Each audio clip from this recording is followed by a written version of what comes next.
in economics is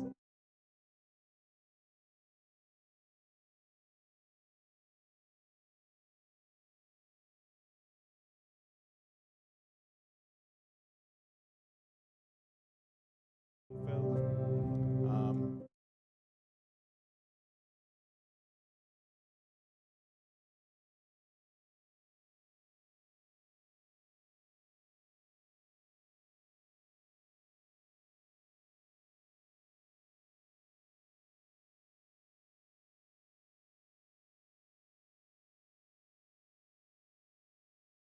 can we have hydrogen? We were told yesterday that electrification is expensive and might not be feasible. So perhaps we need to find other solutions, including fuel cells and so on. So we will hear what Dr. Blumenfeld has to offer in terms of decarbonization. And it's a double billing, I'm told, by Dr. Coombes. He'll also be presenting again on railway operations, past and present is the title. I'm sure he'll explain more what is involved there. So some exciting topics ahead, and I'm sure that you guys will enjoy what's going to be presented. How are we doing for streaming? Is it still? Yes, keep going.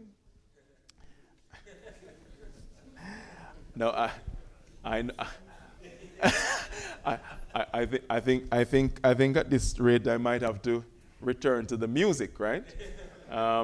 Because as much as I know I can talk, I'm not sure if I want to put you guys through that. So we might have to return to the music just to give you something much more pleasurable than my voice to listen to. In the afternoon after lunch, we will have a presentation from students. The civil engineering students, yes, will be presenting a project that they did on community rail. I'm really excited to hear more about that student project. And there's also going to be a presentation of a poster from the mechanical engineering side. Okay, so I'm told that the stream is up, which is good news. It means I can stop. It means I can stop trying to fill the dead space that was there. I hope what I said was informative, and maybe if I had to keep going, I would have probably had to break into stand-up comedy or something like that. Okay, so now that we're live, I'll just go into the more formal introduction. So I am, for those who weren't here yesterday, I am Dr. Kevin Brown. I am a member of the Global Jamaica Diaspora Council. I lead the Partnerships Working Group on the Council. If you've never heard of the Global Jamaica Diaspora Council, it actually sits within the Ministry of Foreign Affairs and Foreign Trade, and the chairperson is the Minister of State, Senator Leslie Campbell. It acts as an advisory consultation forum for the government of Jamaica, and it has representation across the globe. We have reps from all over, Jamaicans living in China, US, Canada, UK, South America, and you know, we haven't gotten as far as Greenland or Antarctic, but I'm sure there are Jamaicans there because we are everywhere. There is, I'm not plugging someone's site, but if you go to Jamaicans.com on YouTube, there are interviews of Jamaicans living literally in any country you can name. So this council tries to give coverage to Jamaicans living overseas and to allow us to advise and consult with the minister. The Partnerships Working Group that I lead is, as it says, engaged in partnership activities, enabling stakeholders such as the University of Birmingham and others to engage with Jamaica. In this case, it's railway technology. So this is one of our flagship projects. And today I will be your chair for most of the sessions. So I'm going to introduce and invite our first speaker of the day. Mr. Fitzroy Williams is a former CEO of the Jamaica Railway Corporation. His presentation this morning is going to be on the historical legacy of the railway. And I'm sure within that presentation will be his thoughts on the future of rail as well.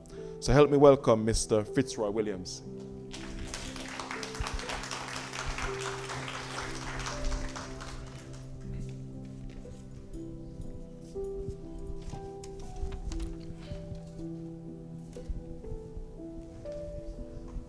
Oh, do you have a click?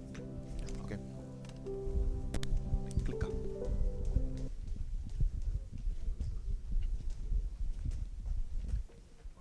Yeah, all right.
Representatives of the University of Birmingham, other distinguished invitees, representatives,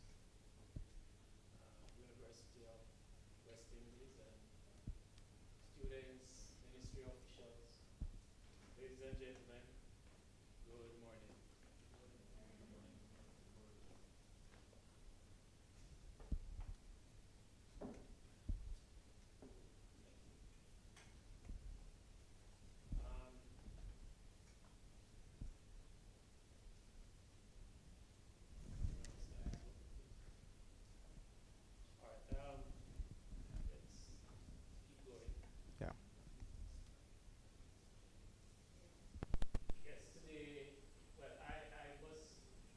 Congratulate the organizers, University of Technology and the University of Birmingham, other stakeholders for putting on this historic symposium, and also for inviting me to participate and to make a presentation to share some of my thoughts and ideas around the topic, derailed historical antecedent legacies of an old British colonial landmark. When Mr. Dr. Joseph called me a couple of weeks ago, he indicated that I have some latitude with the interpretation of the topic. So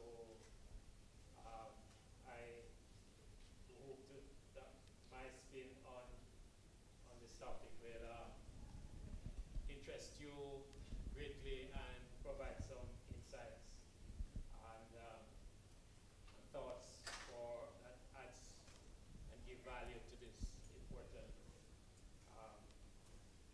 symposium. About 2 years ago, Jamaica Railway Corporation celebrated our Jamaica Railway System. We have celebrated 175 years. Are you here? 175 years of existence. And I had, as part of that, at the time I was still at the Jamaica Railway Corporation, and I submitted a proposal to have a complete year of celebration for the 170th anniversary, including having a conference, a global conference. However, thanks to were not able to, that proposal was shelved. But we have a saying that nothing happens before the time. I'm indeed heartened and really appreciate being a part of this this event. Yesterday, the minister, along with Michael Patterson from Noranda, introduced some numerology by highlighting the importance and significance of numbers.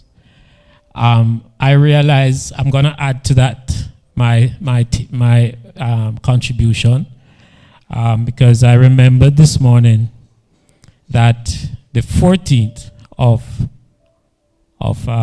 April actually is the anniversary of my taking up full stewardship at the Jamaica Railway Corporation. In 2013, I was transferred from or seconded from the Ministry of Transport and Housing, where I was the Chief Technical Director, because of the need that arose at the JRC at the time in need for a CEO or a replacement. And I traversed between the two organizations for 2 weeks and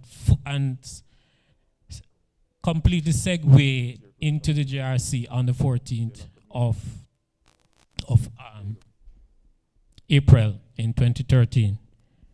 But I also, pardon me, but I also would take this opportunity, well, not opportunity, but I also realized that on a personal level, this day is also very significant for me because it marks the 7th year passing off, tragically, of my second child and daughter, who, if was present today, I'm sure would be in this hall as one of my main cheerleader and fan. But I'm gratified and extremely, your slides already? Yes, and extremely happy to have my first daughter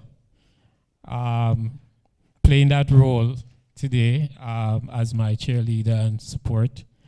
And I really thankful for all the support and the goodness and the graces that have been my lot over this period.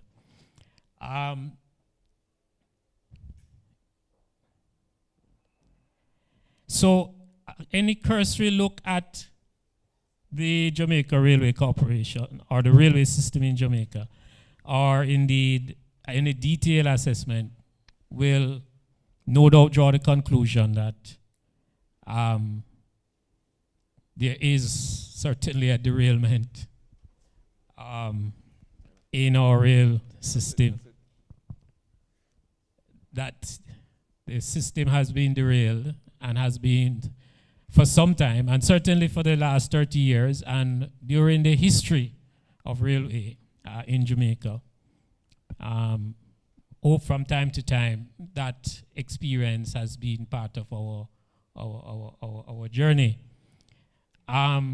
We have a long and storied history, and any bequeathment, any inheritance, all that has been passed to us from our British colonial system, as it relates to rail, we have to beg the question: is it a blessing or is it a curse, based on our current and indeed some of the historical situation? Next slide, please. So the task today is what I will share some of my thoughts with you around what I consider to be some of these legacy issues. The first I call the spirit of rail enterprise. This a rich railway heritage, strong engineering and architectural foundation, technically sound expertise, vast and lucrative asset base, a solid legislative foundation, and engine of growth. Next slide. The spirit of rail enterprise. Could you forward to the next slide? Yeah. On the 31st of January 1846, published in the London Times, was this article. It concluded that we perceive that the spirit of rail enterprise is rife in Jamaica. But it started, of course, highlighting this major achievement that took place on the 21st of November, 1845.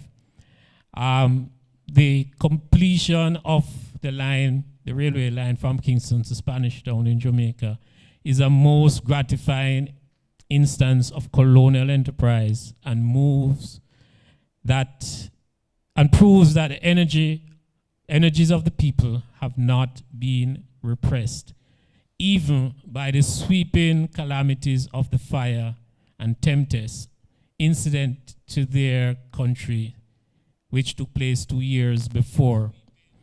So Kingston, the backdrop to this was Kingston experienced a significant fire 2 years prior to 1845. And could you click on the link? The January 31st link, yeah, thank you. So what the event showed, are you able to bring that up? Okay. They painted a scene of what the downtown Kingston office or station looked like on this inaugural day. And they told a story of all A-listers of the time, aristocrats and all the corporate giants and plantation owners and who is who of the time. The governor and everybody came out essentially to witness this glorious event, a pioneer event, an event that really was the first in the British West Indies, was one of the first, it was only 20 years after the first rail service in the UK. It was the second in a British colony after Canada. It was something that most of Latin America and many European countries, even India, had not yet achieved. So it was a very significant event. They had in the usual pomp and pageantry of the British, and hardly anyone can put on a show like the British. I mean, what they had was really something remarkable. They really had the West Indian Regiment, which I suppose today would be the army, the 1st Jamaica Regiment band playing, and they really had a very festive time of a celebration. They took a trip from Kingston to Spanish Town. Can you go to the map for me? The network map. The trip was over 12 miles. The first leg was for 12 miles from Kingston to Spanish Town. Could you go back to the... it took about using the first steam engine was called, or the first engine was called the projector, and it took an hour or so. It took an hour or so from Kingston to Spanish Town because they made stop at the Recober Bridge, which they were fascinated about this engineering feat across not the Recober Bridge, the Sandy Gully Bridge. And the way was lined with people. Both Kingston and Spanish Town were overrun with visitors and with people, and it really was a remarkable and significant time, representing a pioneering and innovative move of railway in Jamaica. So for maybe our visitors only, Kingston to Spanish Town, representing 12 miles, is just an area circled in blue. And as I said, it took about an hour to go because they really took their time, and then they took half an hour to come back, and then they did another trip, and which took like 20 minutes or so when they really tried to get the rail going. Next slide. The process of rail innovation and pioneering in Jamaica actually started in 1843, 2 years before the inaugural run.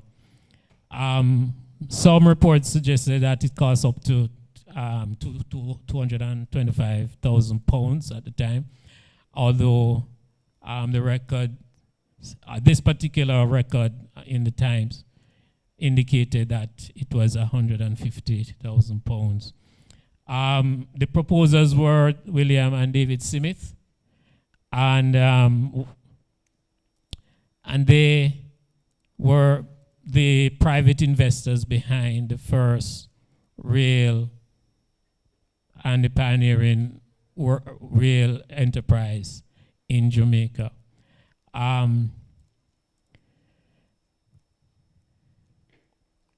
In 1846, next slide.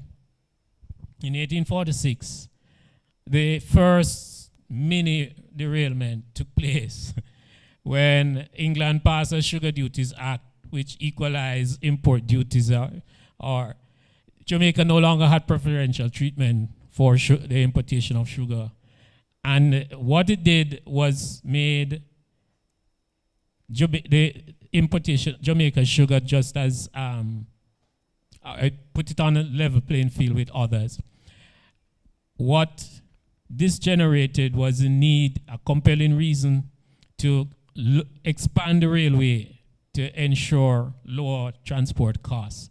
And as a result, in 1869, the Spanish Town to Old Harbour extension was completed.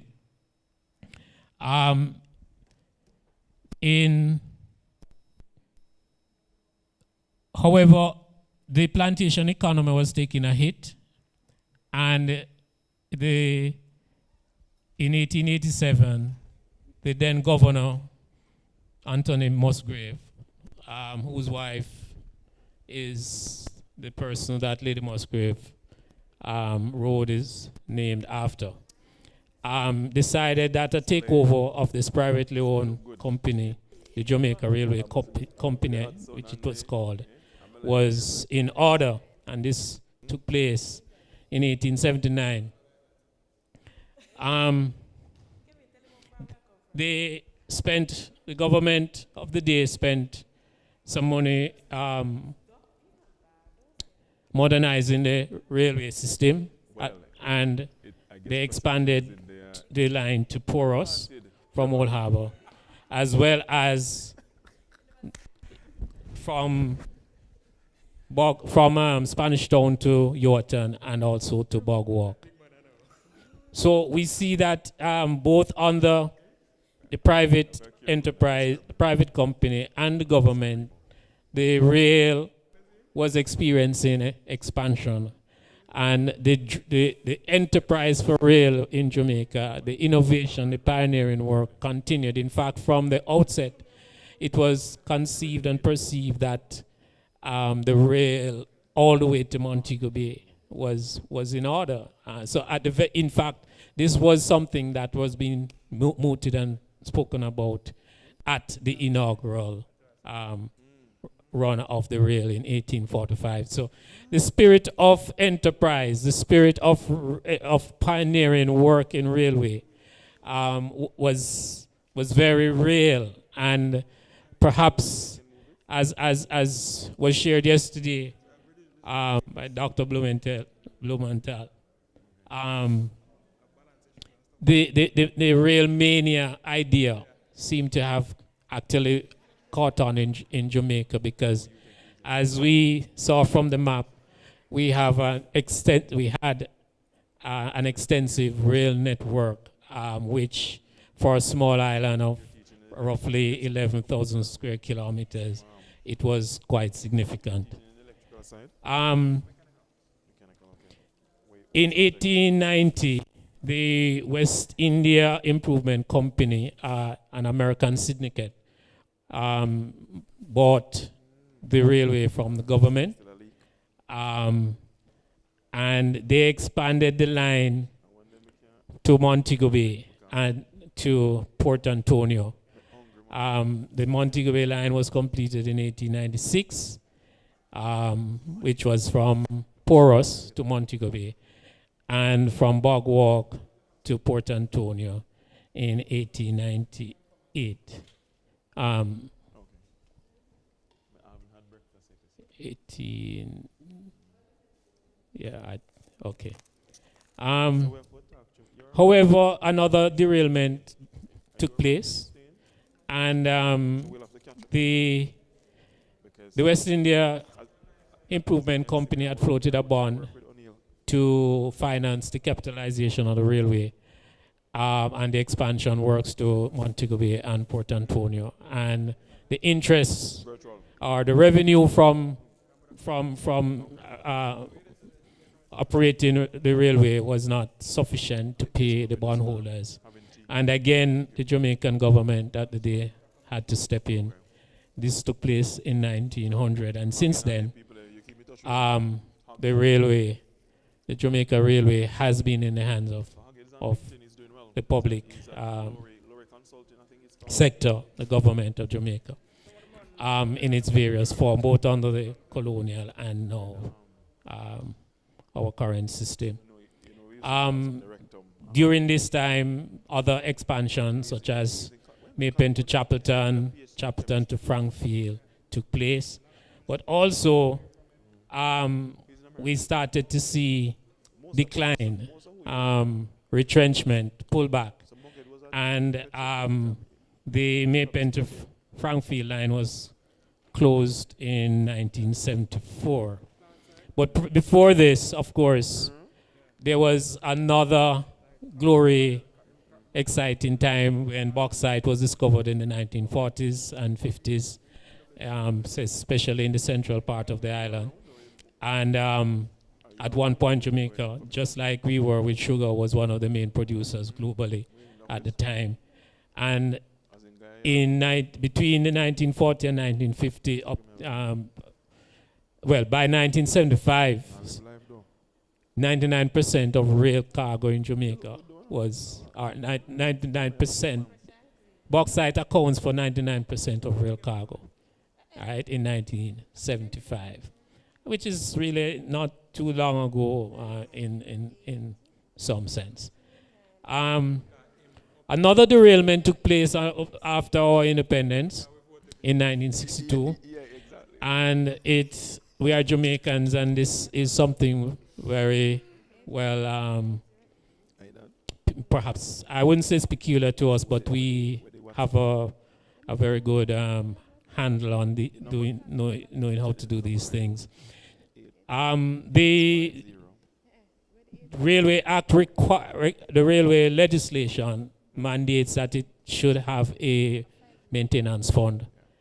And apparently it was a very sizable fund, because In 1962, at independence, the powers that be decided to nationalize some unprofitable industries and move the monies from the railway fund to help finance these unprofitable industries.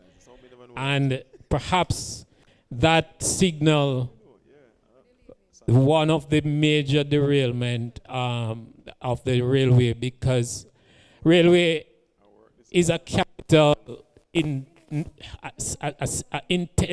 intensive business, and without proper maintenance, as we heard from Professor Roberts yesterday, no matter how good all the other systems are, if your infrastructure, your foundation is not what it should be, then your superstructure going to fall down, not going to work. And vice versa. All the systems have to be working in tandem and corporately, cooperating together. And the fund clearly would have played a significant role in keeping the railway going, but unfortunately that fund was depleted, and hence we had since then we have had significant decline and pullback, retrenchment in the railway industry. Since one other highlight is that the railway system was affected by two major hurricanes, one in 1951 and another one, Gilbert, in 1988, which destroyed significant aspects of the infrastructure, but because there were no funds to plow back into the system to maintain and restore.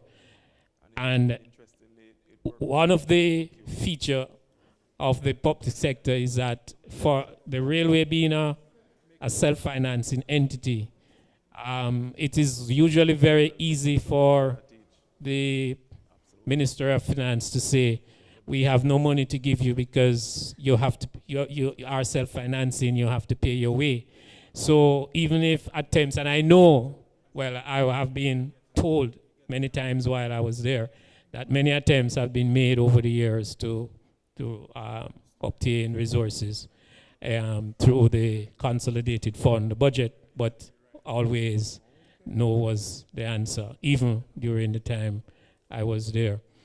Since 1992, pretty much except for the use of a track user agreement on segments of the railway, the normal rail operation in Jamaica has pretty much come to a standstill, has been paused. Part of the derailment process, we based on our raison d'etre, the purpose that has been established in the legislation, that mandate is not being fulfilled in any serious way. During this period of time, a lot of effort have been made to privatize the railway. The JV concession type agreements, corporatization, all various type of strategies have been looked at. In fact, JRC is perhaps one of the most studied and written about entity in Jamaica. But to date, much of those studies and reports have not produced any major move forward in terms of restoration and resuscitation, etc. Could you continue? Yeah, the next slide. The next slide. Next slide. 2 slides down, I think. After 177 years of rail existence, which I took a little liberty here, 177 is actually November of this year. 44 years have been in private hands and 133 in public. So the government of Jamaica have really been the major operator of rail service in Jamaica. Was this the intent is this the best solution, the best strategy? Perhaps we will know as by the end of this this symposium, when all the experts, focus on or answer such questions. This long pioneering history has generated a rich heritage around engineering and architecture. It has developed, we do have a significant inventory of Victorian, Georgian, and other designs of station buildings. In fact, about, I think, 22 of our stations are national heritage monuments or sites. The fact is that a lot of them are in disrepair, and resources to finance these assets are extremely limited, and the JRC doesn't have the resources to do them. But there are a lot of interest in preserving this history and this rich heritage that has been bequeathed to us through this colonial system and this pioneering investment in rail in Jamaica. One of the benefit also is that we do have a sorry, I keep saying we. The JRC has a vast. I'm former, not. Yeah, the JRC has a vast history of archival records. In fact, it would have been very helpful to have it on display. The original document signed by Queen Victoria for the operation in 1843, right, in the Assembly or the Parliament. That document is in the offices of the Jamaica Railway Corporation. It needs to be richly preserved, but aside from documents like that and other museum pieces, we have a humongous amount of records of our history and our past, in photographs, in other documents, at the archives, on record, and some also at the railway. The railway, I think, perhaps not so much I'm not sure the extent to which the colonial history and past has bequeathed to us a culture of safety in railway. But one thing I've seen as a very real issue of our legacy is that the JRC, notwithstanding that we have had the government, the JRC and Jamaica has had one of the worst train crash in rail history up to that time in 1957, in the Kendall crash. But the JRC prides itself on a culture of safety, and we heard from the Norando Bauxite Group yesterday, our representatives yesterday, how much safety is of major concern, and in rail operations. The railway manual has as the number one on it, the first page, that safety is of first important, first priority. And this is something which I think is a very significant issue in not just the past, but in the future rail development in Jamaica. It is believed, Mr. Hansen mentioned, Mr. Allen yesterday mentioned the role of the communication system and innovation. In fact, it is believed that the communication system in Jamaica was built on the backbone of the railway communication system. So much of what we are now benefiting from in terms of even our cell service and all our communication providers have their root, or certainly in relation to Cable and Wireless, which is a British company. I think it's called by that name, yes. well, flow for the region, but in the UK it is still cable and wireless, if I'm not mistaken. That kind of history was built on the backbone, I'm told, I've been reported out by of the railway communication system. One of the major element of our rich heritage of the rail innovation in Jamaica, I believe, is its contribution to growth.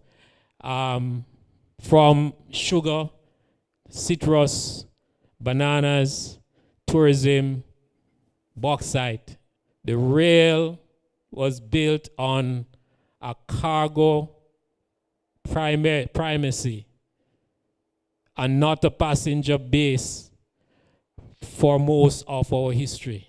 And that should be an important reference point when we think about rail for the future.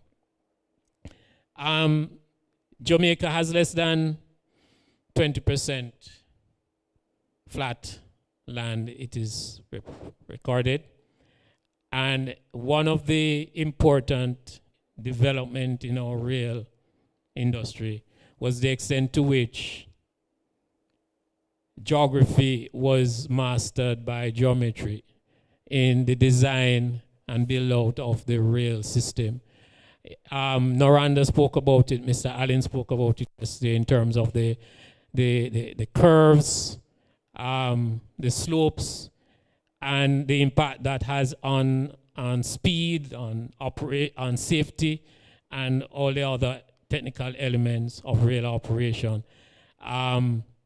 And this was a major achievement given all the mountainous nature, the hilly terrain, and the topographical issues that had to be conquered, including the tunneling, bridging valleys. In fact, again, this may need some verification, but was told that when the viaduct, there was a viaduct built on the Frankfield line, perhaps approximating to about 1,000 feet, some 300 meters or more, which was a significant span at the time, essentially crossing or linking from valley to valley. And this was a extreme one, perhaps the longest rail viaduct at the time. That may need some verification. I wasn't, in fact, as we saw earlier, the Frankfield line was dismantled from as early as 1974, I think. And not many of us were around and I'm told that it became scrap metal essentially. We have, but I'm sure GRC has records. I just have not seen it. But this is part of what has been reported. With the engineering foundation that rail has built out in Jamaica, even after nearly a century of the Montego Bay leg being established, an American firm doing an assessment about 2 or 3 years ago for a potential joint venture partner at the time concluded, and this is paraphrasing, that even after a century of being laid down, this infrastructure was and not being used for an extended period of time. The infrastructure was in more than adequate condition and was well established, well built out, well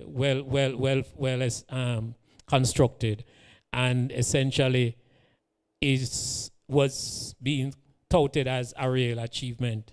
So this was something that was based on this engineering foundation that came out of this pioneering and historical work of railway in Jamaica.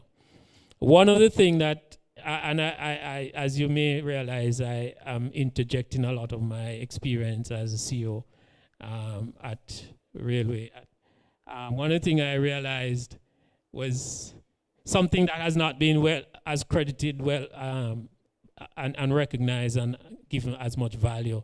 But the rail system, the legacy that we have created and established some extremely well and sound technical expertise in rail. My conclusion was, and it's something I like to say, I used to say, and can still say, is that while a lot of the expertise went elsewhere, like the bauxite company, JRC became a feeder for the bauxite industry in terms of technical expertise and skill sets in rail. And because of lack of operation, a lot of new development and new training and new skills were not being created. In fact, later we see where the average age of the GRC personnel is somewhere around 55, and therefore needs some serious, renewal. But one thing for sure is that they are blessed or endowed with some excellent capabilities. And I like to say and have said over and over that they may not have masters, but they have mastery. They are masters, and they do have mastery in a lot of rail operation, rail maintenance issues, even if they don't have the paper, the degrees to back it up. And that, I believe, is coming from the legacy. In fact, there have been anecdotal reports of the experts coming from the UK, and they just have to stand back and watch these guys solve problems. And they don't understand and how they do it, but they are just amazed. And even in this room, I know that we do, some of that skill set still resides in the JRC, are available to JRC, even in the person of Mr. Howell sitting across in the audience there. Somebody who in my dealings when I was there, one of the things I admire about him is that he never would tell me that he cannot do something. He will tell me, even when I know he can't do it, he tell me he will do it. And he go and found a way. He will consult, he will search all the resource material, but he will come up with a solution and he'll find a way. That is the kind of legacy that I think augurs well, if is allowed to be transferred and continue to grow in the way forward. There is a very rich and lucrative asset base that the railway possess. In fact, as some will look at the dereliction and say there's no value here, but the JRC actually has billions of dollars of value, not only in its rolling stock, but certainly and more so in its physical assets. And later, I will, in terms of opportunity and potential, I will speak to that a bit. The legacy of a strong and solid foundation in our legislation is for me, one of the most important legacy of the British colonial system, our landmark. The railway is defined as the need to provide a reasonable facilities for the carriage of passengers and goods by rail, road, and inland waterway. As much as I have a lot of regard for former Minister Mike Henry, he did not develop multimodal or interconnected transport systems. The JRC Act provided for networking and a integration bit of road, rail, and waterway systems or aspects that can be rolled into one thing called the railway. So the railway could actually own road transportation and water or shipping transportation to enable the business of rail to take place. That is actually even more significant when you look at subsection 10 of the subsection 2A of section 10 of the Act, which says that the railway is empowered to carry on any business necessary or desirable to be carried on for the purposes of the corporation. And I mentioned before, and it's mentioned here, that the Jamaica Railway Corporation was established as a body corporate. It's a corporate, it has a legal structure of a corporation.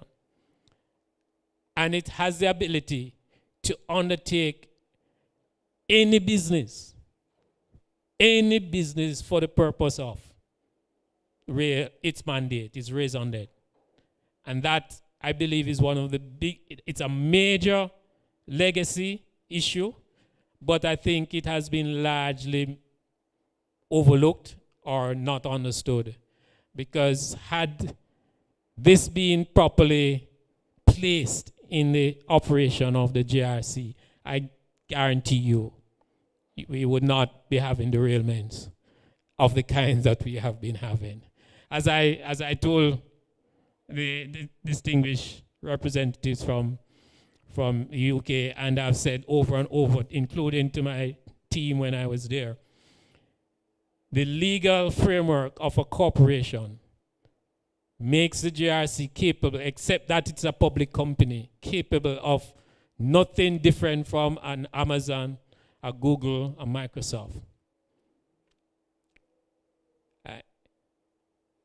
However, I mean, Amazon perhaps is more a data mining company than it is a product,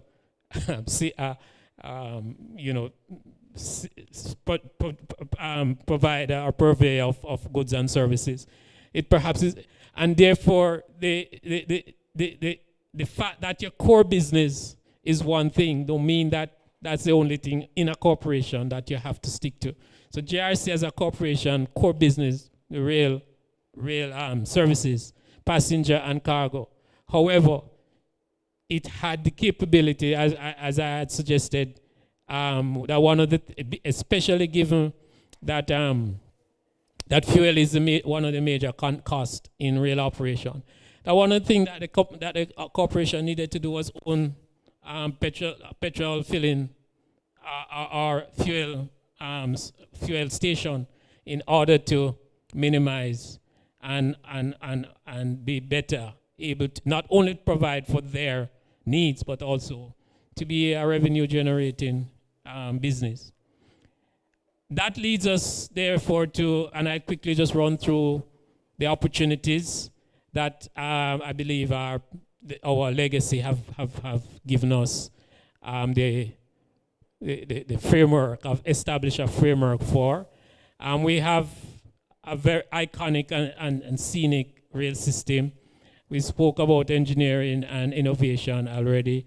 Ability to leverage the assets, technical sound expertise. All of the legacy issues by themselves can be opportunities and potential. One of the thing that I have spoken about quite a bit and proposed, in fact I have documented,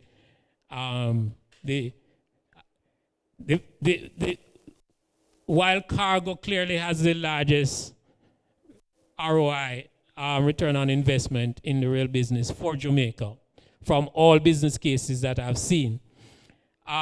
Specialized excursions for tourism and heritage tourism in particular, along the model of the Orient Express or the Golden Eagle luxury train on the West Coast Railway in the UK, the the one in Peru, from Cusco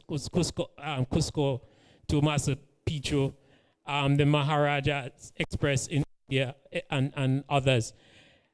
These are cases where I think in the Maharaja's case, upward of $8,500 are spent depending on for a ticket, depending on the length of the tour. I've seen during my time at the railway, visitors, just simply rail enthusiasts from as far as Japan, Switzerland, Germany, the UK. I've had a call from a gentleman in the US who says he just wants a train ride, a ride on one of our trains in Jamaica. He and his wife only, and he was willing to pay whatever it costs. If the operating cost for that one trip required, whatever it is, he was willing to pay just for he and his wife. And I believe there's a huge market for rail enthusiasts in a luxury market for the tourist train, or tourism and heritage train. I believe groundwork has been made has been set in terms of engineering to have major influence on the way forward in terms of carbon neutral or some other solutions appropriate to Jamaica, given our history in strong and well-established foundation in engineering and architecture, and the technical side. I think the sky's the limit for what we should be able to do in that area. One of we have documented as part of strategic plan during my tenure that the workshop actually at the GRC can be a center of excellence for training and innovation and knowledge transfer. And I'm really happy to see that this is something that is actually coming together. So, Dr. Joseph can tell you that it was about 4 years or 5 years ago, my team and the head of the engineering department from UTech actually met to have such discussions, touring the workshop, and with a view of moving in this direction. In fact, that idea has been on the table for quite a long time, because even before that, so a couple of years before that, we were this close with an MOU. It was finalized only to be signed with the Caribbean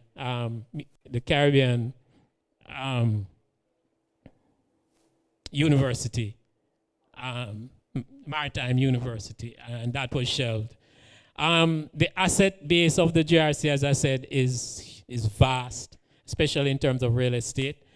And being a property developer and an asset management company would give the railway the opportunity to leverage its asset to carry on the work of its raison d'etre, its mandate of carrying passengers and providing cargo service.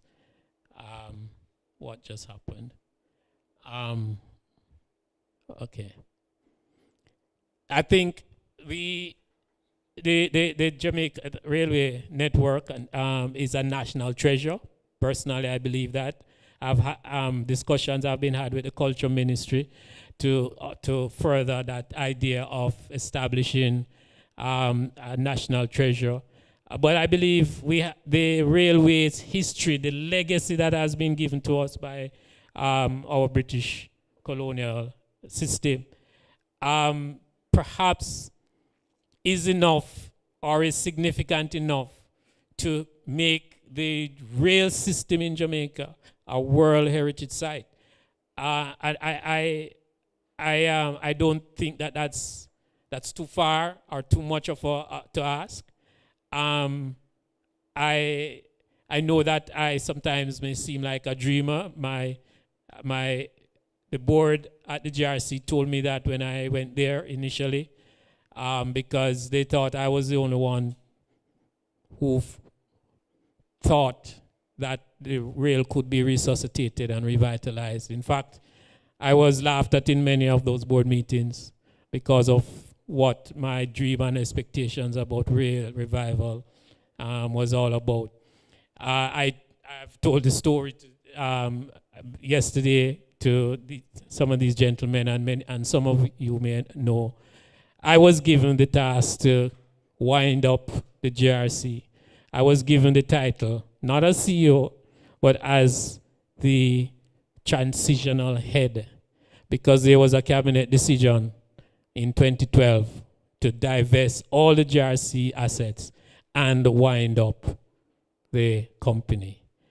And my first board meeting, I advised the board that until I see the lock on the chain on the door and to say that this is no longer an operating entity, I'm going to run this place like a going concern and for viability.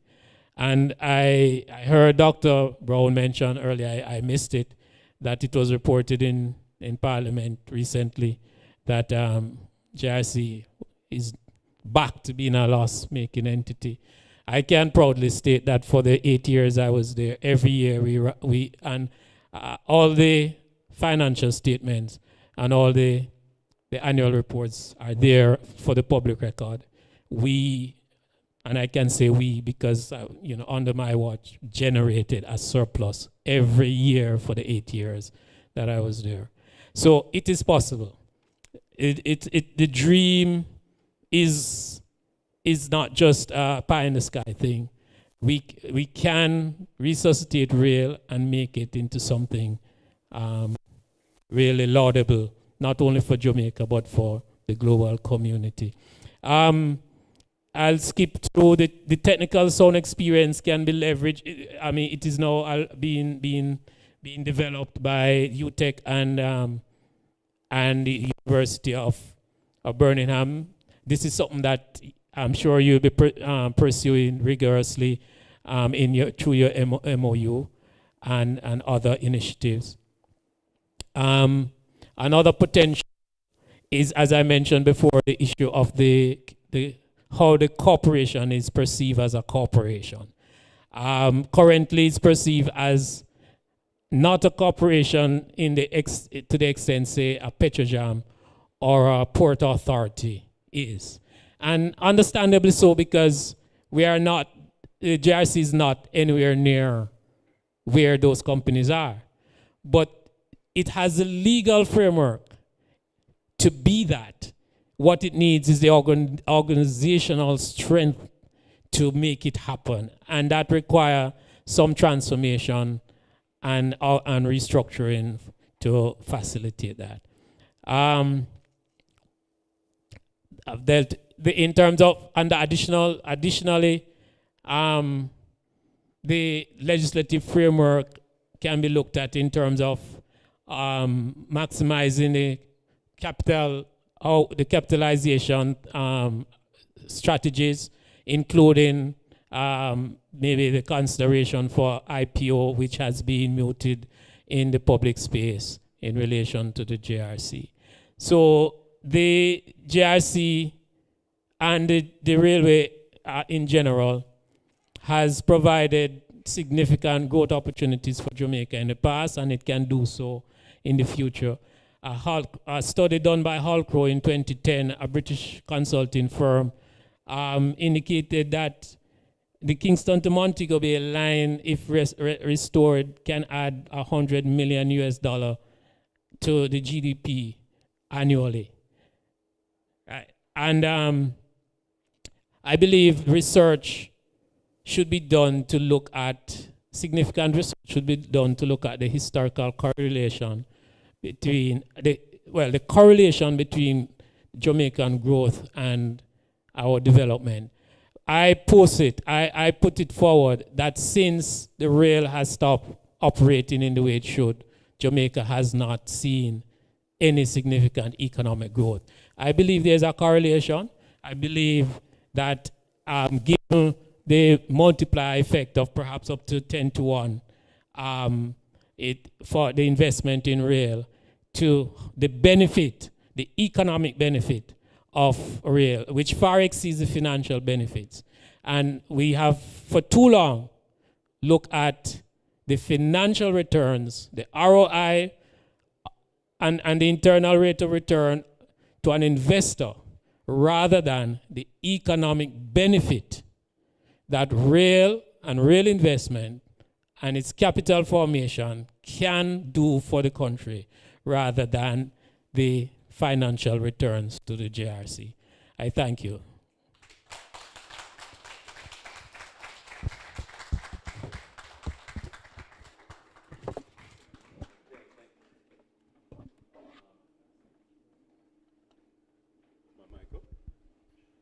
Thank you very much, Mr. Williams. Wow, what a comprehensive presentation that was.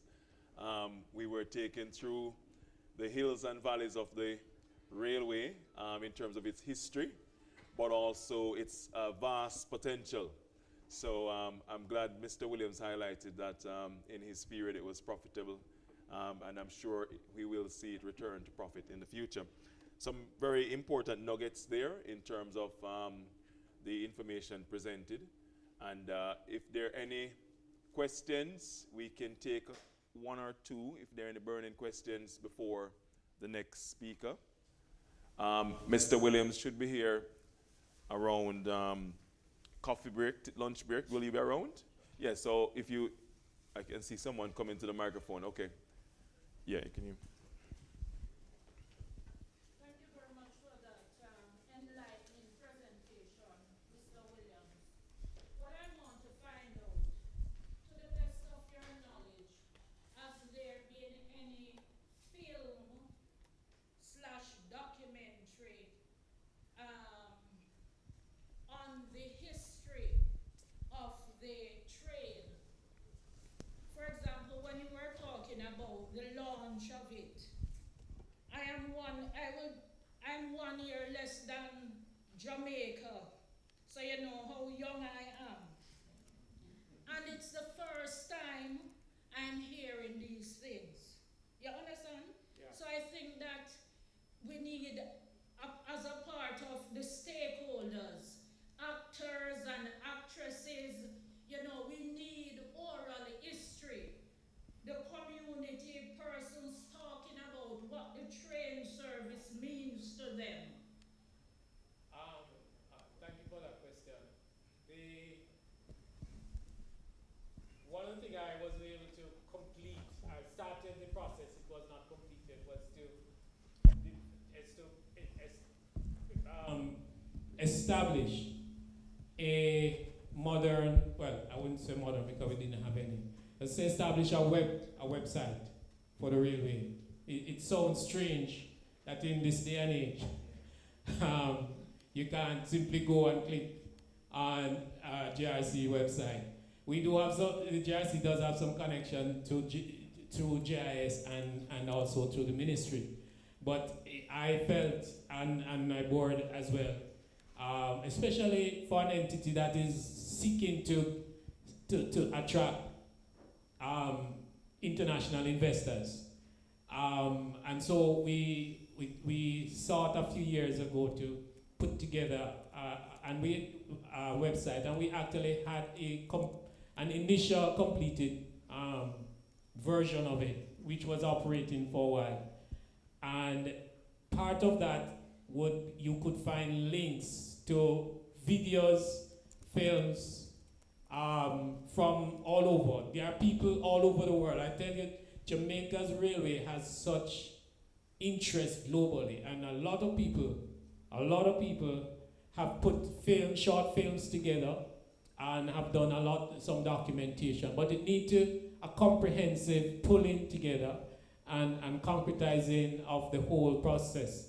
A lot of it obviously is proprietary work, and therefore the best we perhaps the railway could do is to have links to these sites, such as the link you saw to the London Times earlier, which is text and not video. I'm not aware of any video. Well, I don't know if film was around in 1845. I'm not sure, but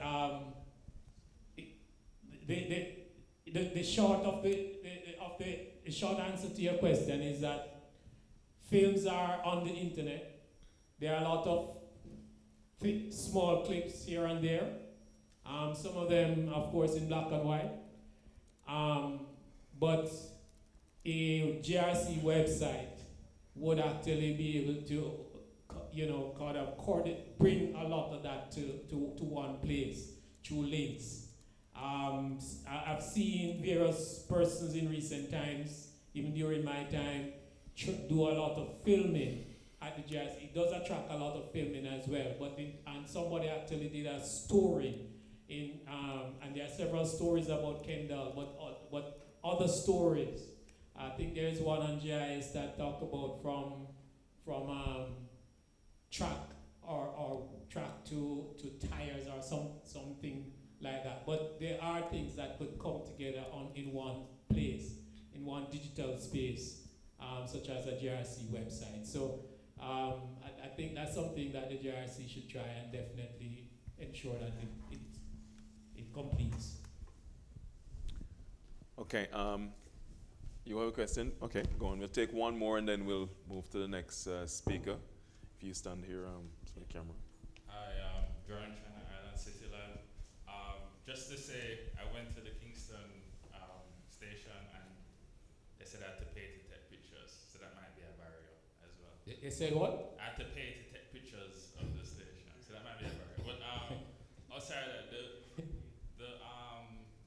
the history of the railway was very interesting, and it was such a part of our culture, how we got around the country, as well as a big part of our economy. But it seemed like our vulnerabilities, whether it's hurricanes or economic vulnerabilities or political vulnerabilities, sort of created large disinvestment from the railway system. So if that's the past, what is the future? While we still have these vulnerabilities, how do we create a more resilient rail system going forward? There are technical solutions for resilience, especially within the climate change framework that we are in the throes of. So there are technical engineering solutions for building resilience, and these rail experts technical experts from the UK and Jamaica can speak more eloquently to that. The political risk is challenging. My experience in the public space is that, and it's not just limited to Jamaica, it's international, it's global. Political decisions and business and technical solutions or decisions are not always coinciding. They don't always come together. And when they don't, the political decision wins, unfortunately. And that can have unfortunate implications for investment and for operating an entity. I've seen entities go broke overnight, almost, because of political decisions. That one is challenging, but part of what this MOU is seeking to do and will do, I believe, is to engage stakeholders at all levels. And while community engagement is vital for safety and even just social justice and social benefit, the stakeholder and consultation and involvement at higher levels, political levels, are also vital for that process to mature and to succeed. And so it's hard work. It can be frustrating, but if you have the dream and the vision, you'll keep working at it. That's the best I can do with that. Okay, well, thank you. Thank you very much, Mr. Williams. Can we have a round of applause to Mr. Williams? Okay, well, thank you for your questions. We're going to have our next speaker, and then that will be followed by a short break. So thank you for staying with us. I hope you've enjoyed the presentations.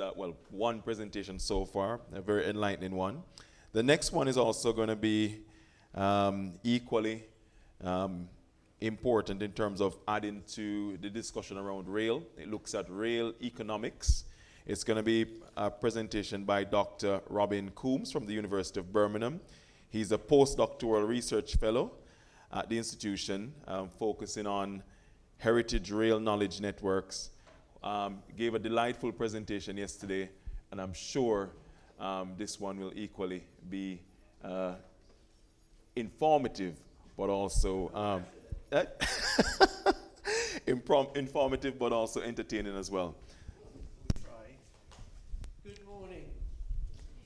Is the microphone on? Just a few sort of an introduction of the technical bits. My slides. How are we going to do those? Am I going to just raise my hand? I haven't got a clicker down yet. Yes, you just tell them. Right. If you can you put the presentation up? I haven't got it. Robin, you have to stand behind there because of the camera. I've got to go behind the desk. Yeah.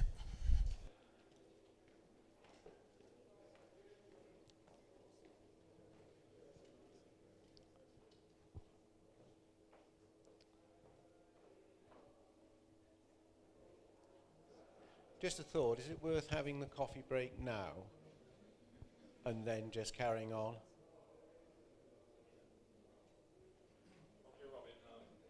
With your idea, and have a short break as we iron out your presentation. So, ladies and gentlemen, we're gonna take a short, very short 10-minute break. There is tea, coffee, cake, biscuits outside, as well as juice. So please help yourself. 10 minutes, and we'll be back in the room. Okay. All right, thank you. Sorry about that, Robin. I thought they were ready as well.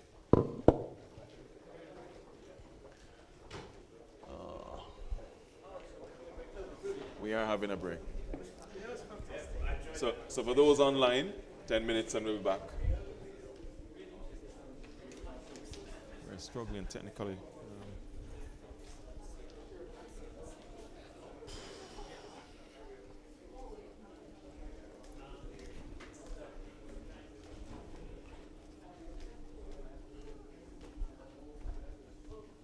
Have you figured out the screen situation? Because you have multiple screens, so why can't we get it on that one?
Mic check.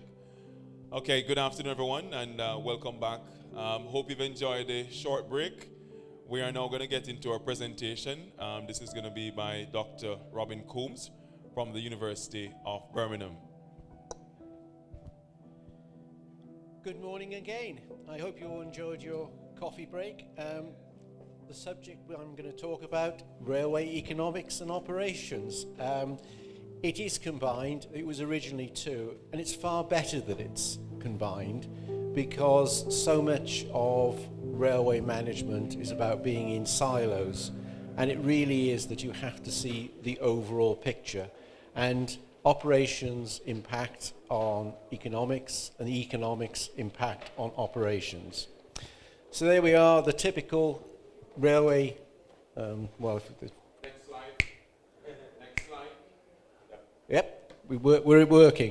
Yeah, the typical railway bookkeeper, because that's what most people, economics and operations is all about. It's looking after the books, it's planning and developing the timetable, but I want to show you that it's far more than that.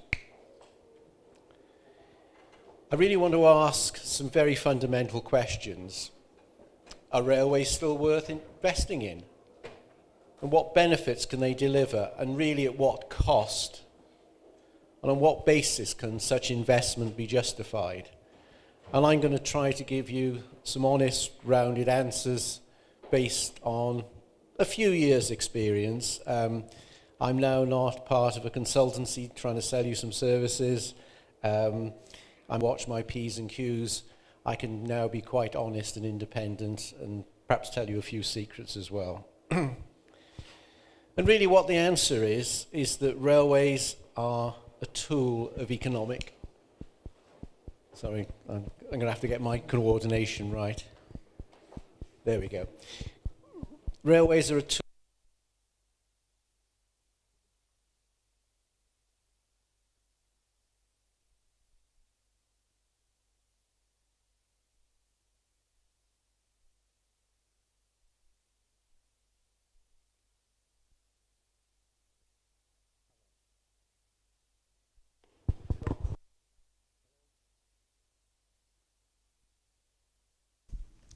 Shamor, is the mic on? Hello, testing, yes, there we go. Right, railways are a tool of economic development. And really, like any tool, it depends what you want to achieve with that tool. Do you want to solve a transport need, which could be moving minerals from one place to another or moving people from one place to another? As far as the railway operator is concerned, it doesn't really matter. They're moving a load from one place to another. Or is it about making money? And certainly most of the early railway schemes, mostly in the world, certainly in Britain, was about how people could make money from it. This was something new, like the internet of its time. How do you make money from it? Or was it to stimulate development, opening up new areas for trade or industry? Or was there a political or strategic move behind it? What were they trying to achieve? Was it trying to improve the identity of a country, or improve its connectivity? And now, much more recently, is about an environmental benefit, which is minimizing the impact and decarbonizing society.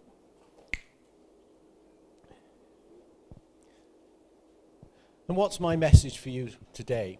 Well, railways are actually enjoying a renaissance, and that has changed over my lifetime. When I started in British Rail many, many years ago, we were actually on a downward trajectory. Things were closing, it wasn't a cool industry to be in, and during my lifetime that has changed to now it being, as Marcel would say, a very shiny place to be, or I would say sexy. So for those of you who are thinking of a railway career, it's actually something now that's possible. And it's difficult now, almost impossible, to make a modern passenger railway financially viable. You almost have to start from that premise. Those railways that do make a profit are making it because they're almost property companies managing a shopping centre or property development, or they've got very specific hinterlands such as Tokyo or anything where the population is so dense. But in most cases, in most Western societies, modern passenger railways are not financially viable. And what does that mean? Well, many countries offer to subsidize the railways. They haven't closed them because of the social, economic, and environmental benefits that they bring. So they see it something beyond the finance of the railways. And it's measuring those benefits, because they're actually much more difficult, they're much more nebulous, they're much more indirect, can be in some cases a leap of faith. There's nothing wrong with a leap of faith if you believe in it, and most cases that's proved to be the case, but it's recognizing that you can't always prove everything with numbers, and if you are, you're probably fooling yourself. And investing in rail really can be seen as much as an act of nation building. I'll come on to talk about later how much the prosperity of a country or a nation is actually identified with how well its railways are doing, how successful they are, how modern they are, how innovative they are. And it has to be recognized that they usually require a significant capital and financial outlay. And it's not just a one-off cost, there has to be an ongoing subsidy. So once you have a railway, you've invested in it, you've created it, it's not then shut the door, you're going to have to keep investing in that for the long term. I want to talk a little bit about the difference between railway economics and finance, because they are different, and most people sort of mix them up, although they're very much interrelated. Economics is a social science. In fact, the history of economics parallels the development of railways from the early 1800s. And it's the study of management of the goods and the services. It's something much broader. Finance is very much the specific science of managing the funds inside a railway. And the next slide there, which tries to put a little bit of a diagram, is that railway finance is what happens inside the corporation, inside the industry. The railway economics happens outside, and then you have the interaction with the wider economy and society in general. So that's the difference between finance and economics, and they are quite distinct as well. And what are the issues? Well, in terms of railway finance, it's always about maximizing the revenue, the amount of money you charge for fares, for transporting the goods. You want to maximize that in whatever way you can. And the other side of that coin is that you minimize costs. And the difference, of course, as we all know, between revenue and cost is the profit. That's it in very, very simple terms.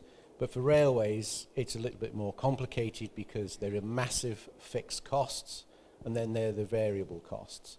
I mean, at the moment, Jamaica State Railway has fixed costs. All the infrastructure and assets are still there. It still has to be maintained, yet there are no trains running. So even if you don't run a train, it doesn't mean you get rid of all the costs.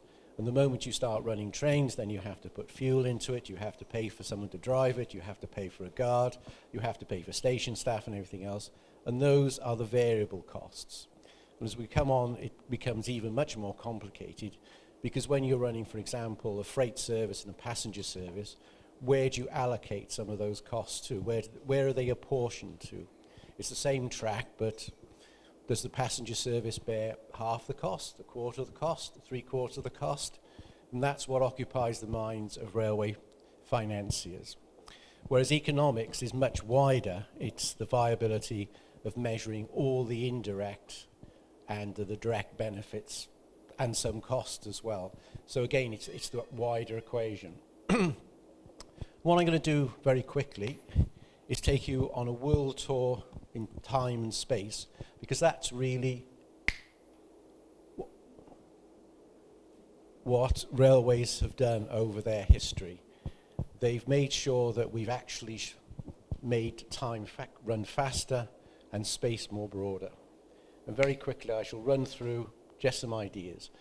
I mean, we talk a lot, and you would have heard yesterday the expression HS2, which stands for High Speed 2. High Speed 1 was taking you from London to Paris, but where was HS0? Well, HS0 was, of course, the original London to Birmingham railway, And in 1843, it was still possible to almost get to London, between London and Birmingham, in 2 hours. So before that, with a horse and carriage, it would have taken you perhaps a day, 2 days. Suddenly the railways come along, and it's where we've got to from one to the other. So let's start at the very, very beginning. Has anyone wondered about the standard gauge internationally is 4 foot 8 1/4? Anyone know why we got to that? Well, it actually starts a long, long way back with the Roman chariot and a horse and cart, because basically it's the real width of a horse and the shafts that control that horse. And that simply has been standardized throughout, bit by bit, throughout history, starting, in times of Romans with a chariot, and then with underground tramways, and then later with railways, and it's stuck at 4 foot 8 1/2, or 1,765 millimeters. Okay, so that gives you the gauge, that gives you the track. And suddenly there was the idea of how do you have something that can power it better than a horse? And there's a famous story that James Watt was sat in front of his fire, watching the kettle boil and singing.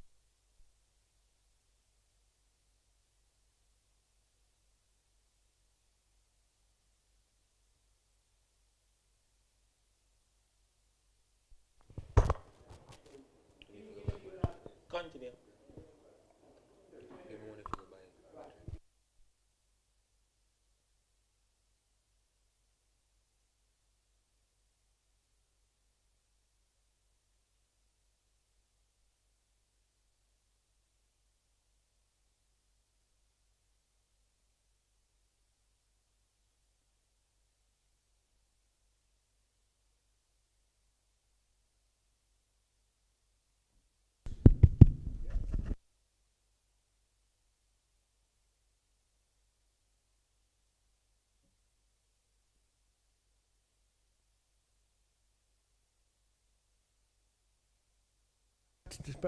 Hello?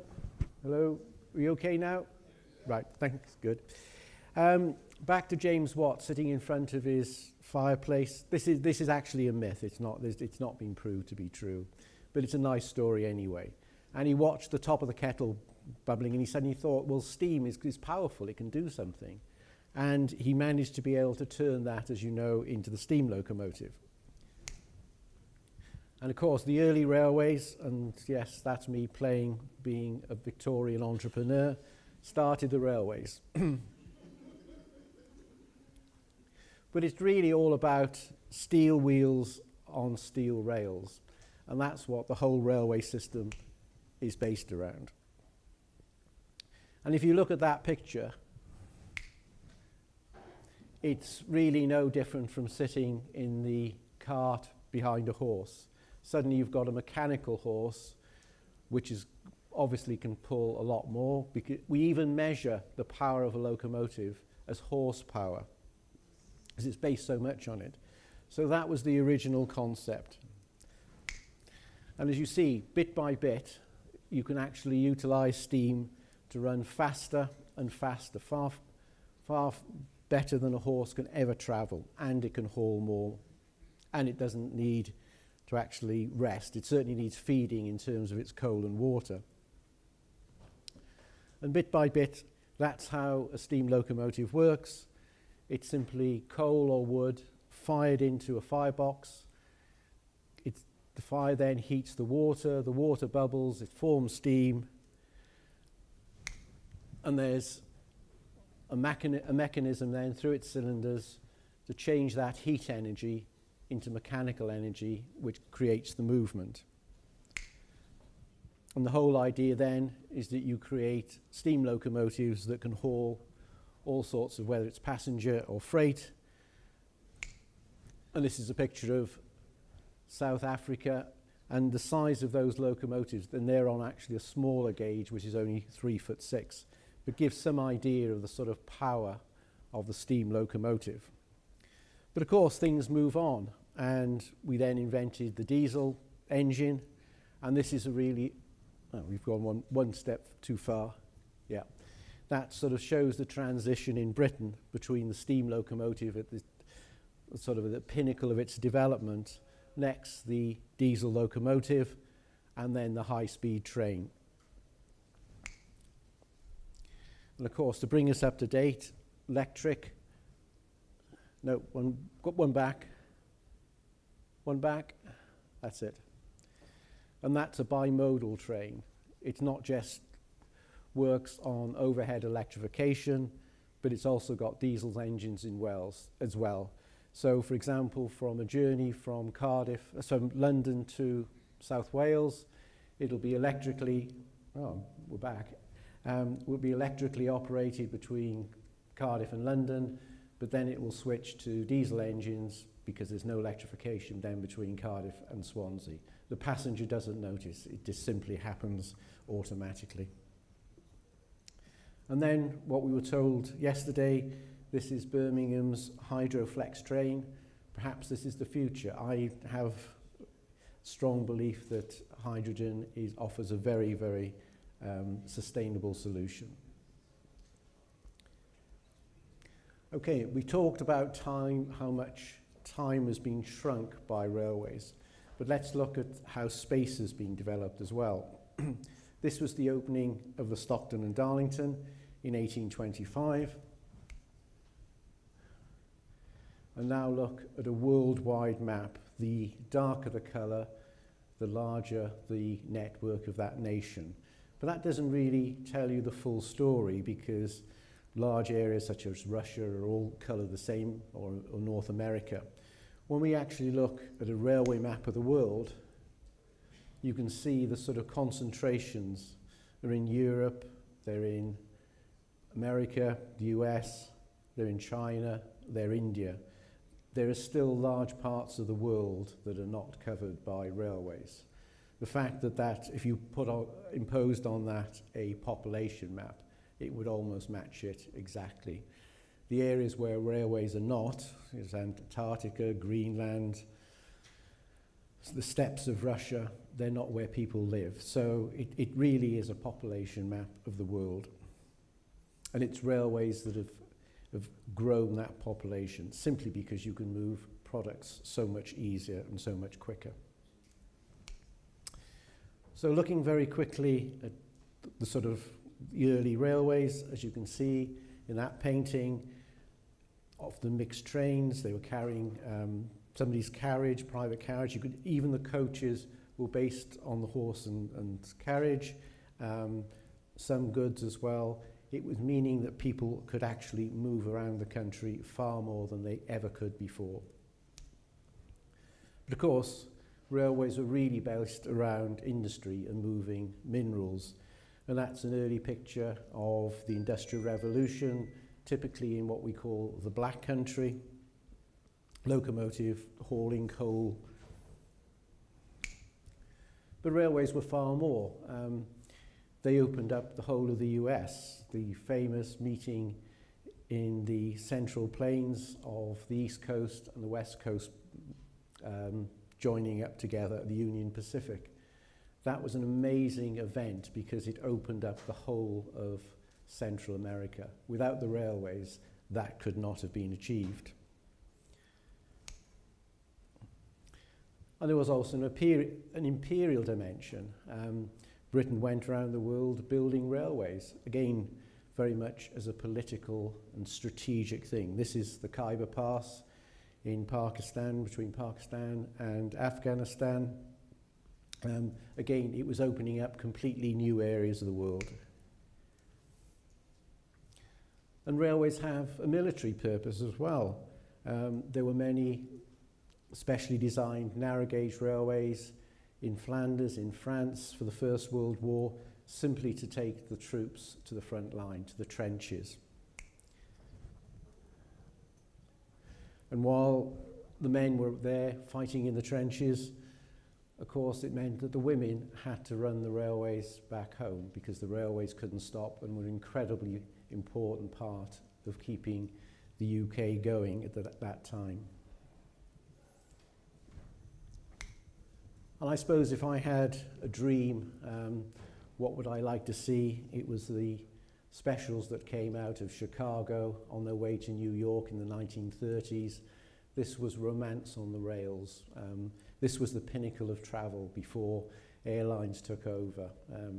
And how exciting and interesting that period would have been to have gone back to.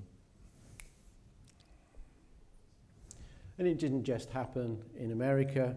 There were trains all over Europe. The Minstrel ran from Paris to the south coast of France, to Cannes, to Naples, which, you know, the celebrities of the day, that's how they would have travelled. They certainly wouldn't have travelled in airlines or cars. It was rail travel that was so important.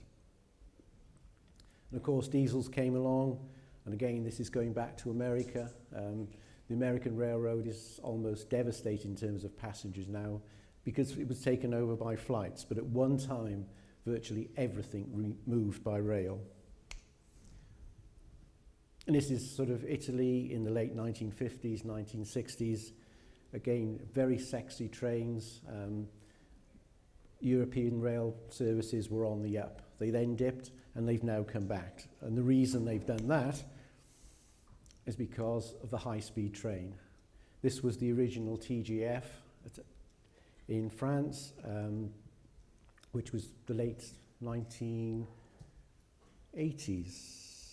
Yes, 1980s, that this started, which was, it brought together Paris and Lyon in less than 2 hours. It could do it far faster than internal flights. And then you go faster and faster, and what has happened in Japan and as what happened in China. But of course, that's just, again, history and speed. Think of the places that railways actually occupy. This is in Switzerland. They go through amazing places.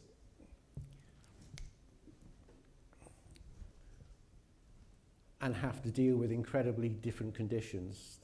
This is Romania, so railways are quite comfortable operating well below zero in temperatures. Even in the Antarctic, and of course in deserts, where temperatures can get up to 40, 50 degrees. So they're incredibly versatile, almost anywhere in the world. This is Eritrea.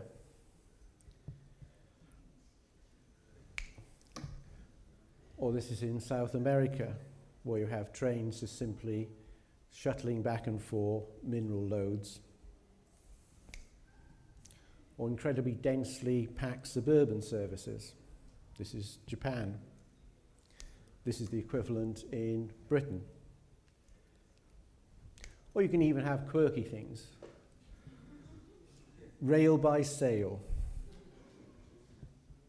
It's the Festiniog Railway in Britain, and it's so windy in this area that they can actually have a sailboat to go across.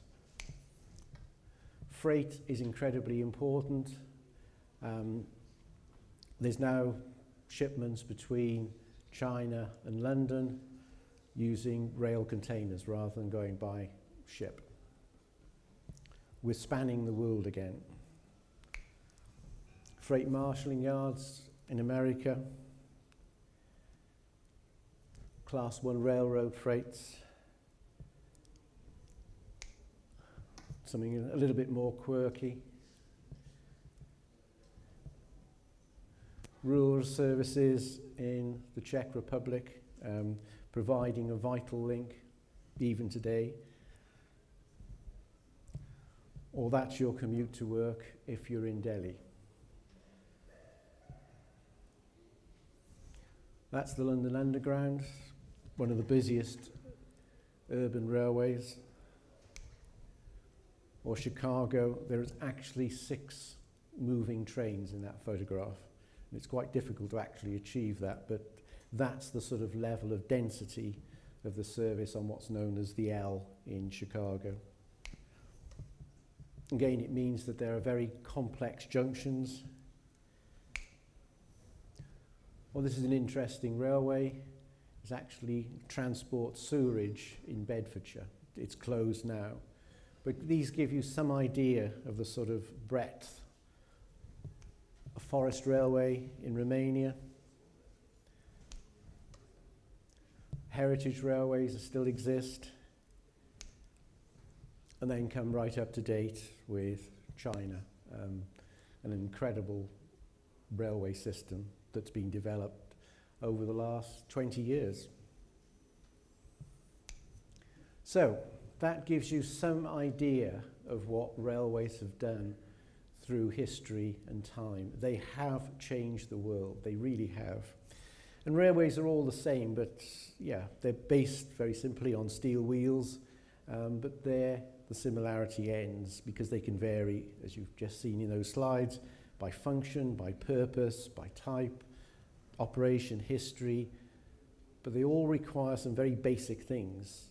They're on land, they need infrastructure, they have to have assets, they have operational systems, you have control, you have governance, you have to have people.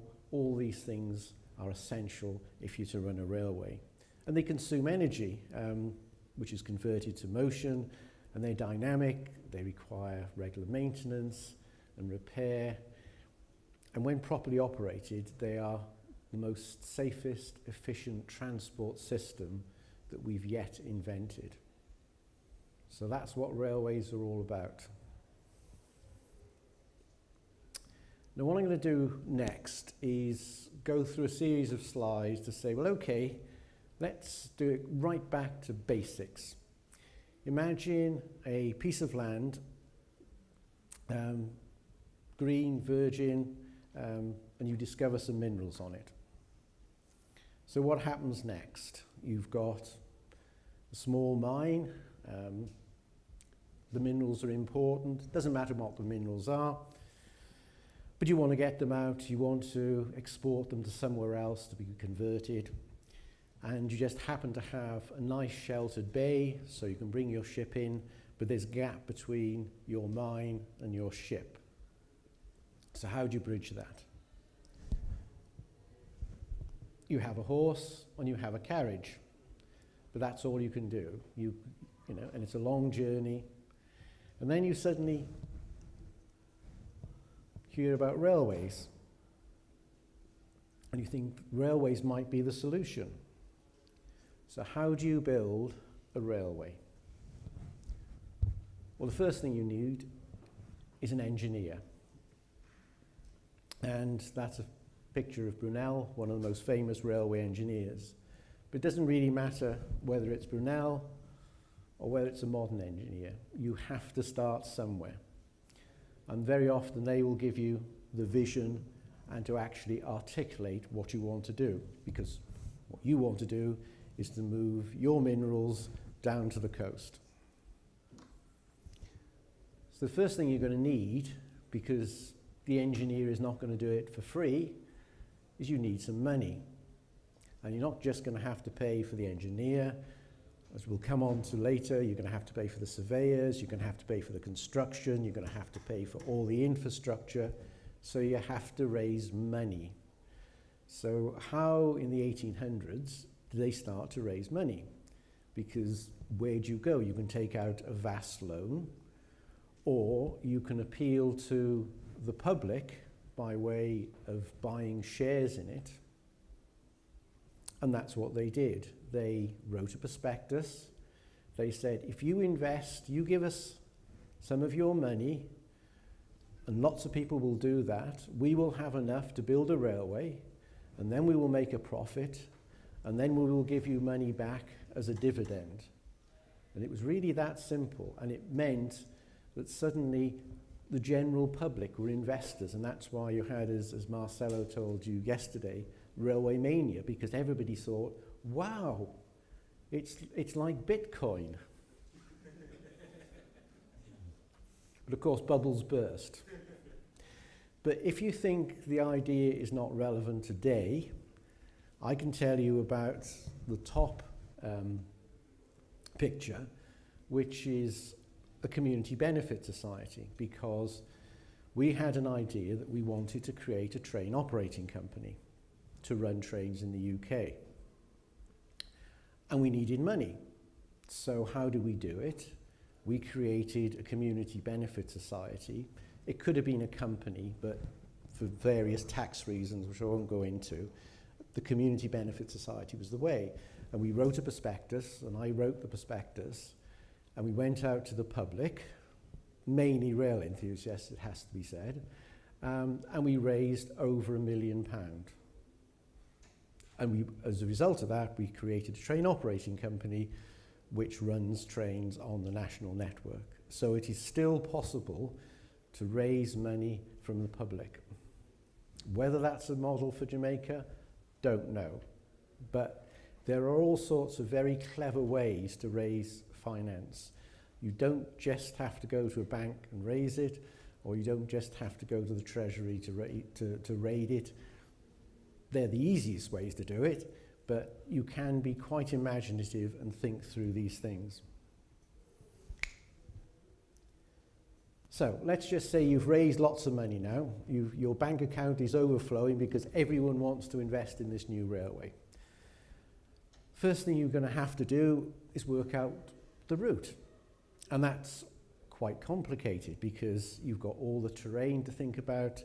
So how are you going to decide what route? Well, you need a surveying team. And they will go out and they will survey. Whether it's today or whether it's yesterday, it doesn't matter. The principles are exactly the same. And what are they doing? They're looking at the geology, the typography, the mountains, the valleys, the coast, which is going to be the most effective route to take. And it's a balancing act because the flattest route, where you haven't got to climb hills, might be the longest route. The shortest route might involve you in tunnels and steep climbs. Now, you've got to trade one off against the other, so it is quite complicated. That's what they did in 1843 to decide the route in Jamaica. It was dead simple. They had to sit down, work out what was possible, and then balance out the options.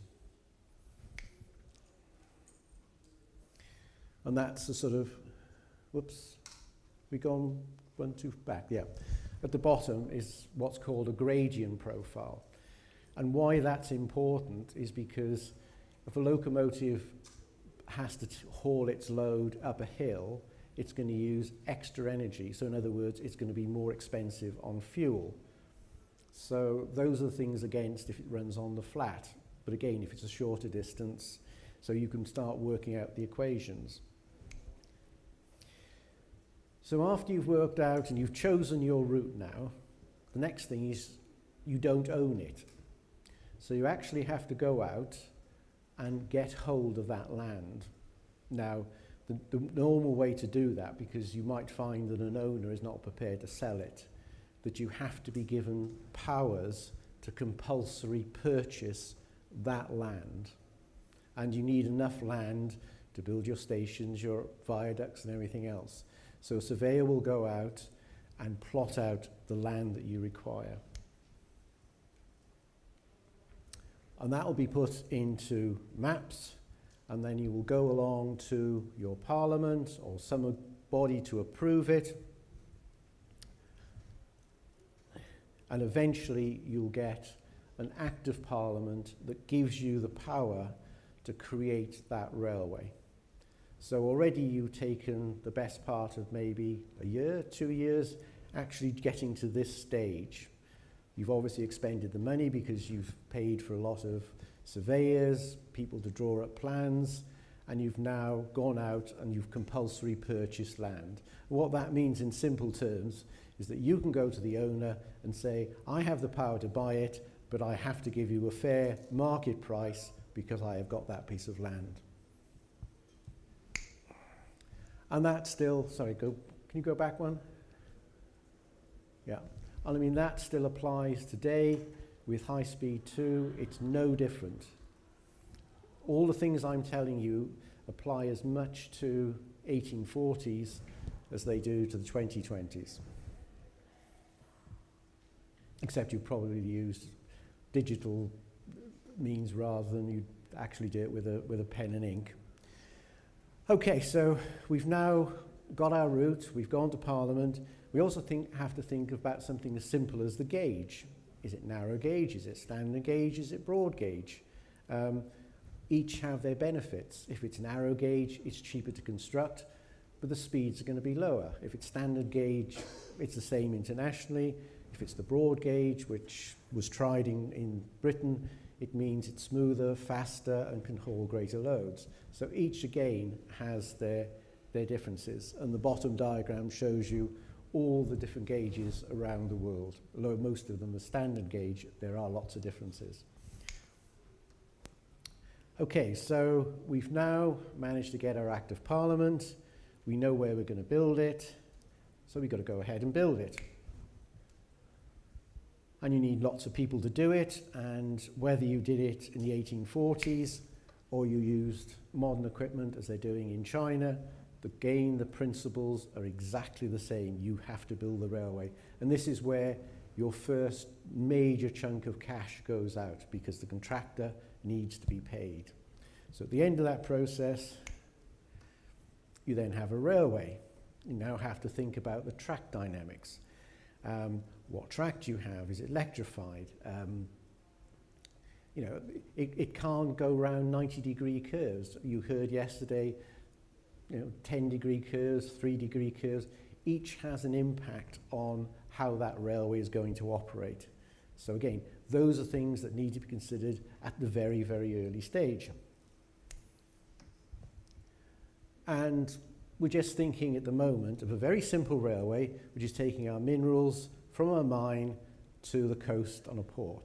So we've got to think, how are we going to load the minerals into the wagons? How are we going to unload them out of the wagons into the ship? So again, another consideration that you have to make. And of course, we've then got our route. We've got a tunnel in the middle because we've got some mountains, and we've got some steep gradients each side of it. So we now need some locomotives. And it doesn't really matter whether it's steam or it's hydrogen or it's diesel or anything else. You need some unit of power to haul your wagons from one end of the railway to the other. And I mean, the illustrations there are a very early railway, the big boy steam locomotive in America, which was the largest, or a traditional American diesel locomotive. It doesn't really matter. It is simply a unit of power which has a certain hauling capacity and a certain speed at which it can go. And it'll obviously go slower up a hill because it needs more power.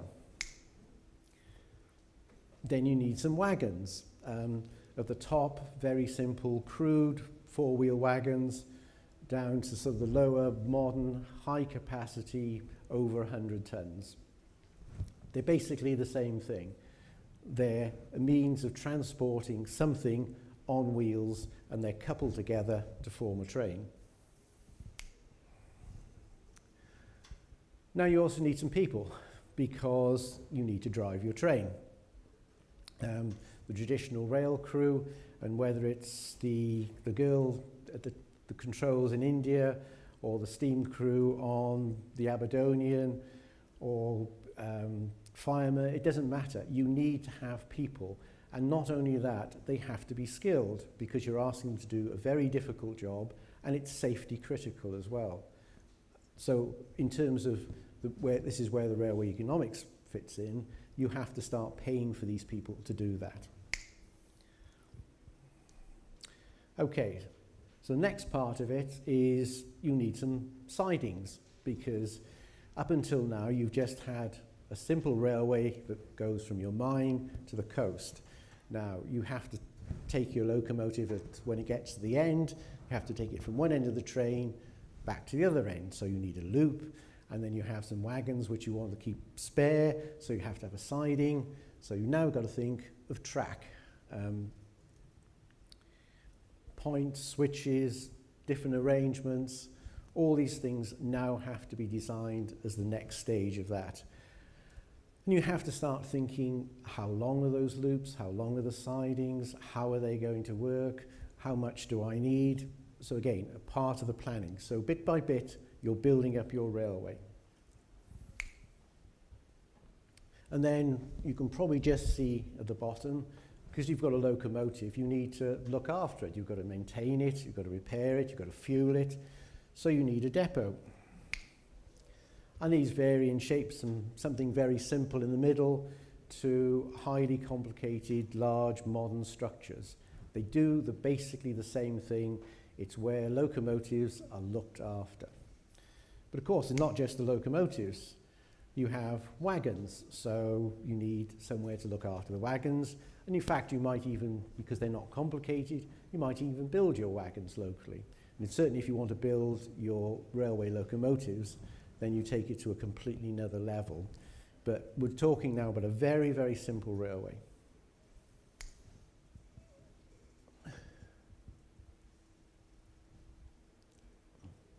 Right, so these are your typical service depots. This is how you fuel it, because locomotive without go on fuel, so whether it's coal, whether it's oil, whether it's hydrogen, it doesn't matter. You have to make sure there's a ready supply and it's available. I talked yesterday about in my history that the coal that powered Jamaican railways came from Wales. That's halfway around the world. Where do you get your oil from at the moment? I don't know. But that has to be taken into account. So you now, for the first time, can actually run a train. So it's taken all this time now to be able to get you to run a train. And again, we're talking about just simple things. We're taking minerals in wagons from one place to another. It doesn't matter whether it's the very early stage of railways or whether it's at the later stage in America. They're both carrying coal. It's just that one can carry more than the other. So you're now able to run your trains. And what does that mean? For the first time, you're starting to earn money, because you're actually fulfilling this. But up until this point, you've only been paying out money. This is the chance now for you to start pulling money back in. And of course, what you've also done, there's an economic benefit, because you've paid the contractor, you've paid for staff, so you've created jobs. So already there is an economic benefit, even though you've only just started to run trains. Now, the moment you start to run trains, they go along at speed, they're very heavy, and they're fixed to the guided rail. And if you're not careful, they'll either fall off it, or they'll crash into one another. That you don't really want to happen. So you have to have some means of rules and regulations, some form of discipline. So I think can you go back a slide? Yeah. So, as I said, you now need some rules and regulations, you need some acts of parliament. How are they going to be supervised? Because if you get this wrong, you start killing people. And there's an expression that most railway safety has been written in the blood of the people who've died on the way, because only then do you say, we can't do that, we learn from experience, and we have to put in new safety measures. And this is how safety is managed in a modern setting. And that graph, which you can see just simply goes down, is the number of fatalities over the years, which just demonstrates how safe railways now are, because it's taken very, very seriously. It's not something you can compromise on. So, you've just now simply running one train from one end to the other. And what the little graph up there shows is at the bottom it's the port, it's the mine, and the time is along the bottom. So the train takes up space in time. So it starts off at the mine at 7 o'clock in the morning, and will reach the port at 9 o'clock. So that simply shows what happens. It then waits at the port to unload between 9 o'clock and 11 o'clock. It then goes back from 11 o'clock up halfway. It has a break and then carries on to its destination. arrives back in the mine, loads up and comes back. A very, very simple operation, and that showed how it's done graphically. You say, well, that's great. You know, we now understand the very simple bits of timetable planning. So we want to run another train now. So how do we do that? Well, probably easy to split the line into two sections, just done geographically. In this case, we've got a blue bit, and then we've got a purple bit. And now we're running, whoops, can we go back?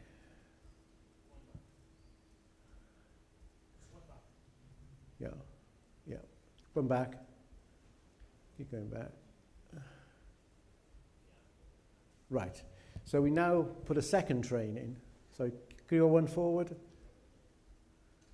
That's it. So the blue line now is your second train.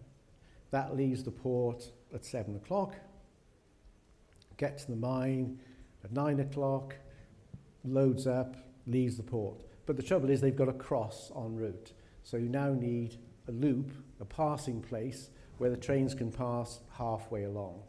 So that now decides the maximum number of trains that you can run, because you can now pass them and you can double the capacity of your system just by something as simple as putting in a loop line halfway along. So go one more. Now we try to put in another train, and yes, it's possible. We can have a third train which leaves the mine at just after 11 o'clock. We can pass the red train halfway along. It arrives at 1300. It stays at the port and then can leave, and there's enough space in the timetable to get back to the mine before the other train leaves.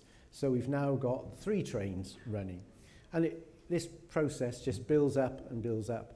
If you have a double track, it makes life simpler because you don't then have to worry about crossing trains. Everything runs in the same direction, and you've only got to separate them that one doesn't crash into the back of the other. Now, sorry, the final part of that is, if you try to put another train in, which is the black line, it won't work. There's not enough space because where you want the train to cross, there's no crossing. So we've now reached the maximum capacity of that line as it stands with 3 trains. If we want to put in a 4th train, we're going to have another passing place. So, if you've got passing places, you need to control the trains when they arrive at the passing place, when they're allowed to go. Now, at the very beginning, you had a man with a flag. Something as very simple as that, and a man with a watch. And over the years, that has become more sophisticated, and you started to have signals.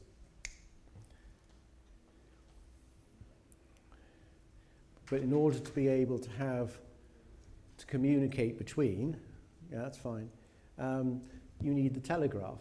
So those people need to know when one train leaves somewhere else, so they can message them. And that's why the telegraph was so critical. And whether it's done with a telegraph or wireless communication, it doesn't really matter. The principle is exactly the same, that you know where the trains are at any one time. So somebody somewhere is in control. And of course, you can have all sorts of signals, and each railway system around the world has all sorts of various ones. Now, colour light signals and in-cab signalling, which is virtually an app on a phone. But they all do exactly the same thing. They regulate trains. So when you see these posts with strange things sticking out of the side, it's like traffic lights on the road.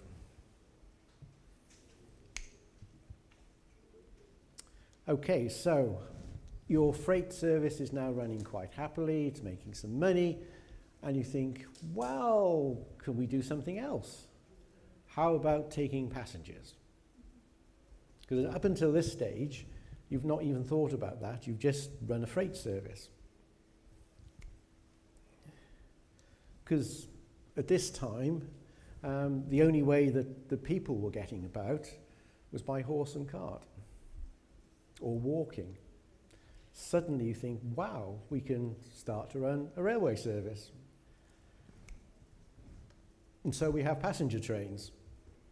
And if you have passenger trains, you need stations for people to get on and off. And what sort of passenger trains? You can run them very simply, or you can run high-speed expresses or commuter services, but they do the same purpose. They simply move people in more comfortable wagons. They still have power source, it's still a train, the principles are exactly the same.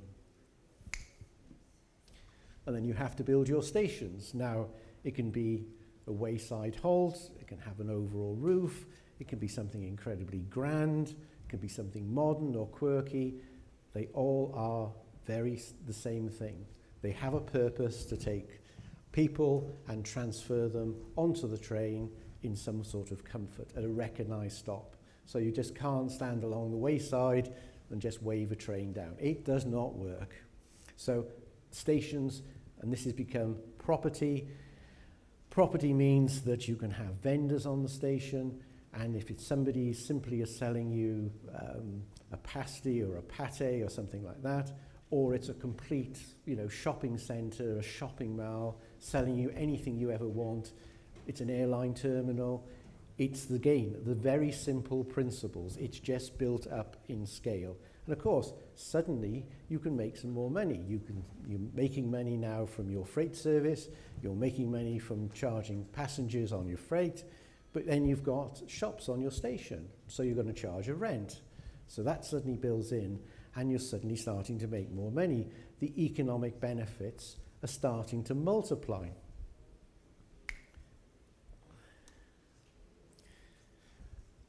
So you've got your minerals that you take down in a bulk load, and you've got your passengers now. So what comes next? How about just transferring goods? And that's what they did. All sorts of goods, from washing machines or furniture, it doesn't matter. You can put it on a train because it's much easier, much simpler, and much faster than putting it in a horse and cart.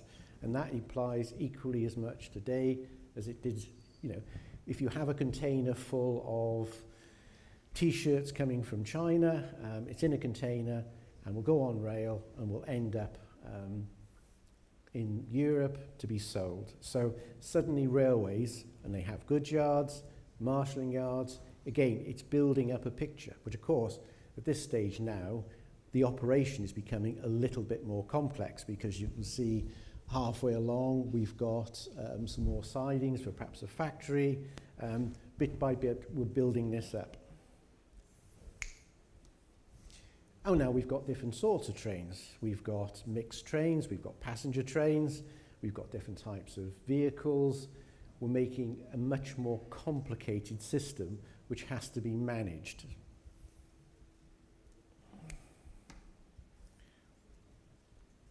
So, and then we think, well, this is all working very, very well. So what do we do now? Let's build a branch line. And we've built, in this case, we built a branch line around the bottom corner, and we built another one there. So it still has to have all the means of control and everything else. And the process of building that branch line is exactly the same process as building the main railway. You have to survey it, you have to get your Acton approvals, you have to buy the land, but you're expanding the network. So if you suddenly want to build an extra line, you go through exactly the same process. And then you have to manage it, you have to govern it, and the people involved. And it doesn't matter who they are, what they are, they're doing the same things. It's no different to any company. It has boards of directors, and it has lots of people, and it has organizational structures.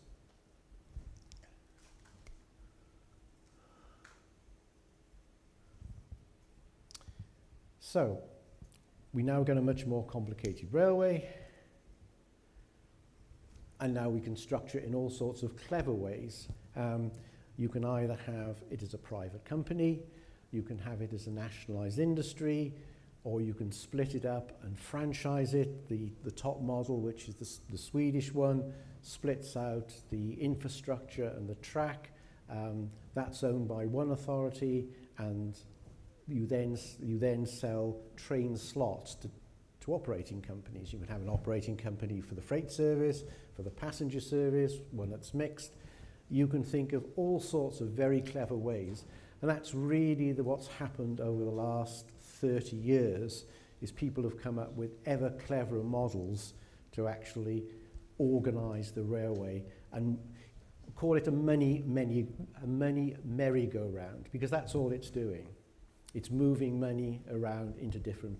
The operational basis of the railway is exactly the same, but people will sell you all sorts of very, very clever ideas. Go beyond that. What are they trying to do? Who is making money out of it? Because if you have a system such as the Swedish system, which is both public and private, it means that anybody private within that has to make a profit. So how do they generate that profit? Those are questions you have to ask. And then what railways have really done is, if you look at that plan now, when we impose on it the fact that we've created cities and settlements, railways have been instrumental in this case because they've now allowed trade to happen, they've now allowed goods to be moved around, and you've created, large city settlements, but it's the railways that have stimulated that development. And that's really where you come to the economic benefits of a railway system. So, the economic impact, as I said, totally profound. It created the modern world. It was about the inventions of the Industrial Revolution, and what railways did was they provided the means to deliver, to grow cities. Without the railways being there, you could have not have done the same thing with any other means. It cannot have been done with canals. Roads and road transportation didn't come until the 1900s, 1920s, 1940s. That's when that led to even greater growth. But the original development of cities are all based around railways. That's not to say that cities weren't there. I mean, some of the cities of the ancient world were very large, but they were limited because there's only so much material and produce you can bring from so far quickly.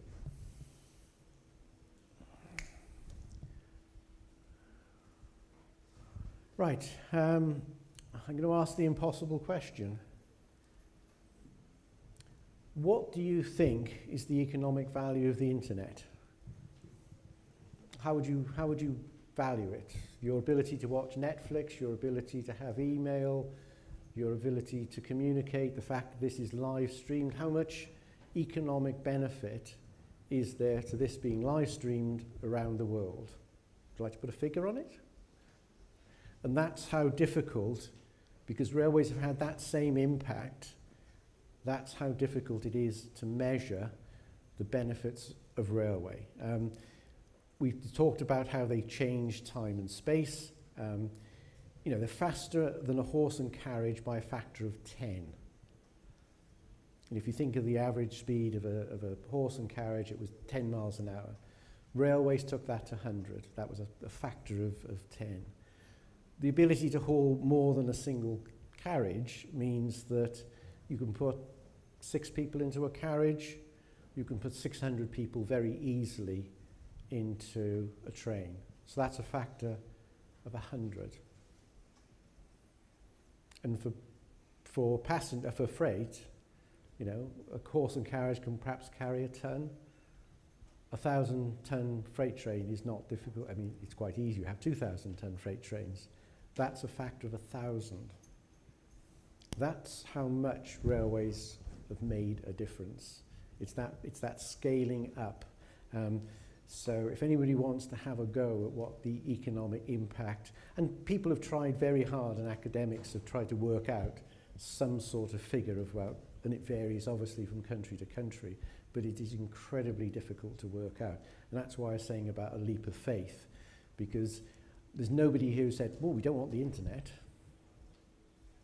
but how much is the internet worth? Good question.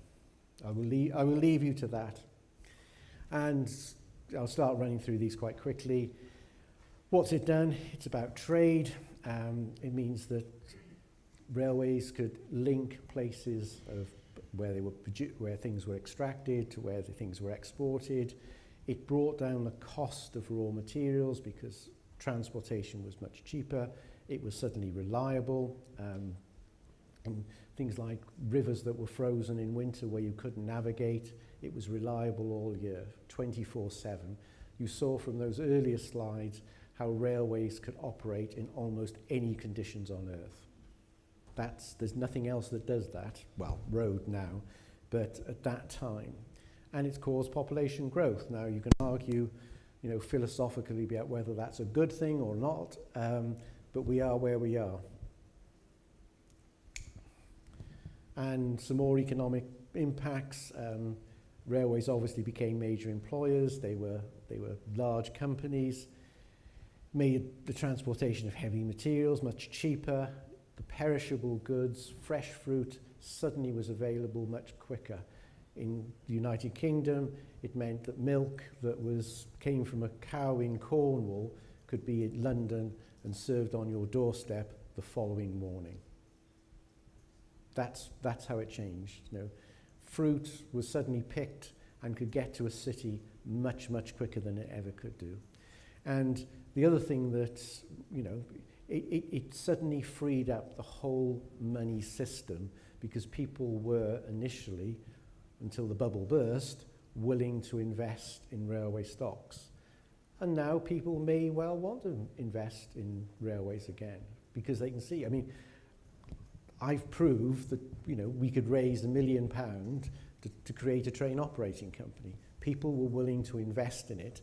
And yes, I don't think any of those people invested are really expecting us to make a dividend or return, and they might have thought of it as much as donation, but the system actually works.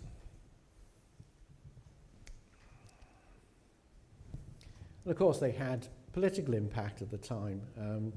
It was a way of spreading political movements.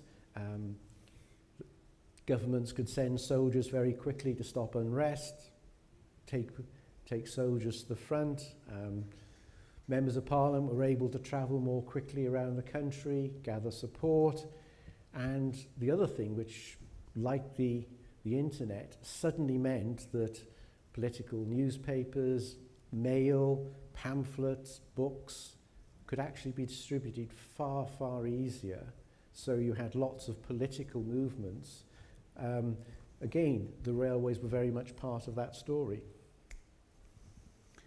And then you had the social side.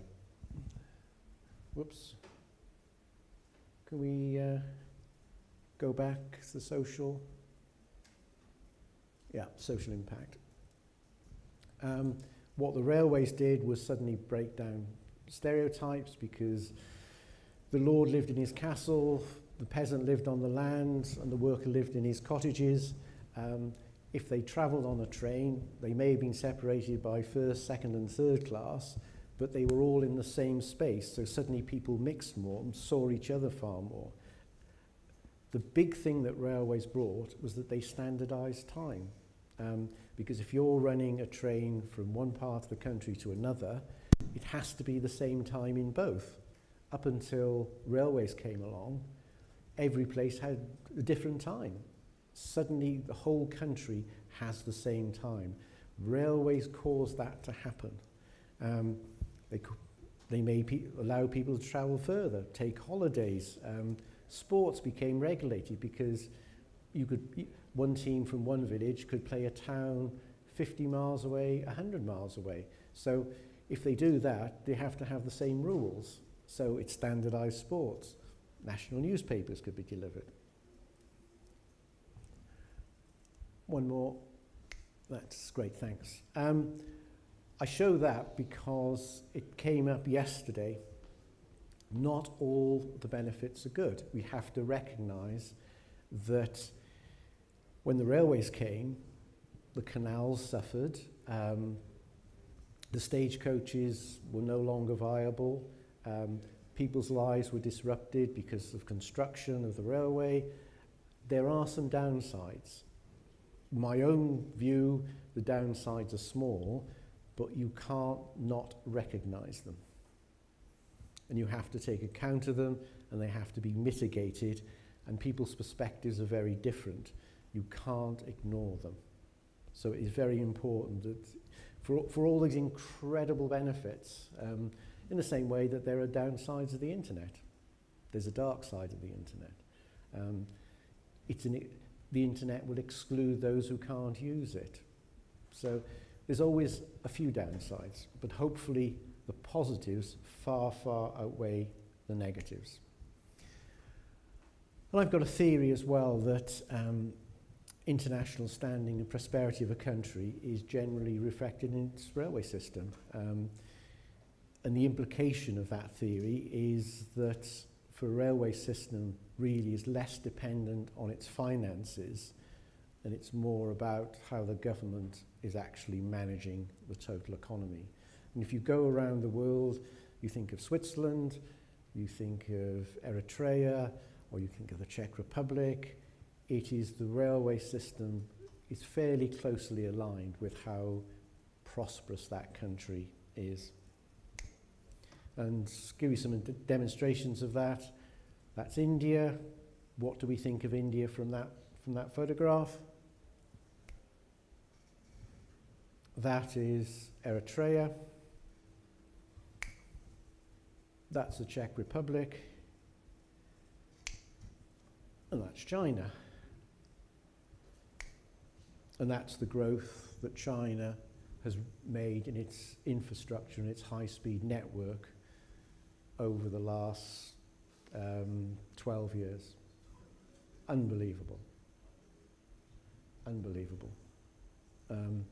So that's a reflection about how important one nation sees railways. But think back to those photographs I showed you. Did you have a feel for how well that country was doing? So the question is, where do you want Jamaica to stand in that? Where does it stand now?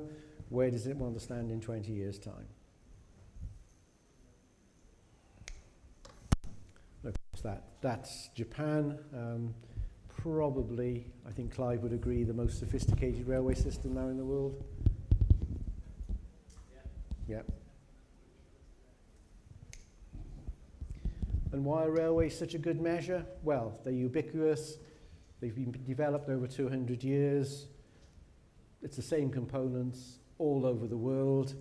And they are strongly influenced by the available capital and political decisions. So they are a good measure. And I mean, there are one or two academics who try to sort of measure that more accurately by looking at specific aspects of the railway, but I'm pretty certain it's going to come out. The only possible exception to it is America, but for other reasons, because of the airlines and the growth of airlines, but their freight service is still incredibly important to that country. So, what's the illusion? How am I doing for time? Well, good question. I think you're out of time, but are you wrapping up?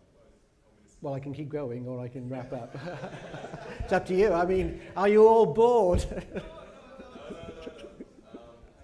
how many slides do you think you've got left then? Because you're doing two parts, aren't you? Oh, no, I'm going to just carry on.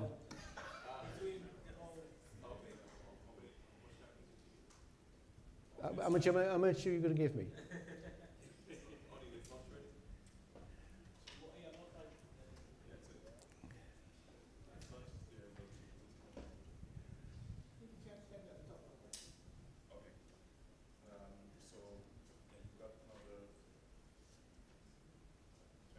Oh, well, fine. You're all happy for me to carry on? Right, okay.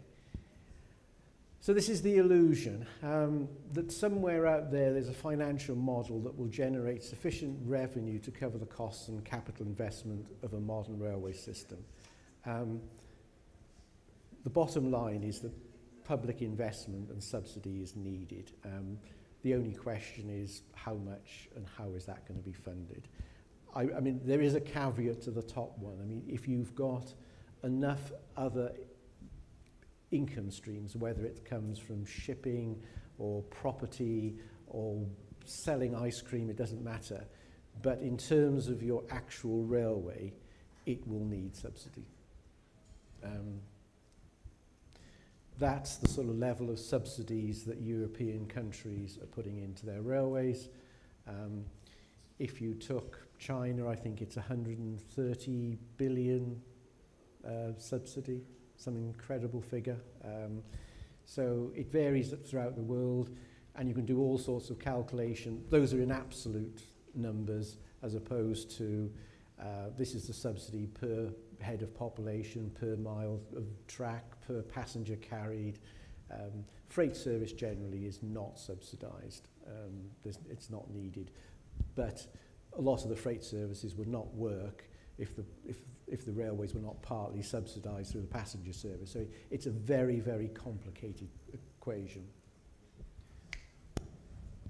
And why is this? Well, railways were once profitable in the UK, certainly in America at the turn of the 1900s.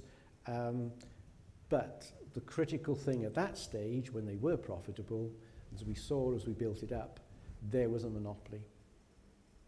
There wasn't a competition. There was no other. I mean, the competition on canals or a horse and cart wasn't really competition. Road and air had not arrived at that stage. Once air and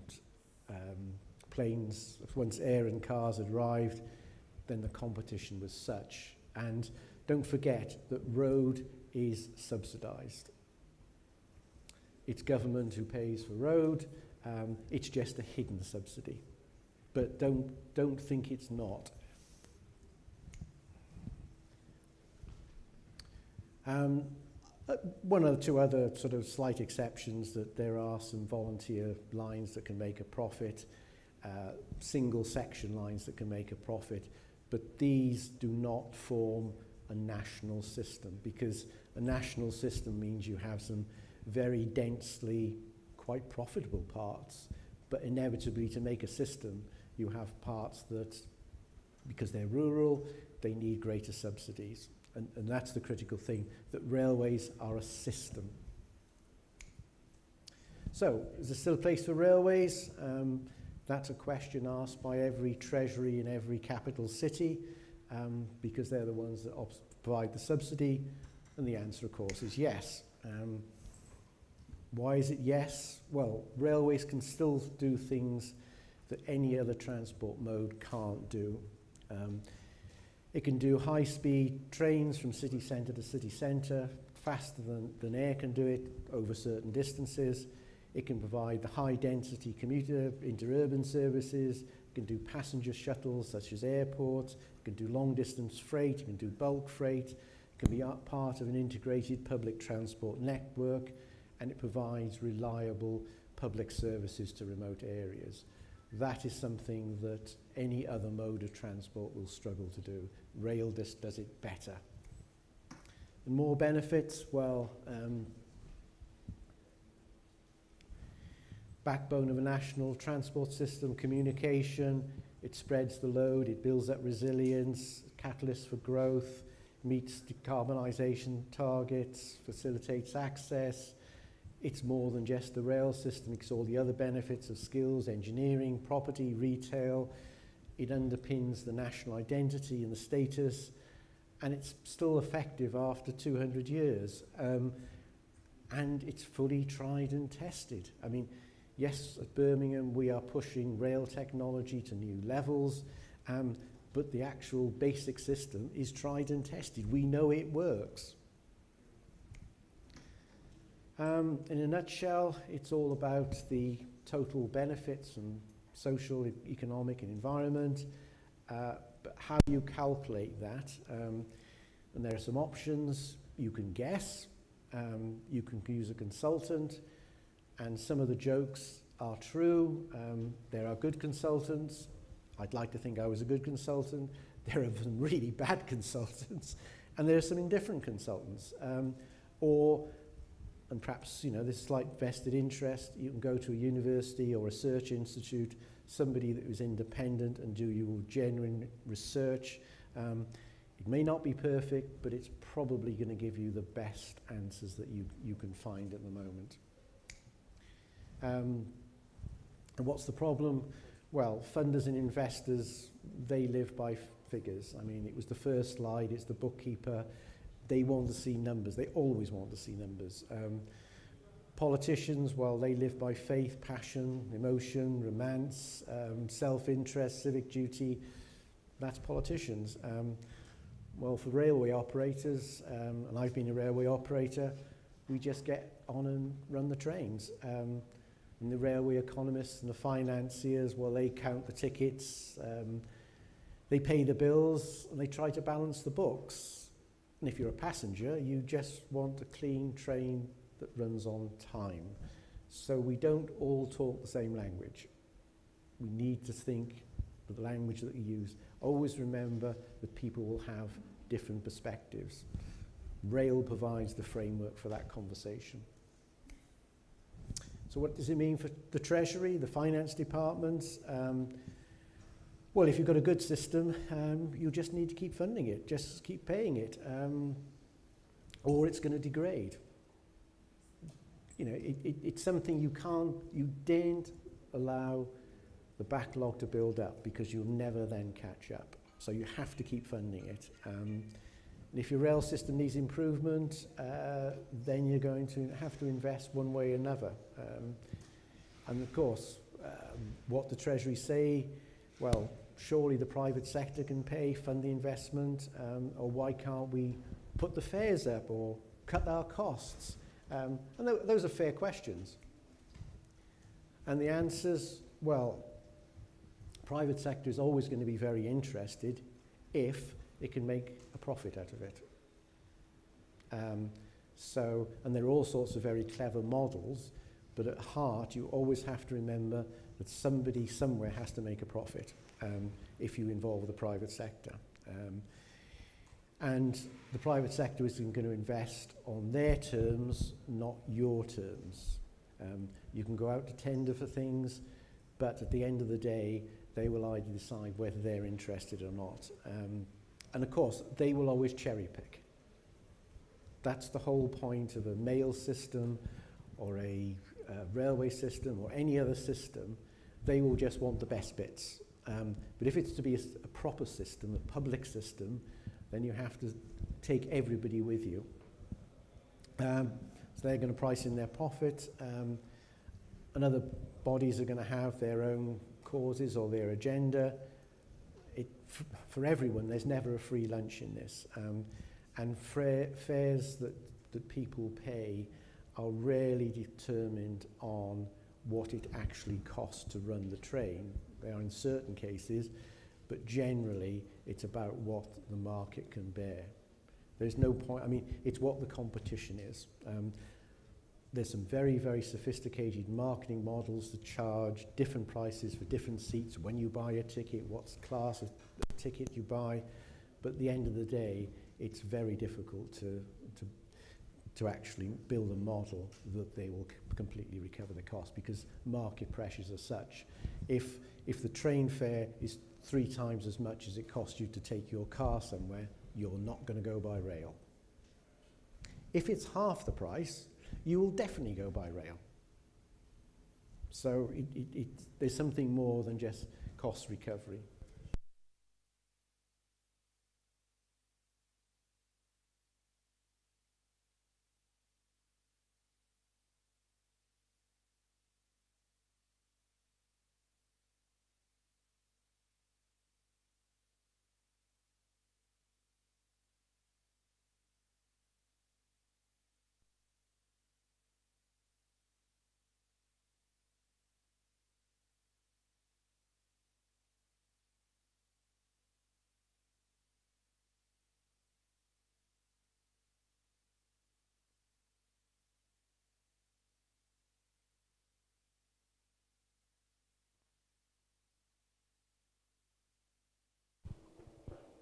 Hello, yes, we're back again, sorry.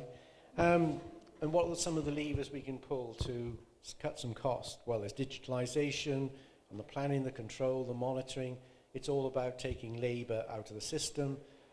Mechanisation, take labour out, automisation, shifting the customer to do things, you know, the self-service ticket machines and everything else, and third-party supplier, well, that just spreads the risk. If you do all these things and you take the humans out of the system, perhaps I'm old-fashioned, but I'm not sure that's a completely good idea. Railways that run completely automated feel very remote. Having the welcome human face is very, very important. And what are the constraints? Well, railways are an incredibly harsh operating environment. It's metal on metal. It wears out. It needs to be looked after. They've run in anything from below freezing to across deserts. It's a very difficult environment to operate. Components wear out, and staff get older, so you have to have a means of transferring skills and knowledge from one generation to the other. Problems happen, whether it's earthquakes or what, railways have to cope and run through it, and it all affects daily performance. And there's a market expectation when you buy a ticket, then the train will turn up, it will be comfortable, it will be clean, it will get you to your destination on time. And that's what railway operation is all about. It's making sure that that system is able to deliver that, not just once, not just twice, but every day in the year, 24/7. And there's three approaches. You can go for the super sophisticated, very efficient, very responsive, and this tends to be what owners want. Or you can go for the simple, robust, and incredibly resilient, and that's in practice what operators want, because they want the system to work consistently, and it's what the customer wants.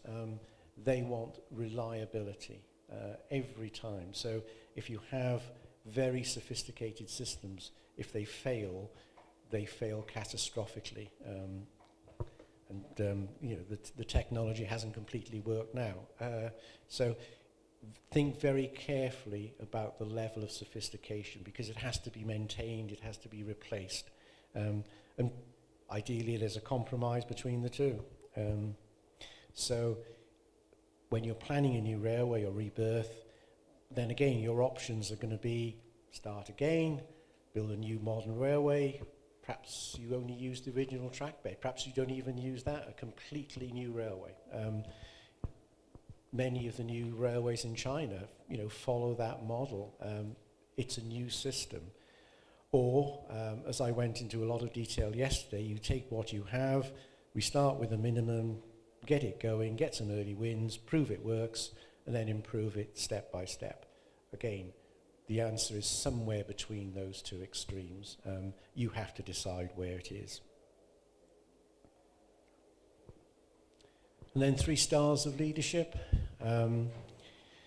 If you do have a new railway, then effectively you have to put in completely new governance, management, everybody has to be externally trained, all the knowledge has to be imported, all the systems, and you're reliant then on that system working, and you're relying on third parties. Or you can take what you've got now, it's homegrown, most capabilities and capacities are here, need some external support, step by step.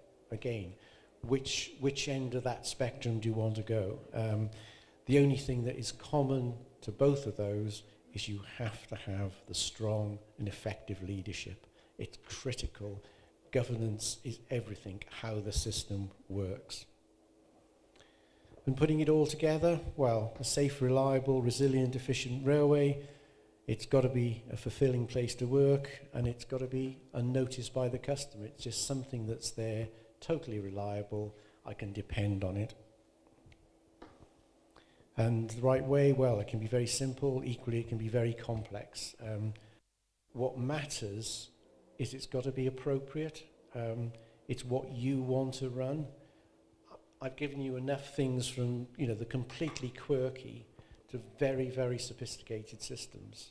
It's all possible. The critical thing is for you to decide where you want to be on that spectrum. And as always, and I'll finish on this, it needs the right people in the right places, doing the right things in the right way at the right time. That's all it needs. You just need to find the right people. And I'm fairly convinced, and that's why for students it's an excellent opportunity. Now you can get in at the very, very beginning, and it's going to be a very exciting journey. Thank you very much.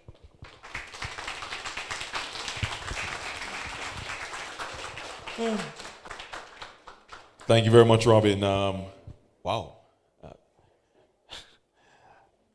I wasn't keeping an eye on the time, but it was something of a present. It was that type of presentation that I think we didn't mind how long it took. If you didn't know anything about railways, I think you got a master class.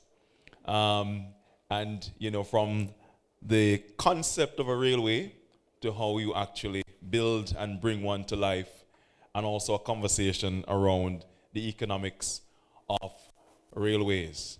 I notice in terms of the economics of railways, I would say, Robin, that you gave more of a philosophy. It was a more philosophical presentation. I didn't see any absolutes there on how economical railways can be. So that was interesting. And I don't know if you and Mr. Williams have very interesting views on how profitable these things can be. Now we're going to take a couple questions, if there are any, and then we'll go to lunch. There are some microphones on the passageways. So yeah, it's walk up, help yourself.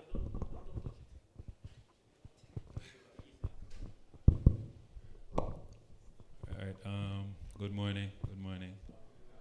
Afternoon, I'm sorry. I guess Sorry, I'm I can't see. You're anticipating behind the light. Dr. Coombes, I'm Horace Campbell. One question. You spoke about economics, you spoke about finance, and you spoke about the difference between the two. You also, you never spoke about that, but I would really like to draw on your consulting expertise without paying you. So, how much do you want to pay? Jamaica, it seems as if Jamaica could use an urban rail transit system. It seems so to me. Yeah. What type do you think would be most beneficial to Jamaica? Because I know there are a few there, the rapid transit and so forth. What type do you think Jamaica would benefit from economically? Right. The honest answer, I don't know. Because the honest answer is I don't know, because there are so many systems out there that are available, and until you do proper research and proper analysis, all I'm going to do is guess. I mean, I could say, the system that Manchester has or Sheffield has is the perfect one for Kingston. I'm guessing until I know an awful lot more about what it is that you want to achieve, the densities, the capacities, the operation, the skill, and critically, how much money's in the budget. I mean, I could design you, well, I couldn't, but Marcelo could design you the most wonderful railway system, urban transit system you've ever come across. It just comes with a very big price tag. And everyone will go, oh, can't afford that. And the idea that, I didn't talk about numbers. I can talk about numbers, but they're actually meaningless until you get down to what you're trying to do. It's easy then to just cost something. It's just an Excel spreadsheet and just adding up the numbers. It's whether those numbers then are affordable and what the returns will be. Now, if you say and add up the fact that an urban transit system will grow Kingston by a factor of 2 or 3, it will improve property values by a factor of 6, 7, then it makes a big difference. You have to do the complete equation before you can come up with the technical solution. There's a range. It's almost like it's like what car do you want? I could say I would love to have an Aston Martin, absolutely a James Bond Aston Martin. I would love to have a James Bond Aston Martin. I can't afford one, and actually it's totally impractical. You know, you can't put a family into a James Bond sports car. No, if you can afford a James Bond sports car, you can probably afford another car, but you know, it's that simple equation. And if you can only afford a 10-year-old Ford Runaround, well, that's all you can afford. But they'll both get you between 2 places. Just one's a little bit more shiny and sexy than the other. So it's you tell me, you give me a brief, what it is you want me to achieve, and I will design it, I will cost it, you pay for it, and I'll deliver it. Next question, please. There's somebody over there, I don't know if they want.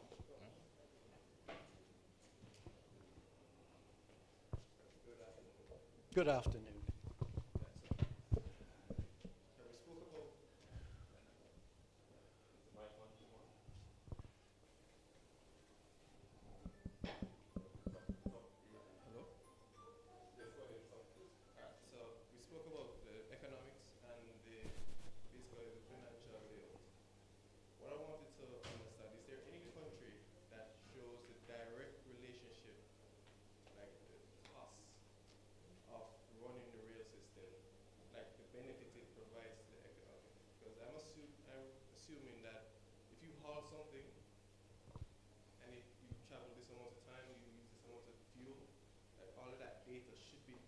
Oh, the data is there. I mean, there is oodles and oodles of data. I mean, I could give you a wonderful presentation on working out the exact relationship between variable cost and apportioning costs and everything else. But I'm trying to go one step above that, because unless you know what you're trying to do, you'll get mesmerized by the figures. Well, what I'm just trying to understand, or what I'm trying to point out is, like, you say that there's an economical benefit, but most countries or most governments can't see that benefit. No, because as I said, the question is how do you value the internet? Because there are easy benefits that you can measure. The ability to send and speed up business systems has a financial benefit. But how do you measure the soft benefits that you can stream Netflix? Thank you. Yeah. Okay, next question. Yeah, can you hear me? Yep. Yeah. You're behind the light, but So that presentation was really about sort of the genesis of developing a rail system. But in our case, we have an existing rail system that has sort of been gutted, and we're trying to go through this process of redeveloping it. And meanwhile, we've sort of developed this highway system that is in direct competition to our rail system, in a case where we can develop it to the extent that it was in 1992, in a way. If we talk about economic arguments for rail, what does a 1992 rail look like economically in 2022 or in the future, right?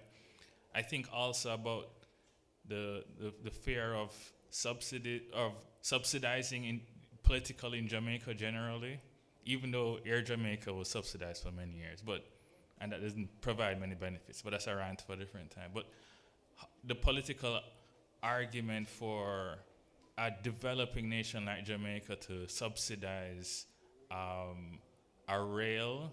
I mean, Mr. Williams talked about how they took money from the JRC to put into other programs as well. And they're doing the same thing with our housing trust as well, generally. So the first question, to define it, with the competition with the highway, what does a 1992 rail look like in a modern era for us? Is that economically viable? And question two is, what is the political argument, not economic, but political, for subsidizing rail? Well, in 1992, there was a reason why the railways closed in 1992, and I mean, others can speak exactly what happened, but the chances are it couldn't afford to compete. It reaches a point when it's just cheaper to close it. I mean, the irony is that, as we were told today, there were periods when JRC was profitable, but it wasn't running any trains. Now, that makes it almost one of the unique railway companies around the world that's making a profit by not running trains. So that's your 1992. We are where we are, and it's what role can rail play in the transport infrastructure, not just of Jamaica, but of any country. What are the benefits? I mean, vehicles on roads, if you took, for example, lorries, taking lorries off the road frees it up for other users. It's less noise, it's less pollution, it's less carbon, it's less lots of things. So you can quantify that. That's a fairly easy benefit to do that.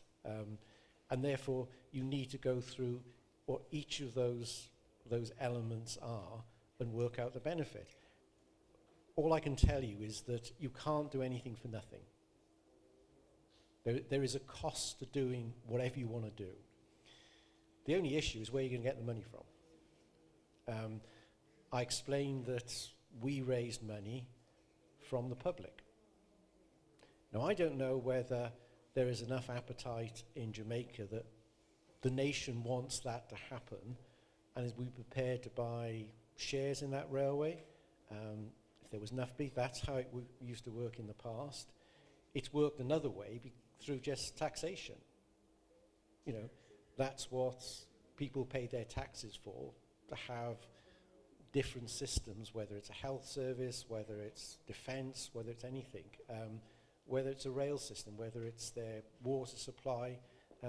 You have to make that decision.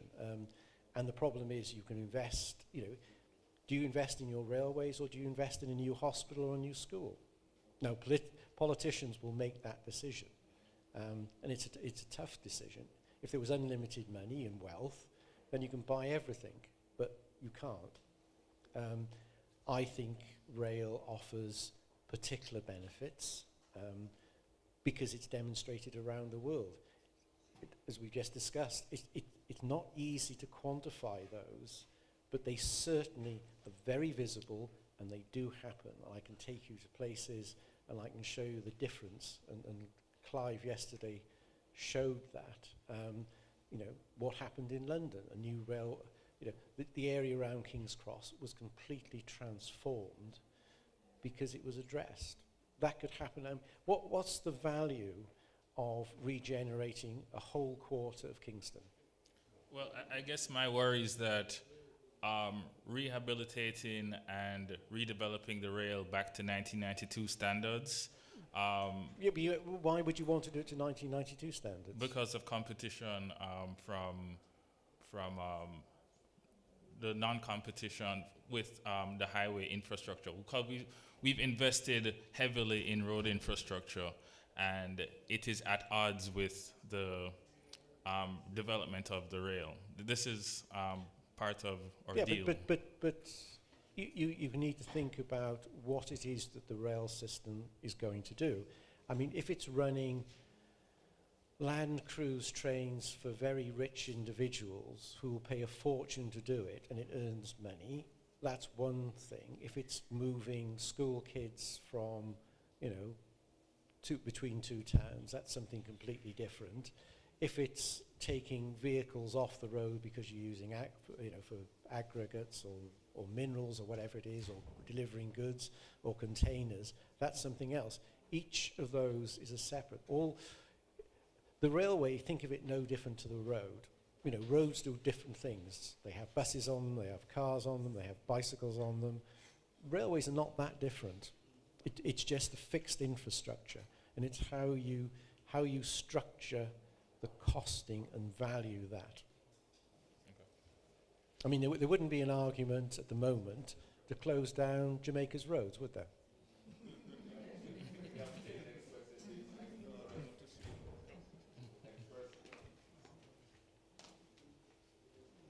Thank you, Dr. Coombes. Let me just say, very good presentation, and I really admire the fact that you took it from very basic principles and made it complex from those basic principles. So really appreciated. I was looking at your examples, and they seem to be around large economies, developed countries, and you've clearly shown how the rail developed alongside their own development. Do you have any economic model for a small state, perhaps even like Jamaica, where the rail system of that nature has so developed and have made the same type of contribution to their economies? Very good question. I'm looking to Clive and Marcelo. Would you?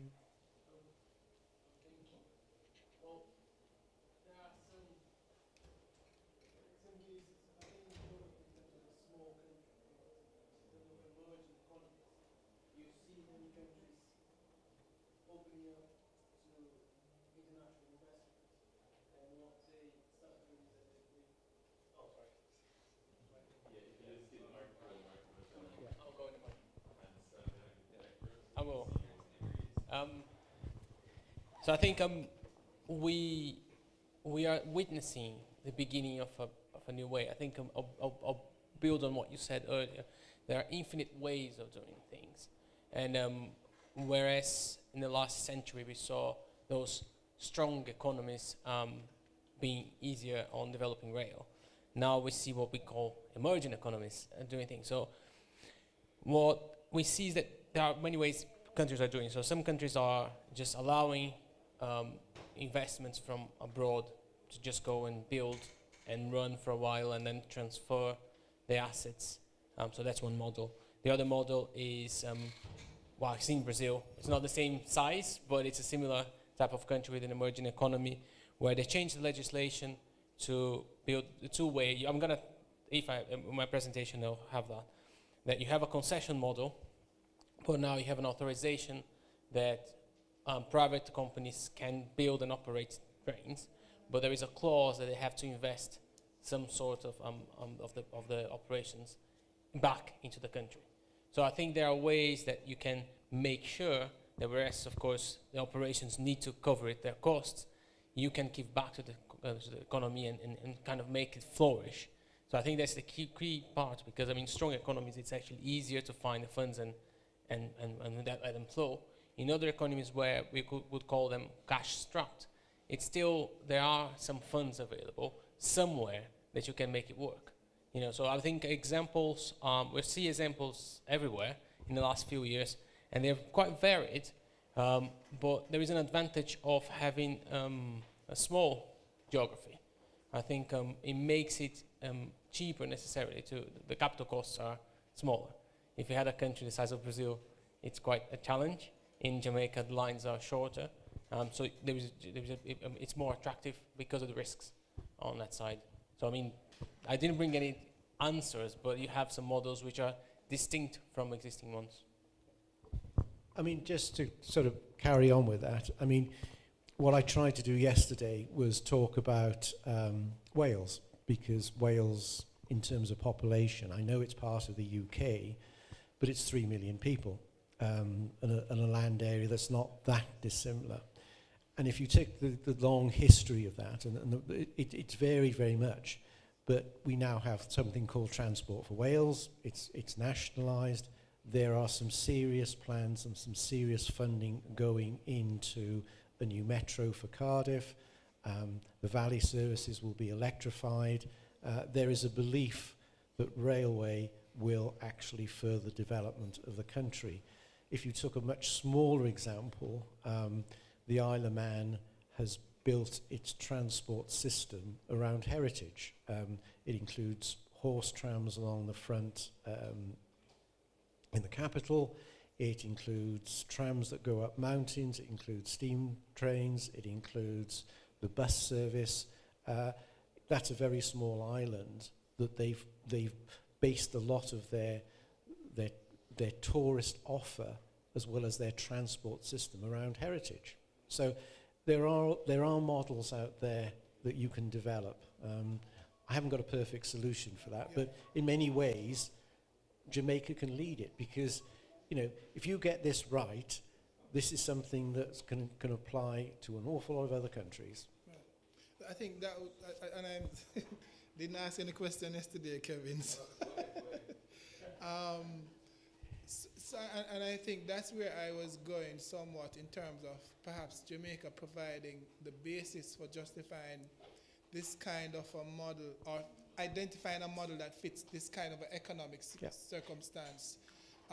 You know, and the follow-up to that would have been what would have been the University of Birmingham's experience around the world, perhaps. I don't know if your experience has been concentrated in Europe, but and if your experience was primarily technical, but have you had any experience from the economic side of things in providing the kind of analysis that is required to justify real systems in perhaps, you know, as a country or a state like ours? And as you say, it may be that we are going in the direction. Yeah, I mean, to me, I mean, I've just completed a PhD, and I was amazed how much new ground I was breaking in terms of things like social capital. So you've got to remember that railways are into a renaissance now. When I started, as I said earlier, railways were on a downward trajectory. Right. I mean, if we were having this, we wouldn't have had this debate 20 years ago. Yeah. It would be, well, you know, railways are yesterday's solutions. They've passed their sell-by date. Just close them and give up. Right. But it's now changed. So we're actually turning the clock back to almost the beginning, and it's going to be a rebirth. Now, I can't tell you how that new trajectory is going to go. It's certainly going to go somewhere because it's clear, you know, from one end of the scale of what's happening in China, what's happening in Europe, what's even happening in the US with some of the urban systems. So we're now on a new journey. Yeah. So, you know, where do you want to sit on that journey? Do you want to wait till the train has left the station and gone, or do you want to try and jump on the train and not quite sure of its destination yet? And that's why, that's the important thing of the MOU to me yesterday, is that it's an opportunity to do a lot of research and understanding, because it's not there. Right. Well, it might be, but I don't know where it is. Yeah. I haven't found it. Thank you very much. Just a quick question, very quick, short. Within the last 30 years, with the increase in technology for train, is the cost of energy direct or inverse? To run a train 30 years ago to these bullet trains that we are running now, what is the cost of energy since the past 30 years? Yeah, I'm going to say, I know a man who knows the answer. Beautiful. Like any good consultant. I'll come and say something. So in terms of energy, going fast is really expensive. So the power is cube of the speed. So that's a big issue. So as we speed up, we're going to use more energy.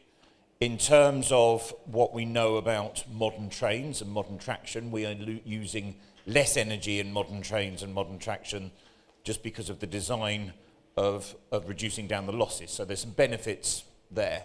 So I would anticipate that in a Jamaican context, with a modern traction system, you would reduce down the amount of energy you'd use. You'd be more intelligent about how you were coasting and accelerating over the trajectory of the track. And so you would be, you know, net energy reduction if you did it in an intelligent way. Does that answer your question? It does, thanks. But I mean, fundamentally the message is speed is really, really expensive from an energy point of view, but speed's a good thing because, you know, if it takes 6 hours to get work from one side of the island to the other, you don't go. So there is a trade-off in terms of that.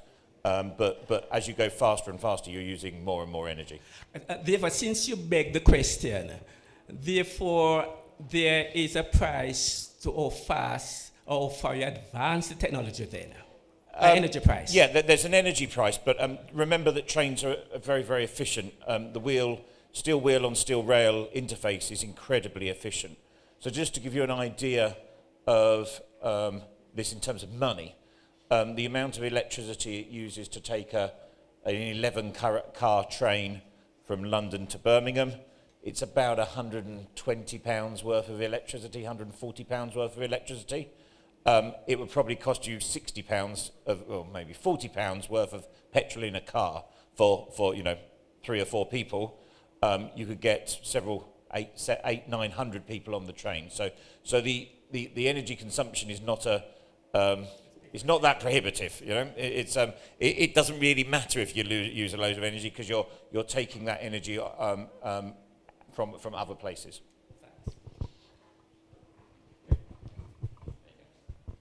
Thank you. Okay. If you have any more questions, all 3 delegates from the University of Birmingham will be available during lunch. Allow them to eat some lunch, but but certainly in between lunch and coffee breaks and other opportunities, you can ask them your questions. Can we have another round of applause for Dr. Coombes?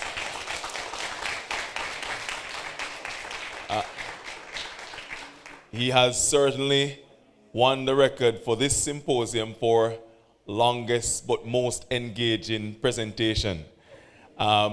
We didn't have that as an official prize when we started, but he certainly has obtained that award. So thank you, Dr. Coombes. I think for most of us in the room who didn't know anything about railway, we've certainly been educated by your presentation. Before we go to lunch, I just want to acknowledge our sponsors. Lunch is sponsored by the University of Birmingham. So,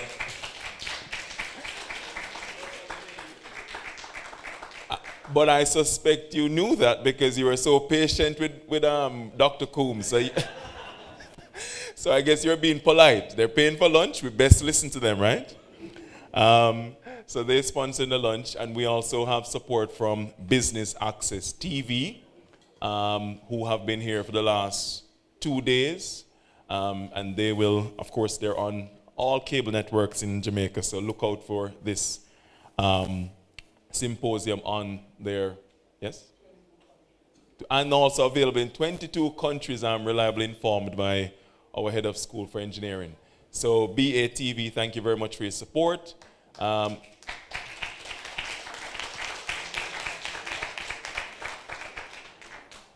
And to all our supporters, since I'm thanking everyone, I don't want anyone to feel left out. So all our supporters, whoever you are, thank you very much.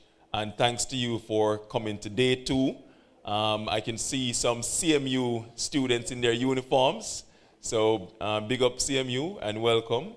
And you have a role to play because those big diesel engines that you're using in marine, rail also has big diesel engines as well. So you can, your skills will be useful there.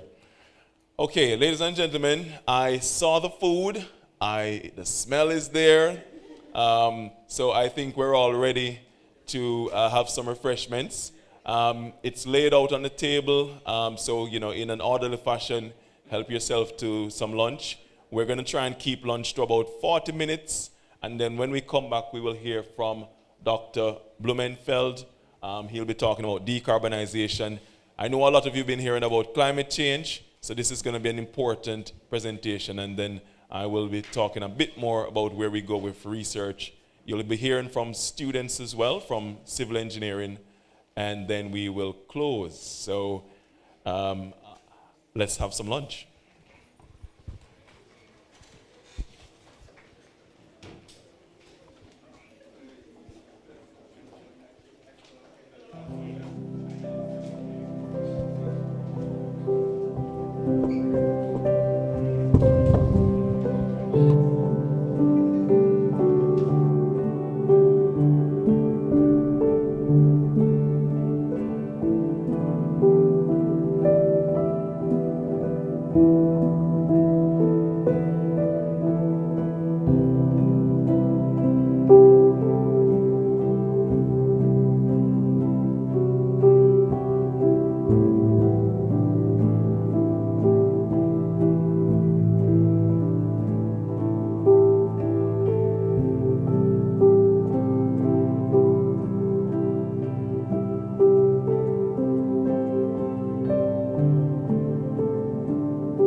You know, say that work still. I don't know what's going on again.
Mic check, 1, 2, 3. Okay, ladies and gentlemen, good afternoon. We're going to restart. I'm sure we had more than 40 minutes for lunch, so you had a bit of water to help you digest your food. Okay, so Marcel, young ladies, if there's anyone outside who should be inside, feel free to go and get them. So that we can restart. Okay, so is the live stream up? Okay. All right, good afternoon, everyone, and welcome back to the afternoon session, the final plenary session of this symposium.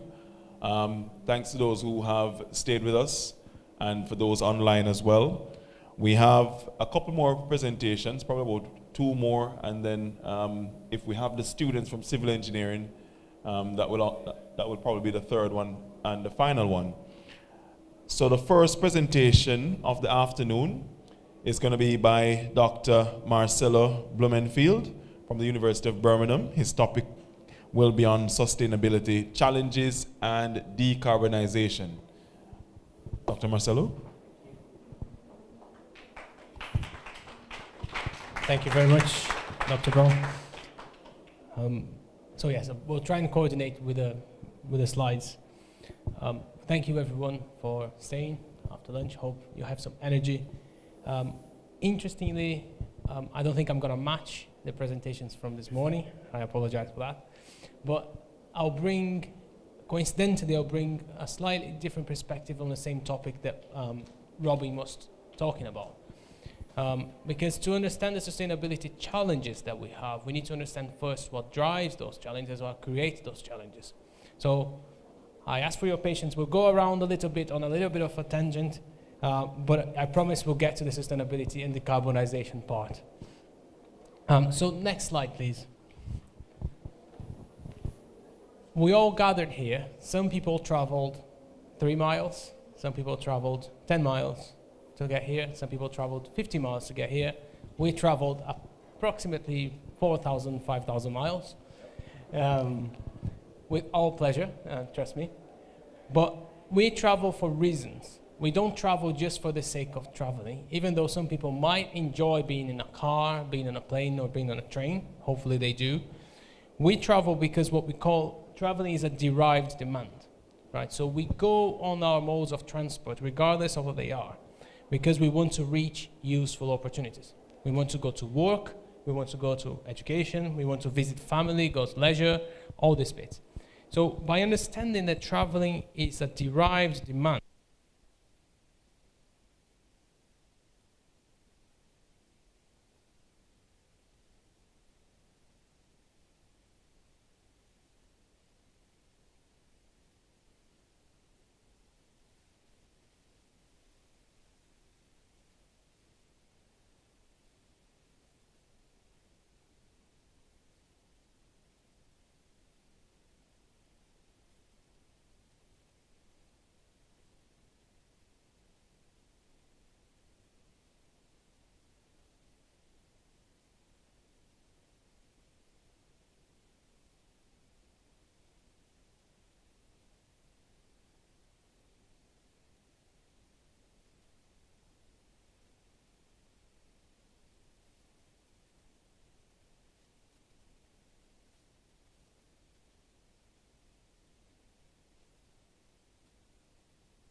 Yeah.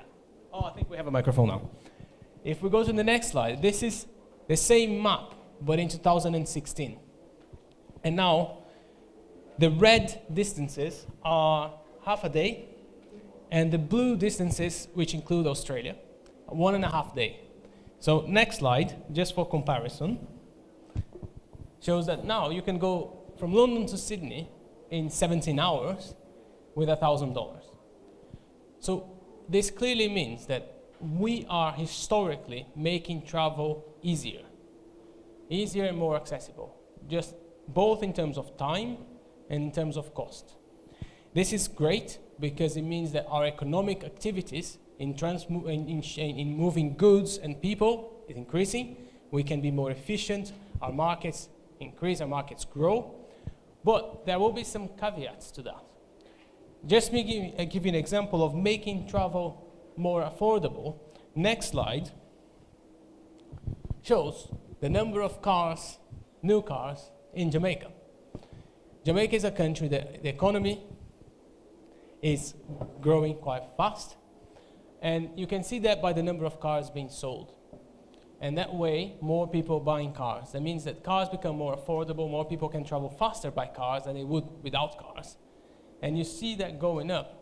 But that will have some effect on our cities and our countries, right? People start traveling more. Next slide will give you a little bit of a glimpse. This is Los Angeles, a city that has many more cars than Jamaica, but it's a city that grew around the car. And what the car does is that it just gives you speed. Because as I said, we have one thing called travel time budgets. We will not travel much longer, but if we travel faster, we will travel further. So next slide, I'm gonna go whistle-stop tour.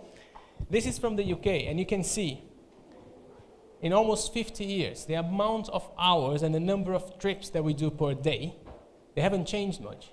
So that means that our relationship with travel, that means that we travel the same number of times, usually twice, right? One to work, one back, and then a few more in between.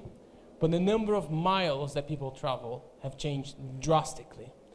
And I do want to point out that in the 70s, that's when it starts growing, and it's the same as happening in countries like Jamaica.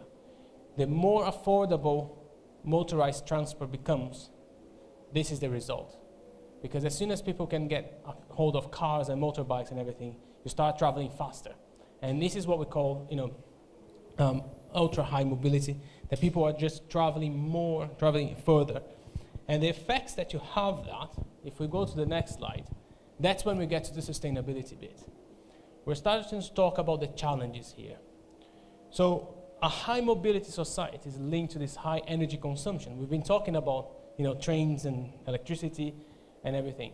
But because of the way that we are arranged society and travel and our transport modes so far, it's also linked to air pollution, health issues, climate change. So the first graph on the left is the number of passenger kilometers. This is a really good indicator, which means the number of a passenger kilometer is transporting one passenger for 1 kilometer. So if you have a bus with 40 passengers traveling for 1 kilometer, you have 40 passenger kilometers. We are now talking about trillion passenger kilometers in the world. That's how much people are traveling. In 1950 it was 2. Oh, sorry. Back. Yeah. 1950 was 2. 2015 it was 25. 2050 we're doubling potentially to 50 trillion passenger kilometers. Sorry, no, don't move yet.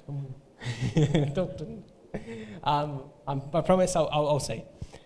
But the challenge here is traveling that much, not necessarily is a problem, but it is a problem when you travel with carbon-intensive modes.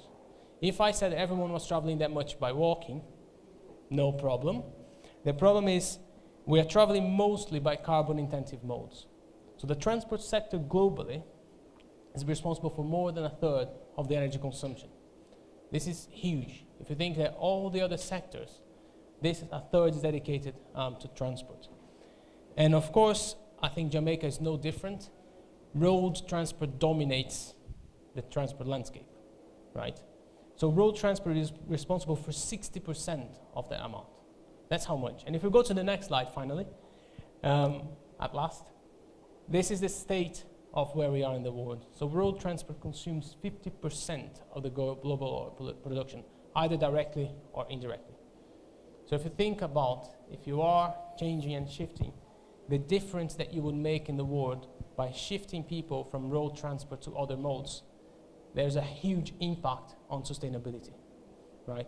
So we're getting to the challenges because it's not easy to do that, right? So the next slide, we're going to actually get into sustainable development. Oh yeah, if you can click, sorry, a little bit until you get all the slide into it. Yeah, I don't like surprises, you'll see.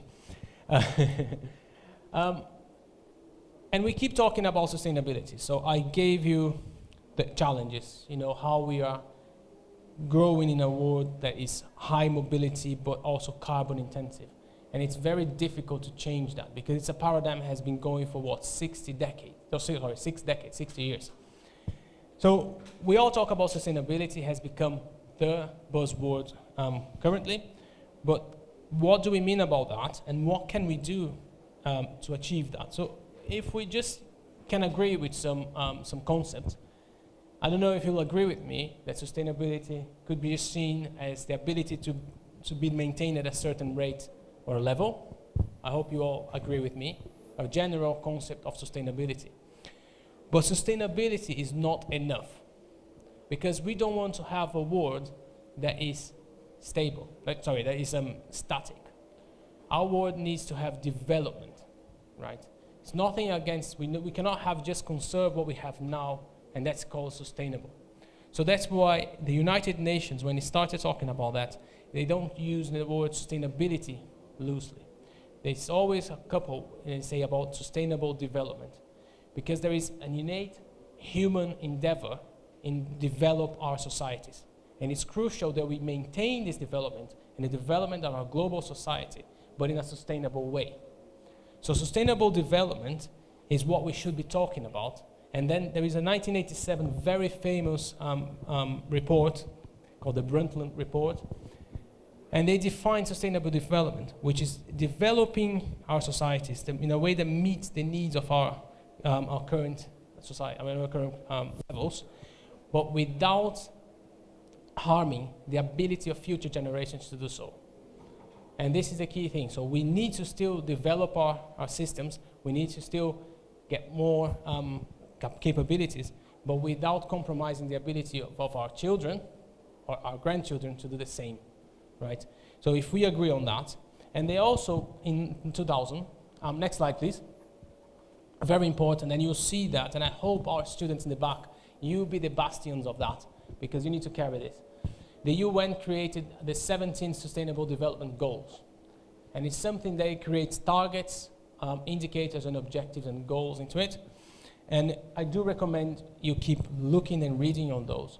And I always bring that because if you go and read, I guarantee, and I tried counting, but transport is either directly or indirectly related to at least half of those. Maybe they don't say the word transport in their indicators and their goals, but they are achieved or indirectly achieved with better transport. So transport is ubiquitous, it's essential to our society. So whatever we do will have direct and indirect impact on the outcomes of what we do. Right, next slide. Going a bit more into detail, and I hope you haven't seen this before, there are different sustainability models. When I say sustainability models, it's about understanding sustainability. You know, the first way of people talking about sustainability, they use this triangle. You can see some Venn diagrams as well. But they say something. The way that you draw a sustainability model of talking about economic sustainability, social sustainability, and environmental sustainability, the 3 layers of sustainability, they dictate your understanding of these challenges. So the first one, even simplistic as it seems, it shows in a triangle that if you are to increase one of them, you have to affect the balance of the others. So it comes with this mentality that improving environmental sustainability comes at the expense of social and economic, that you cannot have all together. And this is perhaps quite a conservative way or quite a cynical way of looking at it. And also it doesn't tell the proper picture, which is they don't all have the same weight. So this is outdated, and nowadays people talk about the second model on the right, which puts things into perspective. Of course, you still need the 3 layers of sustainability. You need your economic sustainability, your social sustainability, your environmental sustainability. But by encapsulating one inside the other, we are telling the philosophy behind that you cannot have economic sustainability without social sustainability. And you cannot have social and economic sustainability without environmental sustainability. That's because if we destroy the planet, it doesn't matter if we have the best economic models, right? I hope you agree with that. And it puts things into perspective of importance. So we should be looking at environmental and social sustainability at a greater depth and a greater prioritization than economic. Of course, not forgetting the economic sustainability. So next slide. Talking about railways now. We don't have much to say about railways and sustainability because railways are generally more sustainable. So we brand ourselves, and this is true, railways are very much more sustainable than any other mode. I'll show you some graphs. So rail consumes 1/3 of the amount of fuel per ton kilometer than road mode. Can carry 40 times more passengers. One train can carry the equivalent of 40 tons. I think someone mentioned that yesterday, our friends from Noranda. So by using rail, you're automatically contributing to sustainability or sustainable outcomes, automatically. Next slide, I put some graphs just because everyone loves graphs, and I love graphs. This is just a comparison of what you have. So you have an electric freight train, and someone will say, well, why do you put CO2 emissions in an electric train? Anyone? Use electricity. Very good, love it. Well, you see, so there's still, even if it's a diesel train, not that we want diesel trains in the future, still much more efficient than lorries per ton kilometer. The next one puts things even more into perspective. Next slide, please. And that's why we don't want to be shipping things on planes, because that's the impact that you have by transporting things by planes. Of course, Jamaica is in a very good position, that the size of the country in doing internal domestic markets and shipping of goods. You don't need to fly between Port Antonio and St. Elizabeth. But between the Caribbean countries you might, or also in continental regions you will potentially do that. So there's a huge impact on those. But then it's not all done. Can I just go to the next challenge? Next slide, sorry. So we know that railways are more sustainable, and they would do greater goods if we could shift, goods and people from other modes into railways.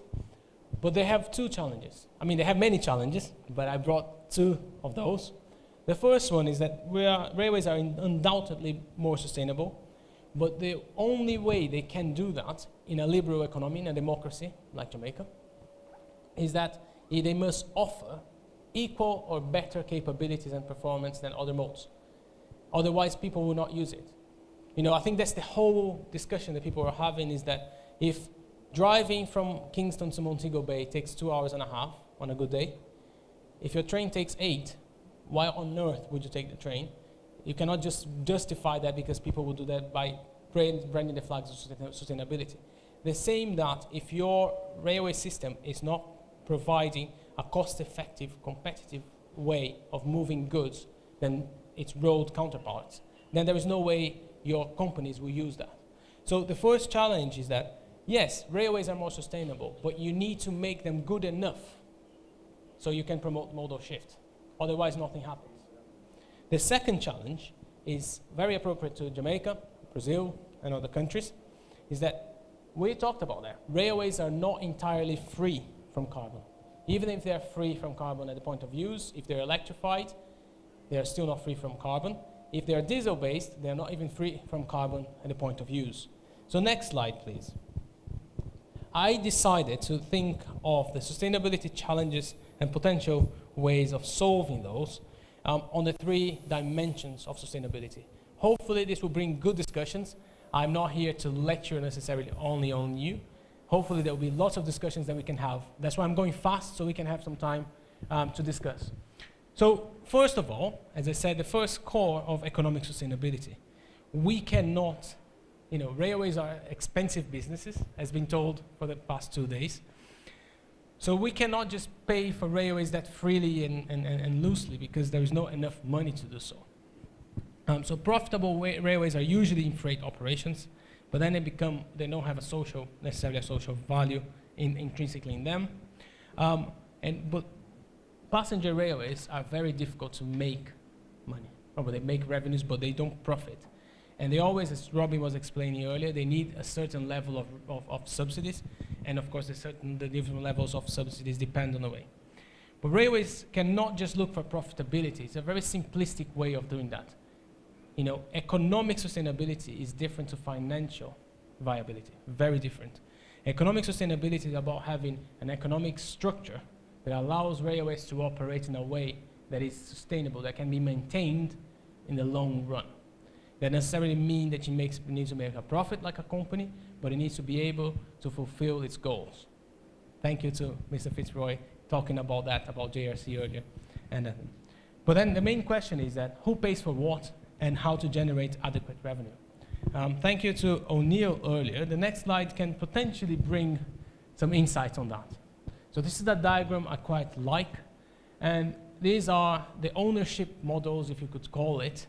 Maybe there is a better way than my colleagues from Birmingham would call it, of funding and operating railways. So I put in 5 different stages or places. So you have the ownership of the infrastructure, tracks and things of the sort, the investment in new infrastructure, operation and maintenance of infrastructure, and then rolling stock investment or ownership, and operation and maintenance of rolling stock. And the different colors they show, different shades show what's public and what's private. So you see that many countries do things differently. It can get quite complicated sometimes, but my main message is that there is no single silver bullet. There is no specific solution that will go for every single country. You see the UK operates in a way, for now, it will change soon, but operates that the infrastructure belongs to the country, belongs to a public corporation, and operating on that infrastructure is done by private enterprises. And the way they do that, so the government injects money to make the infrastructure good enough that will attract operators to want to use that infrastructure to run services, either freight or passenger, and get their profits or their money back, their investment back. So that's why you have a private on the top and a public in the bottom. Other countries might even have the public corporation operating in competition with private operators. Maybe JRC could do that. Then you have a vertically integrated, like Jamaica, where there is a public company only maintaining everything. There are ways, some countries do that. Russia does that. There's nothing different. Tanzania does that. Brazil used to do that. Brazil changed recently to a concession model. The only difference that you have to the UK is that the operator, and that reminds me of our bauxite companies, is that the operator is responsible also for maintaining the infrastructure. In that case, for those in the sector, that's where a regulator makes a huge difference, because that's how you can regulate what's going on with the infrastructure. And you have some mixed ownership. Brazil just went into it of authorizing private companies to build and operate railways. If you find a model, if you find a business case, why not? There might be a source of revenue. Some private companies might want to do that. Why not letting them do it? With some caveats that sometimes the public governance needs to look at how to derive social value from it. Otherwise, it becomes almost segregated from society, and maybe there won't be social value taken from the railways, and that should be the main message. So if we jump to the next slide, we're talking about social sustainability. I'm happy to go and discuss in the next break or via email how we can do different models. But social sustainability is a bit more difficult, a bit more intangible than economic. It's about justice, equity in society, and what you bring to society from your transport modes. I'm not even talking only about railways, I'm talking about transport in general.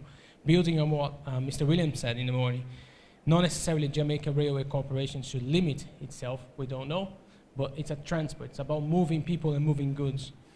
And social sustainability is to be defining, specifying the positive and negative impacts that the systems they have on people and the social life. And it's about this thing of, it's very important that we remember, it's about welfare, it's about development and justice. In railway transport, it's about affordability, accessibility, the environmental impacts, and the distribution of environmental impacts. I think that's a key thing.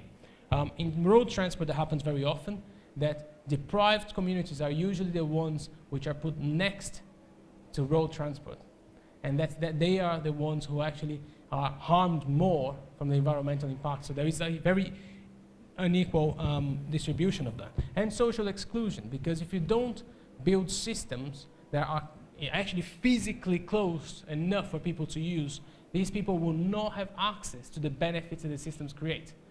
So you see how it's not that easy, because you need to manage the profitability, the economic sustainability, but also the value that your system will bring.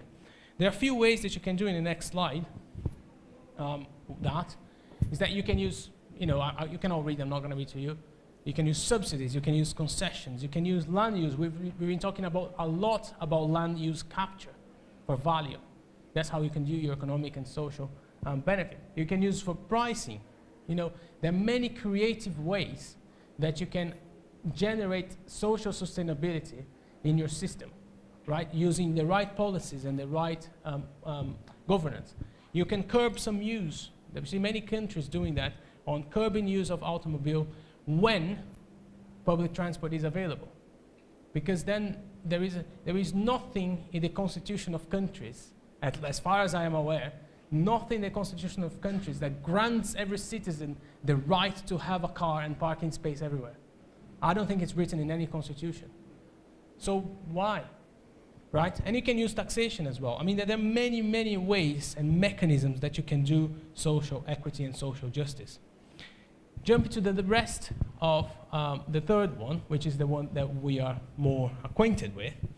That's the most discussed form of sustainability, which is just reducing or actually improving the efficiency of the use of resources. In the way that will limit, I'm not even saying it will not happen, it will just limit global warming and the effects of climate change. So mitigation is quite important because we will suffer some from it. And the word that I want to attach with it is decarbonization, because of the way that we need to have drastic reductions. The IPCC has been releasing some reports, and some reports are saying that we need to reduce by 90% the amount of emissions. And it's really difficult. If you think about that, it's really difficult to do that. Oh, wait, we're losing it. That's okay. And I think it explains why everyone is thinking about electrification. Electrification. But electrification is very, very, very expensive, and it requires, as Clive was explaining yesterday, it requires a level of traffic volumes. It requires a level of number of trains moving on the tracks and goods moving on the tracks for you to actually justify the level of investment in it. So I'm not going to say no, but is it feasible? Is it viable? For Jamaica, I did some homework last night. I hope it went well. I don't know. So the next slide just brings one graph that during lunch we had a conversation about that. Just the next one.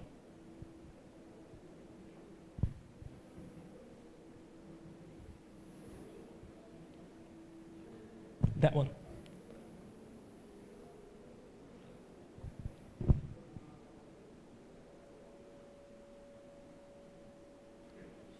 Sorry? Yes, we got it. Thank you. I hope you don't mind the jokes. So we had the discussion with some people during lunch, and not even if we don't think about costs, right? We are engineers. This is a symposium on railway engineering. And we were asked yesterday if it would be feasible, if we could think of a Jamaican railway is being electrified. I'm not saying it's not, but I went and I looked at the energy production of the energy grid, and it's about 1,500 kilowatts per capita. That equates to about 4.5 gigawatts that hour, 4.5 gigawatt hour. That wouldn't go far in terms of how much you need. So for every, I don't think I could do Kevin's presentation. So what I'm trying to say is it's a small island with somehow still a relatively small production of electricity and power. It would be difficult at this stage to say, yes, tomorrow we're going to put pylons and just put an overhead line and we're going to do it, because there wouldn't be sufficient and enough power to run the trains, especially going uphill, which is more difficult. So we need to think of different ways. But also there are different ways of it. The next graph, yes, next graph is about the energy mix. Because we could say, let's electrify, and everyone's like, great, it's electric. But where is your energy coming from in Jamaica? Anyone? You know that, right? It's oil. So what's the point? You're producing electricity from oil. You might get some efficiency in the process, but you're still having a carbon-intensive energy production. And then it strikes me sometimes that in a country as sunny as Jamaica, that no one is thinking about solar. Or maybe they are, but there could be a way forward. The next slide explains why this is important. Because the conversations that we always have about decarbonizing railways, they tend to stay in what we call scope 1, which is if the train is diesel or electric or hydrogen, and it kind of stops there, right? It says, oh, well, my train is electric or my train is hydrogen-based and life is beautiful. But there are 3 scopes of emissions in the railways. So scope 1 is the direct emissions of running the trains. So if you have a diesel train, then there's a problem in the scope 1. But scope 2 is your supporting infrastructure. How are you powering that support infrastructure? As all the presentations before mine have emphasized, railways are not just a train traveling in the ether. There is a significant and robust of infrastructure around, and it needs to be powered some way. So if you don't think of how you do that, if you have stations, lovely plans for the station in Kingston, then we need to be powered somehow. And if you don't think of all that scope 2, you're missing some part of it. Of course, about 60% is scope 1, but it's still a sizable amount of scope 2. And even more so, because we're getting this stage in Jamaica, which is we are rebuilding, we are rehabilitating or building new lines, and you need supply chains, and you need to put things on tracks, and you need to have construction inside. And that also is carbon intensive. So it's not that simple. I'm not here to give you, a very cynical way of the word. But it requires us not to think that simplistically, that just putting a type of rolling stock on tracks will solve all our problems. We need to think holistically, and understanding that sustainability is an encompassing model that we always have to keep in our minds when we are doing and we're making our choices of what we're going to build. The last slide, and I think you're going to be very, very relieved that this is the last slide. So what are the ways forward? I decided to just look at 3, but we could go forever. Hopefully we'll have some discussions on next time. But there are alternative decarbonization pathways, So the first one, of course, is the direct scope 1. Use alternative traction. Jamaica has a benefit of having a relatively short line. That makes alternative traction, which is, growing quite fast in a stage of development that is actually gaining traction, is you can use hydrogen, you can use battery, you might use solar for some of your infrastructure. Why not? So you have always to think of alternative ways of powering your system to get rid of those scope 1, 2, and 3 emissions, right? So think about the technologies that I was talking today for those who are unlucky to hear me speak today. Yesterday, sorry. I was talking about additive manufacturing, different technologies about, helping with the supply chain. All these things also need to make part of the system.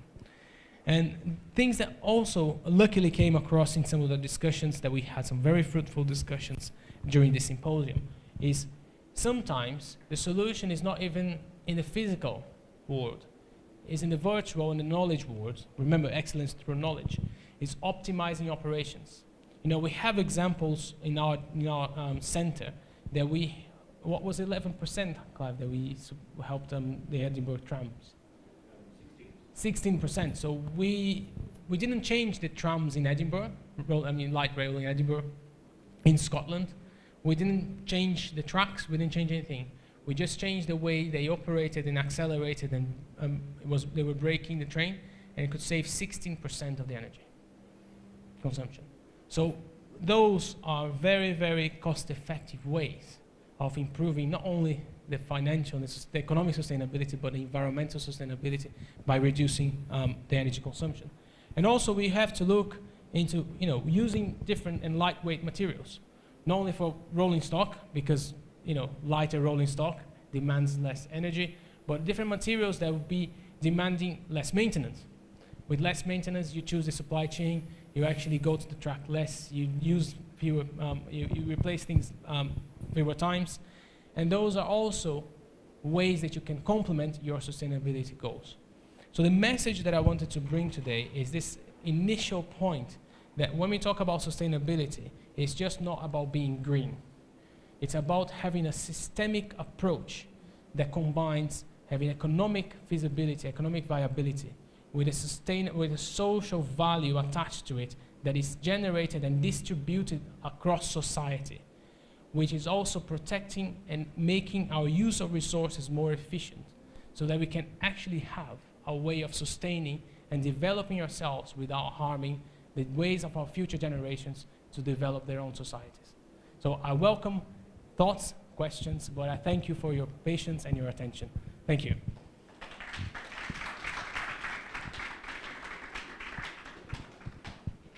Any questions? Oh. Yeah, you have to.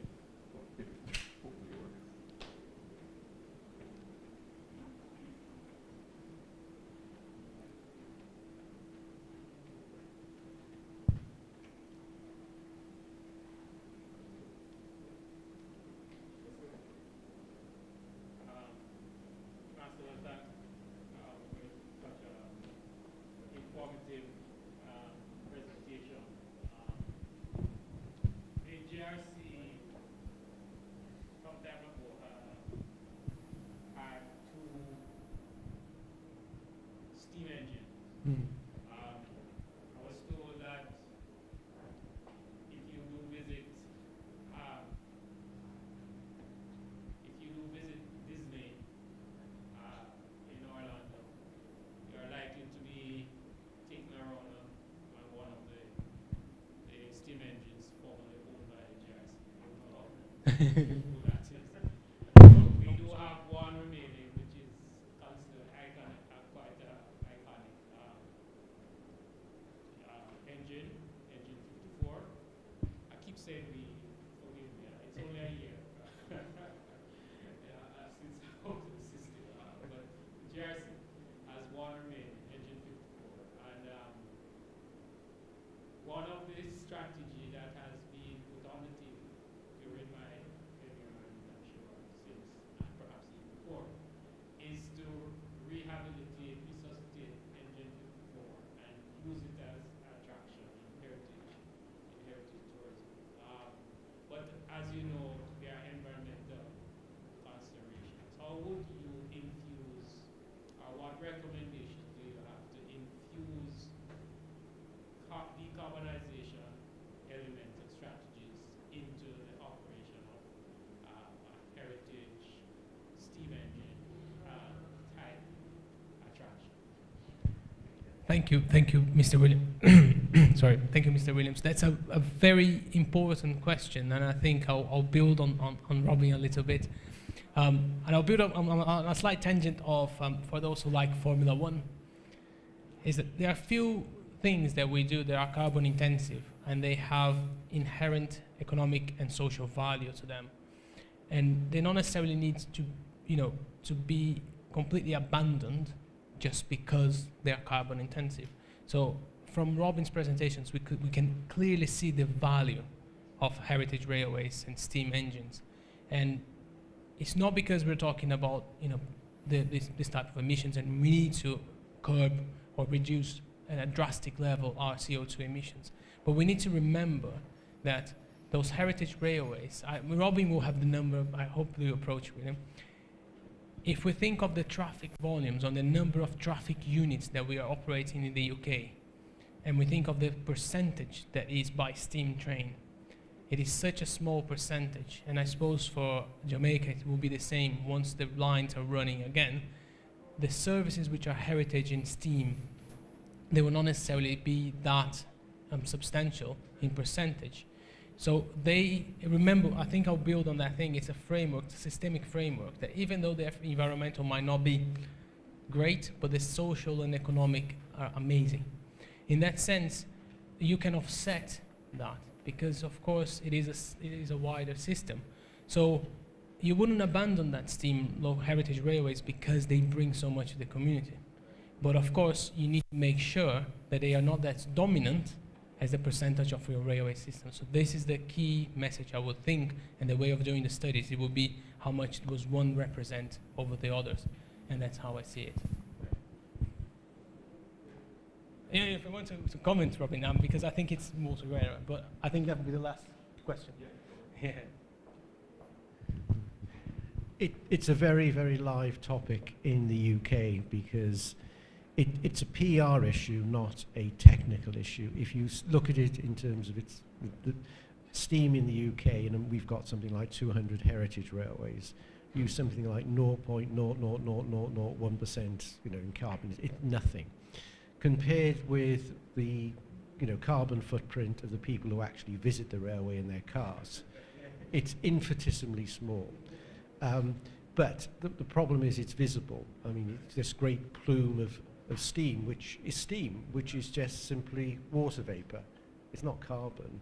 The burning of the carbon you can't see. You just assume that the steam is related to it. So it's a visibility issue. And we have to improve, for people to understand that it's not really an issue. What is an issue in the UK at the moment is actually to try to get hold of the coal itself to burn. And if you resuscitate the steam engine, I presume it's coal burning. Is it coal burning or oil burning? Is it coal or oil? Is it coal or oil? It's oil, yeah. So oil is less difficult to get hold of at the moment than coal. And it was why during the presentation yesterday I was saying about recycling, the fact that you're reusing something, it's the recycling argument, is a very positive environmental story. So it's really how we determine the narrative. Let us go out on the front foot, not wait for eco warriors to say you can't run your steam locomotive.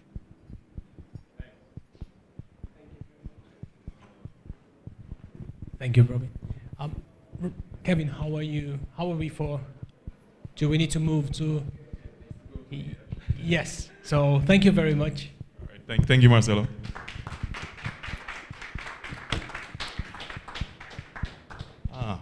We are running out of time. Tomorrow is Good Friday, so I can see it's half day for some people. But thank you for staying with us. Hope you enjoyed Marcelo's presentation. So I'm going to give a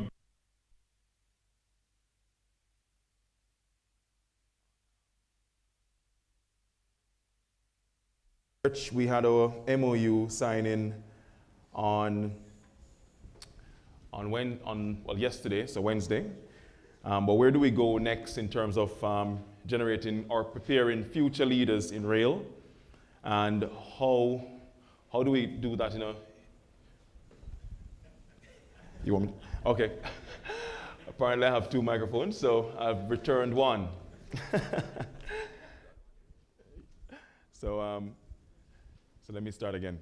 So yeah, I'm going to be giving a presentation on how do we prepare future leaders in rail, looking at the sort of institutional requirements for that. Just shared my thoughts very loosely. They will be at a fairly sort of high level because I think we will need to go into more detail, working closely with the University of Birmingham as to how we actually build out an institutional framework to facilitate this MOU and also to enhance our railway capabilities within the University of Technology.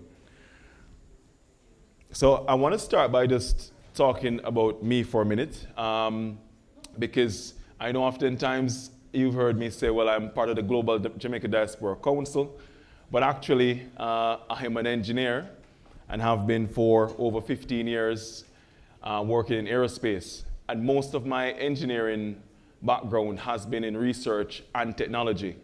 So some of the views I am going to share will be from that vast experience. I've worked both in academia and also in industry, again, on the topic of research and technology. But of course, it all started at the University of Technology. I did a diploma here many years ago, over 2 decades ago, and I can see my very good friend, Mr. Bennett, is here. We both did a diploma here. He went to America to further his studies. I went to the UK to further mine. And I did a master's and subsequently a PhD at the University of Nottingham. After my PhD, I stayed in research as a research fellow for 5 years and then moved to Rolls-Royce to still work in research and technology as a principal technologist and a technical team lead.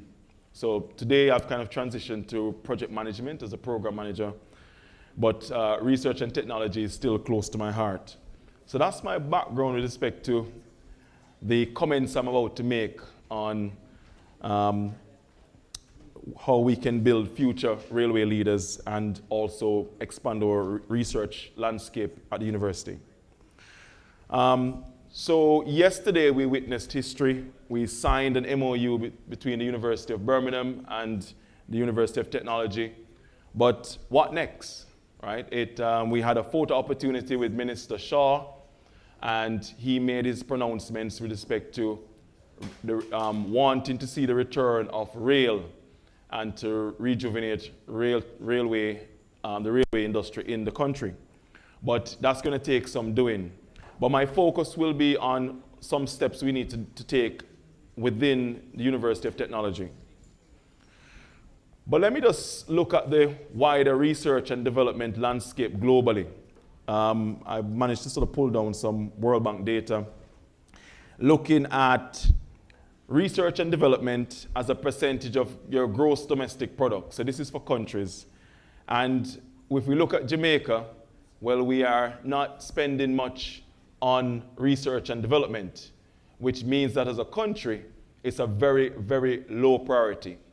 We're not investing in research and development, which means that you could argue that we have very little interest in innovation. It seems that our strategy, and I'm making broad assumptions here, is that we will buy in technology, we will buy in innovation as a country, because we're not spending any money on creating local IP, intellectual property. 0.06%. And then if you look, this is from 2002 World Bank data, but 2022, having spoken to my colleagues at UTech, I don't think we've seen a step change in investment in R&T. If we look at researchers per million population, there's no data for Jamaica.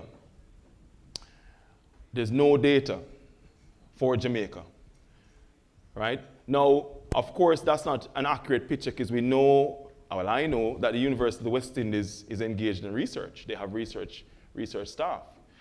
If we look at the University of Technology, in the School of Engineering, it's a slightly different picture. There are people doing research in the school, but you know, a handful, if that much. Quality research I'm referring to. So there's no data. So you could argue that we have very little or no research staff that's been recognized by the World Bank.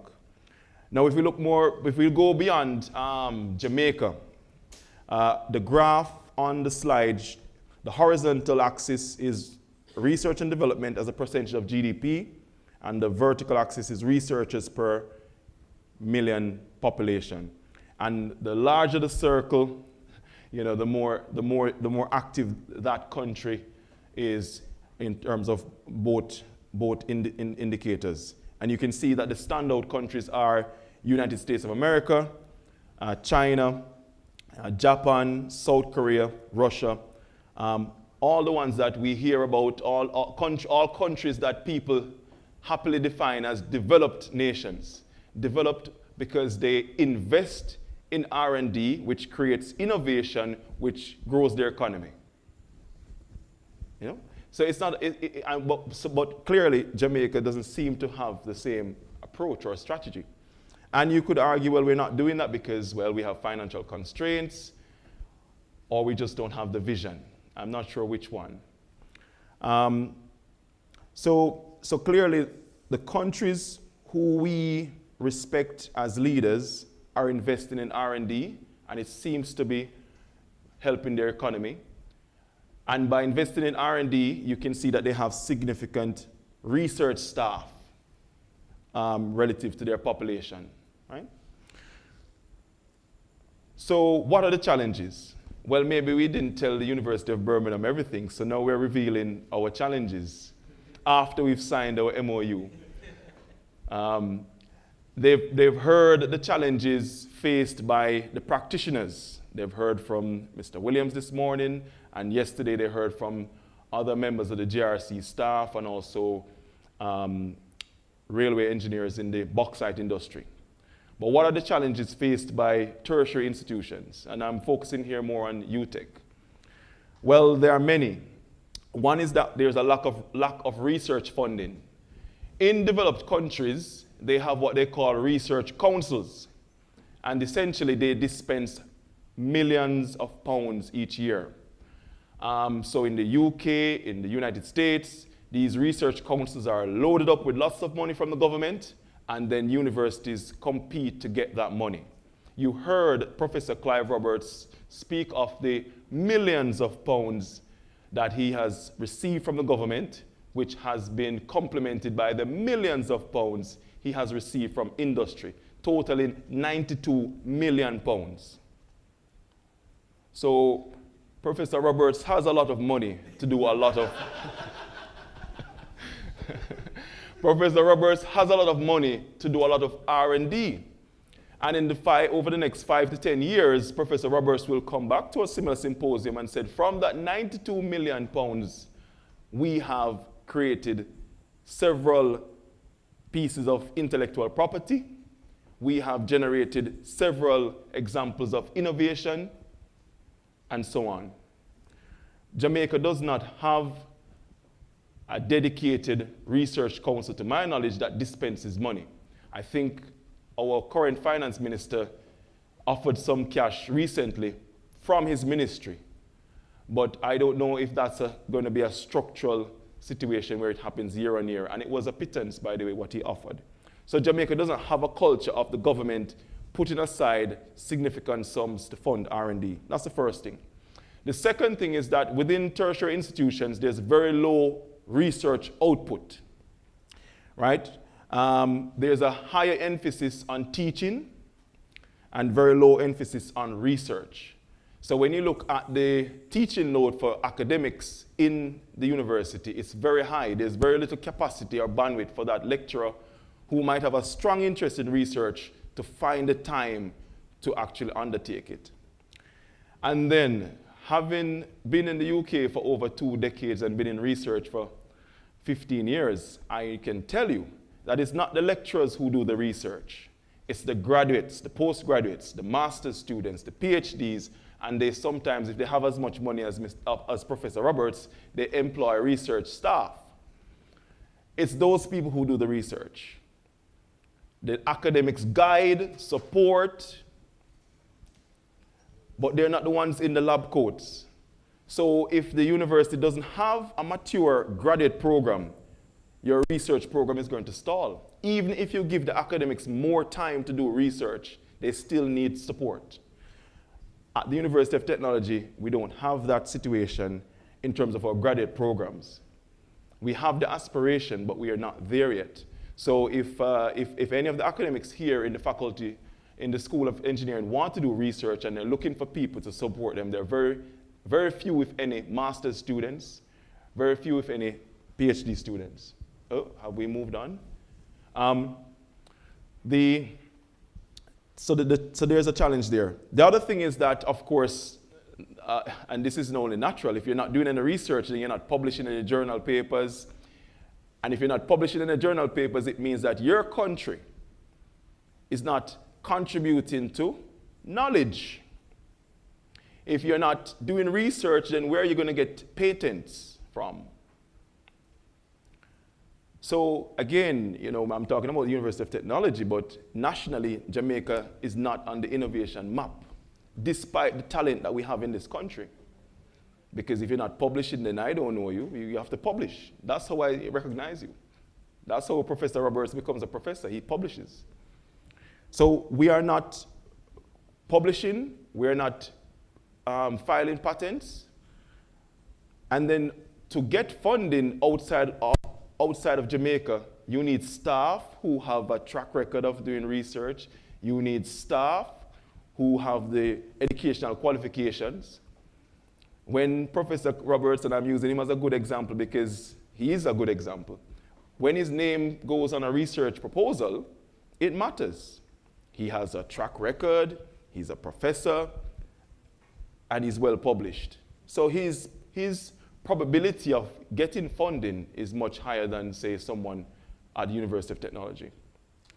Now, those are the challenges. The good news is that having signed an MOU, we can now work with the University of Birmingham to complement some of those deficits. So for example, if we're applying for a grant and the University of Birmingham is a partner, then it enhances UTech's chances of getting the grant, et cetera, et cetera. So these are some of the outcomes we're hoping to achieve from the MOU. But one of the things that we need, next slide please, is institutional change. The university does have a research office. It's very centralized. But my opinion is that they need a very local solution in terms of governance, which is an office of research within the school. And what does that look like? Well, you have campus-wide a School of Graduate Studies and Research and Entrepreneurship. By the way, they're undertaking too many things for starters, right? So it's not the School of Research, it's Graduate Studies, Entrepreneurship. So the scope is too wide, and it's a very centralized body. So we're saying put an office of research in the School of Engineering, give it dedicated staff. What does that dedicated staff do? It will lead the identification of funding, finding grants, because you're not going to do research without money. So you're going to have a dedicated staff member who's going to do that as a job. That staff member will encourage faculty members who sometimes might not want to do research to do it, right? That they're going to cajole and encourage and get them to do research. They're going to ensure that the school, the research you're doing within the school, meets the requirements, legally and otherwise, of the university. They're going to act as a liaison between the funding bodies and the university, and also corporate sponsors. Now, none of this is new to our friends from the University of Birmingham, because this is a natural course of events. But it's not natural in this institution. So we need institutional change if we're going to say that this is a University of Technology, then we really have to put the framework in. Beyond a centralized School of Graduate Studies, Research and Entrepreneurship, a mouthful already, you need a local solution within the School of Engineering to get on with the job. But I want to talk to you about rail, because that's the focus of the MOU that we've signed. Now, one idea we have, again, the title here came from Neil Howard, which is to have a Jamaica Center for Rail Innovation.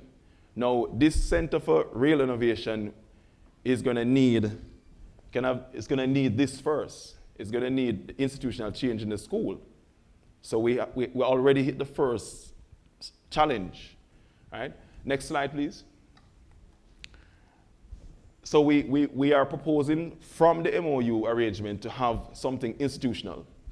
Because I can tell you, Oniel Josephs, the very enthusiastic head of school, is happy to sign MOUs. And rightly so. Yes, we should sign them. But the big challenge now is converting that signature into something tangible. So this is an institutional proposal to get there. Next slide.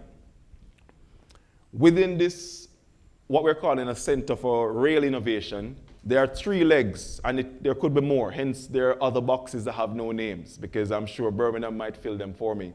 But I'm thinking that at the very minimum, this Innovation Center will deal with education, which is a low-hanging fruit, I think, because Birmingham already has that locked, and we can just cut and paste or work with them to collaborate. The other leg is research, which I've spoken about, the big challenge. And then the third leg is services to industry, because once UTech becomes the experts in rail, then I would expect Jamalco, Noranda to be beating a path to your doors. Mr. Joseph, we need help. So you now start to generate consultancy work because of this, right? So it will be multiple partners. Nope, go back a bit. Of course, we need the government, so I've put the Ministry of Transport and Mining, and I can put it now because we have a picture of the minister in the newspaper. So the minister can't deny us now. He has got into bed with us, and so I can put the Ministry of Transport and Mining there as a partner. And rightly so, the government has to be front and center of this. But of course, UTech, University of Birmingham, and JRC are key partners as well. Next slide. So education, let's talk about education. Minister Shaw says he wants to rehabilitate the rail network. And Mr. Williams said, well, the average age of the rail employee is 55 years old in this country. So we need to renew our education system around rail. You know, who is going to be the next rail engineer in this auditorium or online? So it's about offering a more extensive curriculum around railway.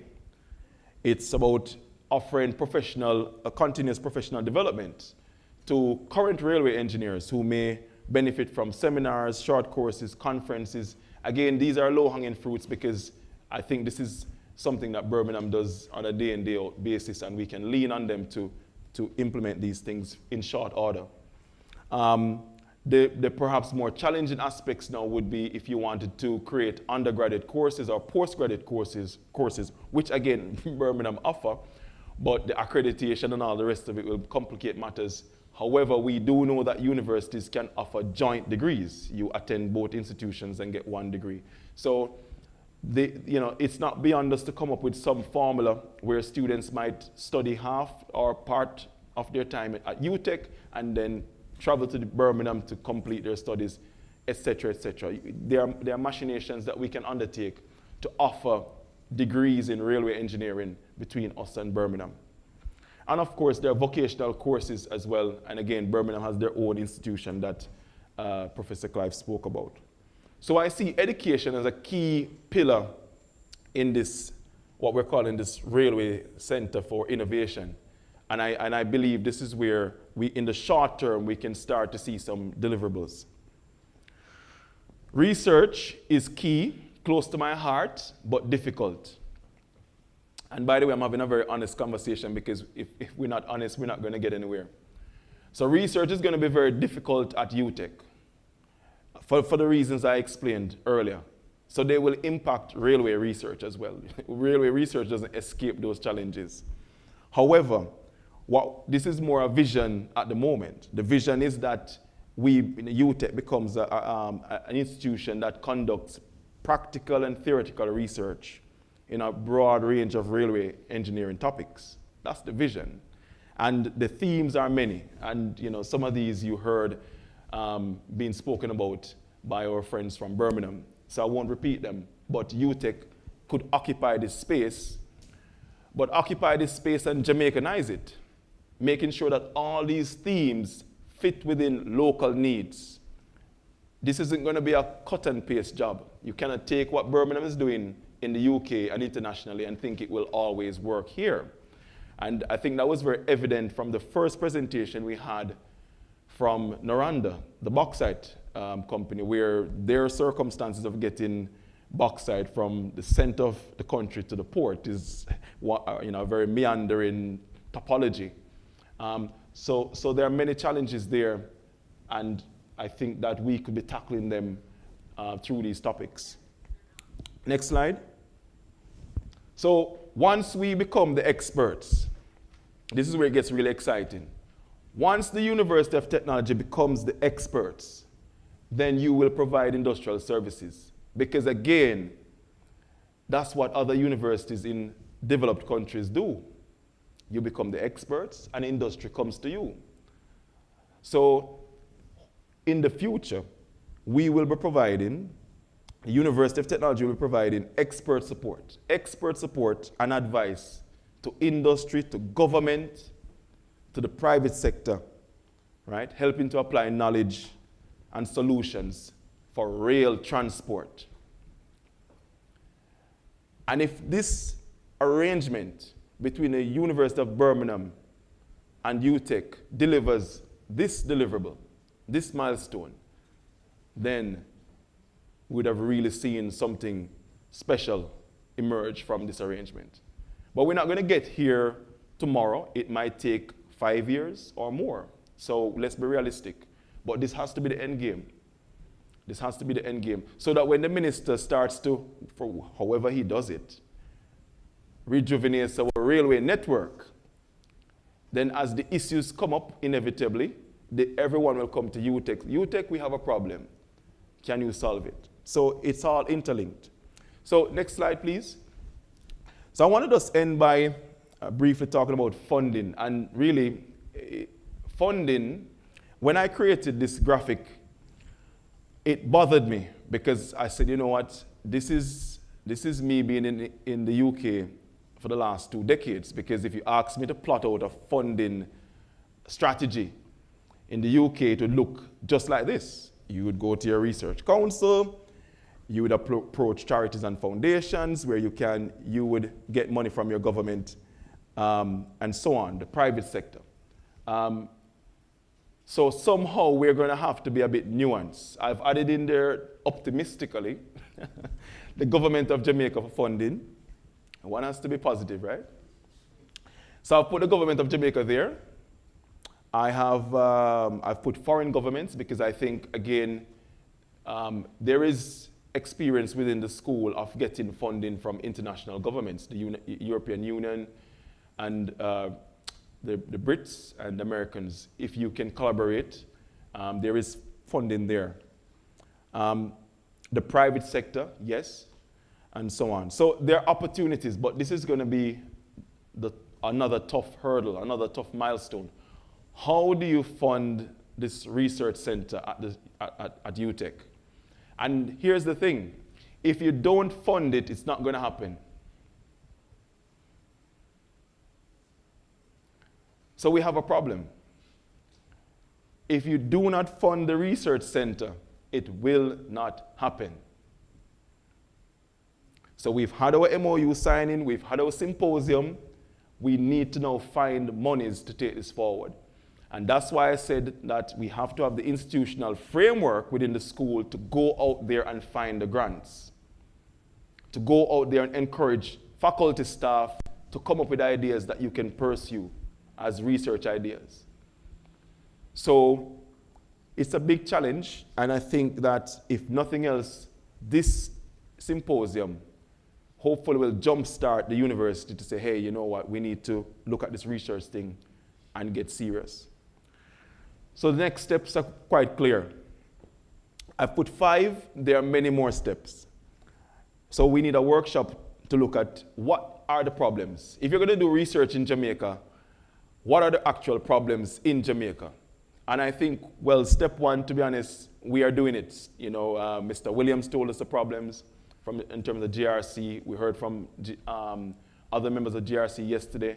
The bauxite industry told us the problems. So we have a long list of issues that need research. And you know, you could hear Professor Clive saying, "Oh, you know, we have solutions," in terms of his modeling capability and so on. So we are already looking at the problems, and hopefully the knowledge transfer between the two institutions means that UTech will also have some modeling capability in the future as well. Right, so step one is there. Step two is we need to implement MOU. I said it will need cash to do that. So let us be very honest here, right? We will need pounds and Jamaican, well, forget about the Jamaican dollar. We will need, we will need pounds or US dollars to get this off the ground. We will need institutional change. We will need an office for research, not just for rail, for anything in the school. We'll need it. We'll need to put some budget to pay someone to do that as a job. We will need to establish the center for rail innovation, because without that, where's your institutional foundation? You need a center. So we have to do that as well. And finally, we need a graduate program, because once we get the money and the ideas, it's your graduates, your postgraduates, your master's students, your PhD students who will do the research. Remember, no, it's not the lecturers or professors. It will be the students, the postgraduate students. So we have to, so it all has to link up like that. 1 to 5, and there's 6 and many more steps. But let's start with these top 5. So this is my last slide, and this is the last presentation.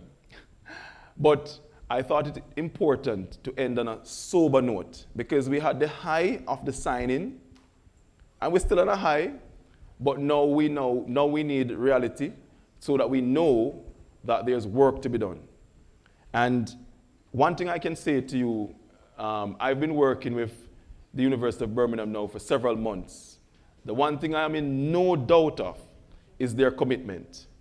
And it was very encouraging when, after visiting the JRC, the Kingston train terminus, where we have a lot of derelict infrastructure, you know, the delegation from Birmingham came back saying what they saw was potential, not rusty trains.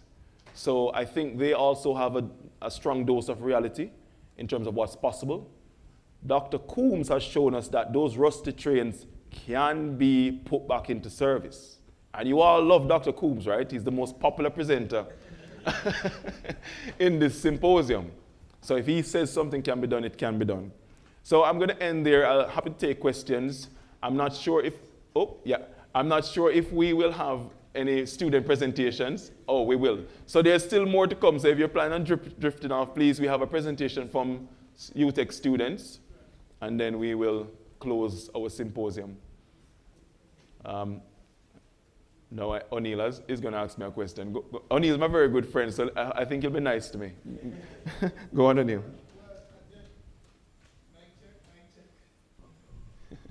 I think somebody has muted me. It's working.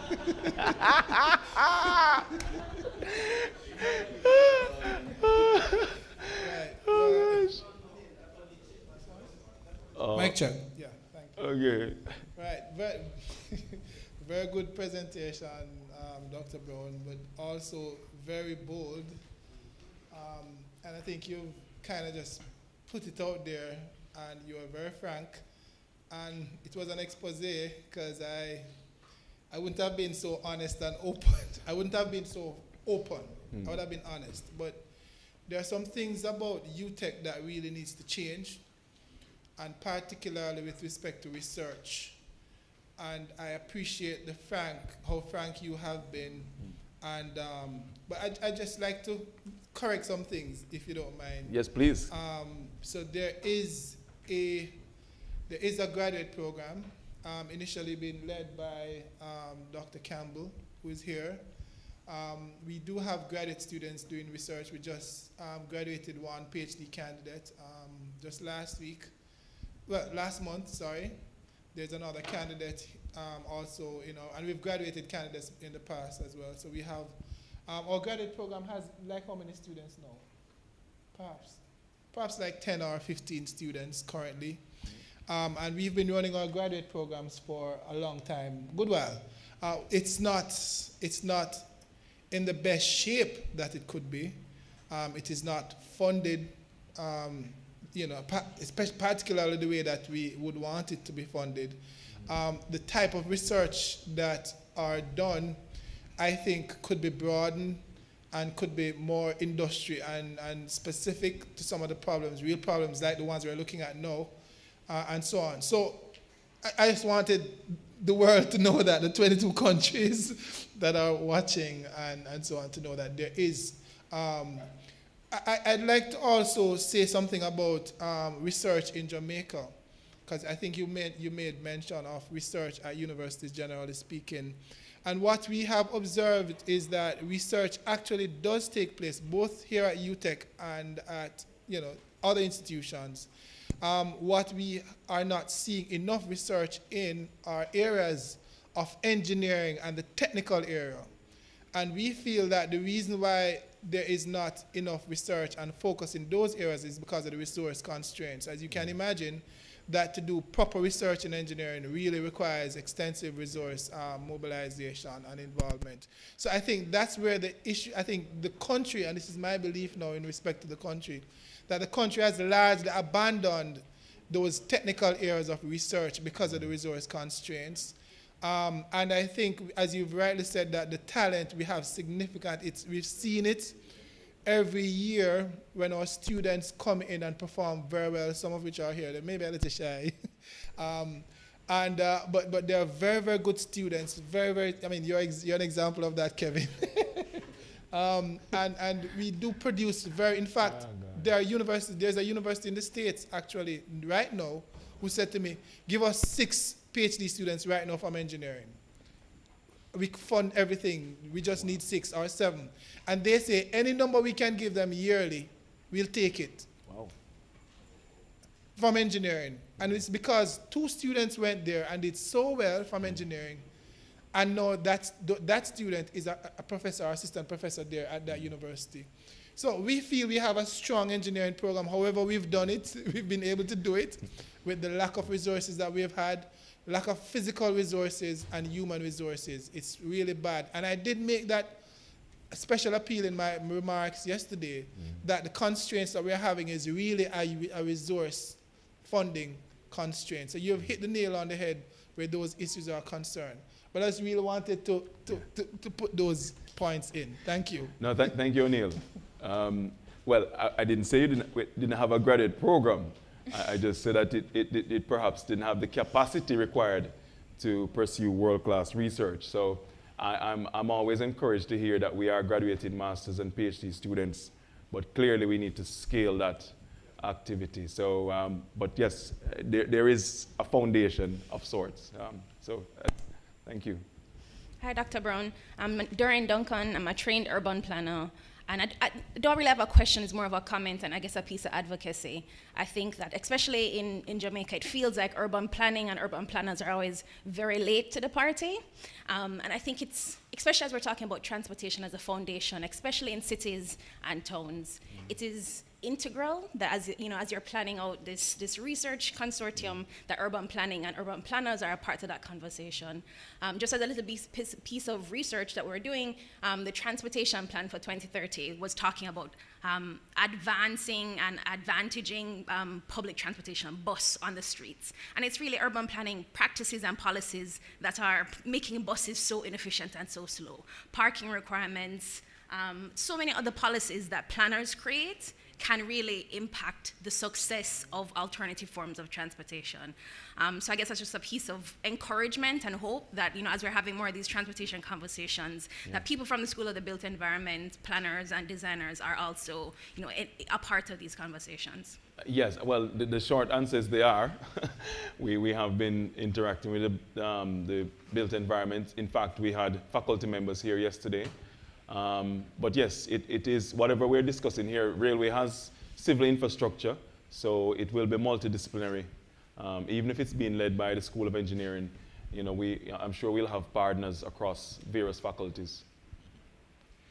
All right, good afternoon. Michael McFarlane.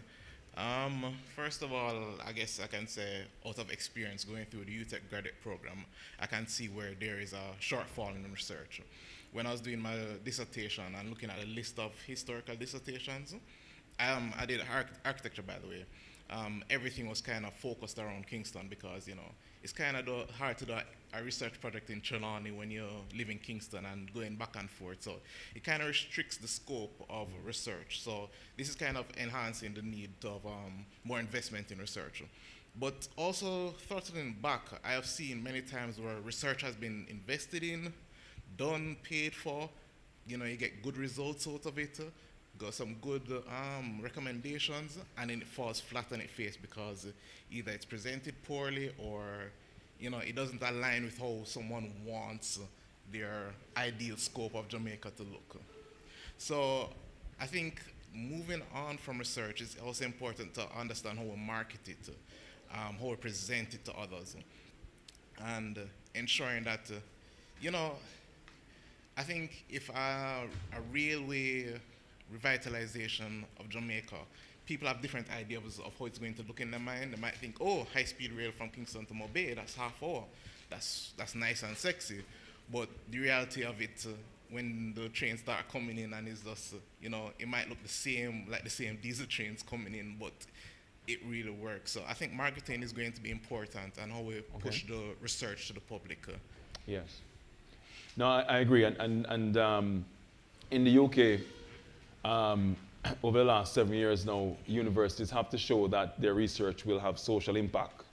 You know, that's a key requirement now for funding bodies and funding councils, is you have to highlight how you're going to have impact. So gone are the days when you could just do research, publish something, and put it on the shelf. You have to show that there's going to be some social impact as well. Yes. Good afternoon, Mr. Brown. Amazing presentation, and from the presentation I can see that UTech is a baby, so I want to ask, as an engineer from a next 60 years old? No, as an engineer from a next university, how do we fit in this plan? Because I can see CMU? Yeah. Well, I think the aim, and again, you know, Oniel, who you heard from, is a very open guy. So in terms of working with other institutions, I can only speak for him. I know he's open to those opportunities. And, you know, I remember I made a little comment earlier that although you focus on marine, you're looking at big diesel engines, similar to what you'd find in the locomotive arena for rail. So there are some synergies there, and I'm sure the conversations will be had in terms of Oniel and UTech staff engage in CMU.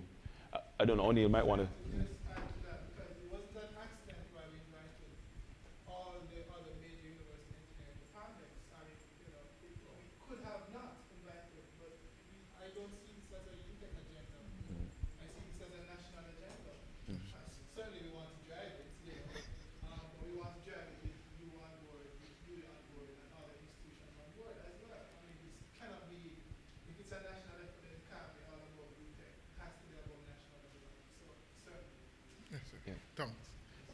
Yes, Dr. Campbell. I just wanted to add to that.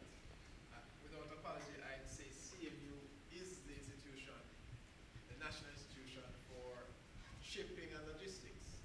And we have understood and appreciated that the rail system is especially the backbone of freight in several jurisdictions. And so there's a natural link between logistics and the engineering requirements.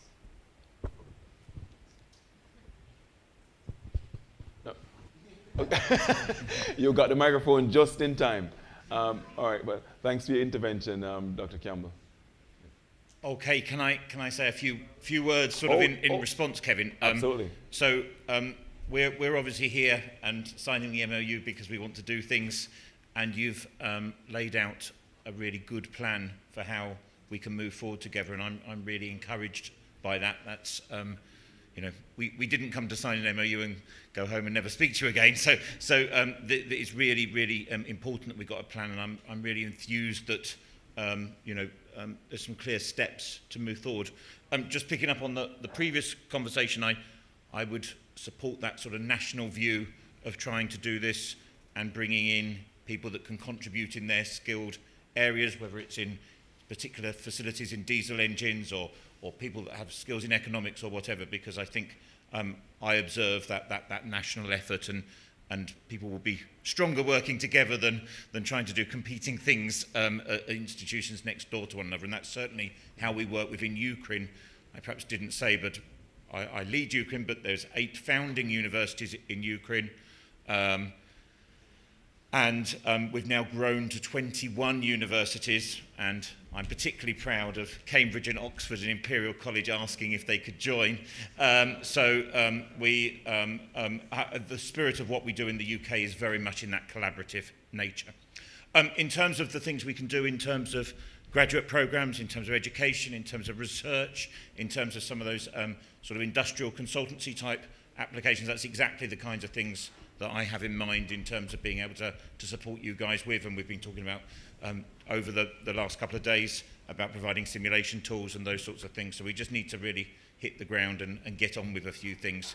And my experience of doing this, and we're doing similar things in many places in the world, so I know Ding through our relationships in China, there's similar relationships we have in Malaysia, there's things in Singapore, there's things we're doing in Serbia at the moment, we're doing things with Marcelo in Brazil. There are these relationships, and we really want to work in the way you describe. It's part of what we are and what we're trying to do. So I'm really pleased. So thank you, Kevin, and thank you, Oniel and Paulton as well. Thank you. Thank you. Yes. Thank you. Please allow me to address some points.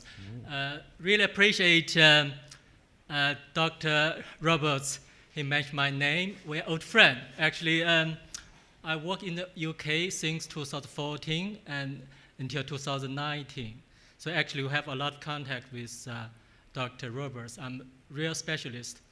Another thing I should address, that time, I lead a team in the UK on behalf of the China high-speed technology. 2 of my colleagues graduates from the University of Birmingham. Actually, they're under the supervision of, is that under your supervision, Dr. Roberts? Yeah.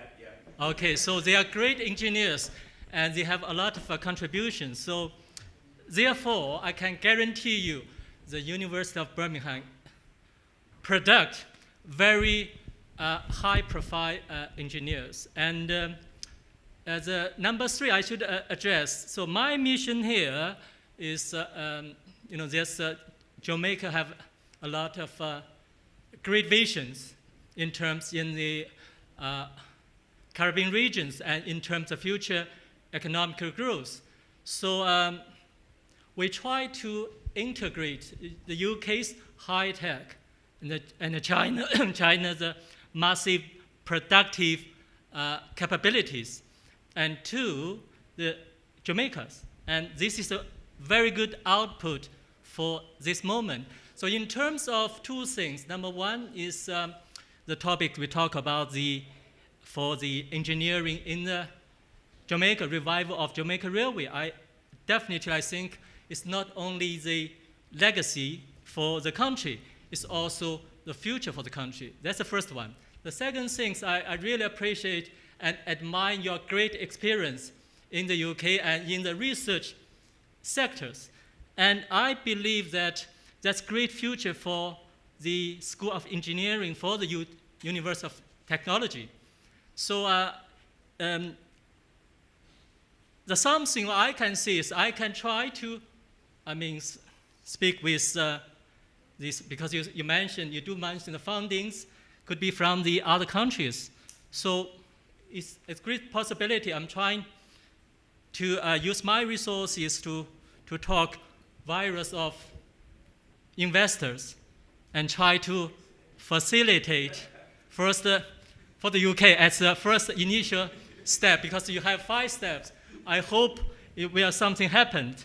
And in the long run, I do hope there's also some contribution we can do to the revival of the Jamaica Railways. So really appreciate all the presentation and the speeches given by the delegation of University of Birmingham, and also the different experts like Mr. Williams. Actually, I have a lot of talk with Jamaica Railway Corporation. Really, he had a great and deep knowledge for the great history of Jamaican Railway. Appreciate.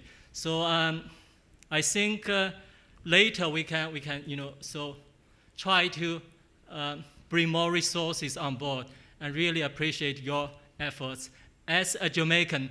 Live outside of Jamaican and bring something back. Really, really appreciate it. Thank you. Thank you. Thank you. Thank you. So, well, I noted the pledges you've made, so we'll definitely be coming to speak to you. But thanks for your kind words, and thanks for your response, Professor Clive. Your commitment, there's no doubt that you're committed to this. And as you said, you have experiences in other countries as well, who I'm sure probably have similar challenges.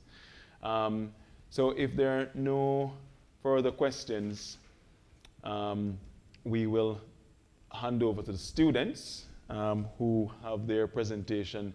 It's a school project that they did on design of metro line systems, design of a metro line system between Crossroads and downtown. So this is a local solution as a student project by students from the University of Technology. You want to give them a different microphone? Okay.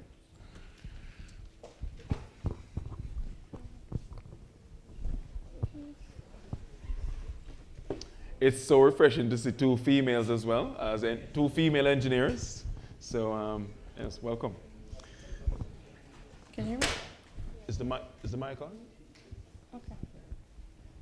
Okay, so good day, everyone. My name is Christina Jones, and my team consists of Sante Smith, Rowan Edwards, Leon Javar Malcolm, and Rasheen Malcolm. We are final year civil engineering students who are given the task by our program director, Mr. Stewart, to design a metro line system between Crossroads and downtown. Now today, Ms. Smith and I will be giving an overview of our progress on our project, and we'll be speaking on the significance, just to name a few, the significance, our final decisions made. We'll be showing the proposed train, our power design, our drainage design, and also a few of our drawings. Next slide, please.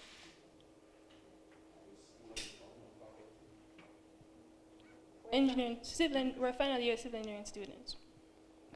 Now, why was this project given? Now, for many years, Jamaicans have faced high levels of traffic congestion in the downtown and Crossroads area, with ongoing redevelopment in the downtown area by the Urban Development Corporation. The state of the traffic has increased due to the demand of residents, business, and recreation. And with this said, a metro line system will be designed to alleviate the traffic congestion. Next slide. Okay. So we made some decisions. So in terms of choosing which grade to put the train. So the underground construction of the train has little impact on the surface traffic. However, it can undermine the foundation of some of the derelict structures in the downtown area. And the elevated metro lines are less expensive to build, but they would occupy part or all of the lanes in the narrow crossroad area. We also consider some costs, and based upon a research from 2008, the cheapest one was the ground level train. So we chose the surface metro line as the most cost-effective bit. Furthermore, this line will link numerous people to existing business and neighborhoods. Next slide. So the train that we chose is a light rail, and some persons will refer to this as a tram also. The train is sustainable as it replaces passengers travel in multiple cars or public cars with one vehicle, that is the train, that has a high capacity. Also, in our design, we consider combination of solar system and connecting to the GPS system grid by a power sharing means to provide electricity to the train. Also, in the case of a power outage, we consider an on-storage lithium-ion battery to store the electricity. So next we move on to a side plan for our metro line from Crossroads to downtown. And as you can see on the site map, for all who know Crossroads to downtown, our train, that is the first phase, will commence at Crossroads to St. William's Grants Park. The second phase is from St. William's Grants Park to the downtown area. We also suggested prospective phase, which would be from the Crossroads to Halfway Tree to Ligani, and Ligani to Papine. The depot location was chosen as near as possible to the railway terminal to avoid other operating expenses. The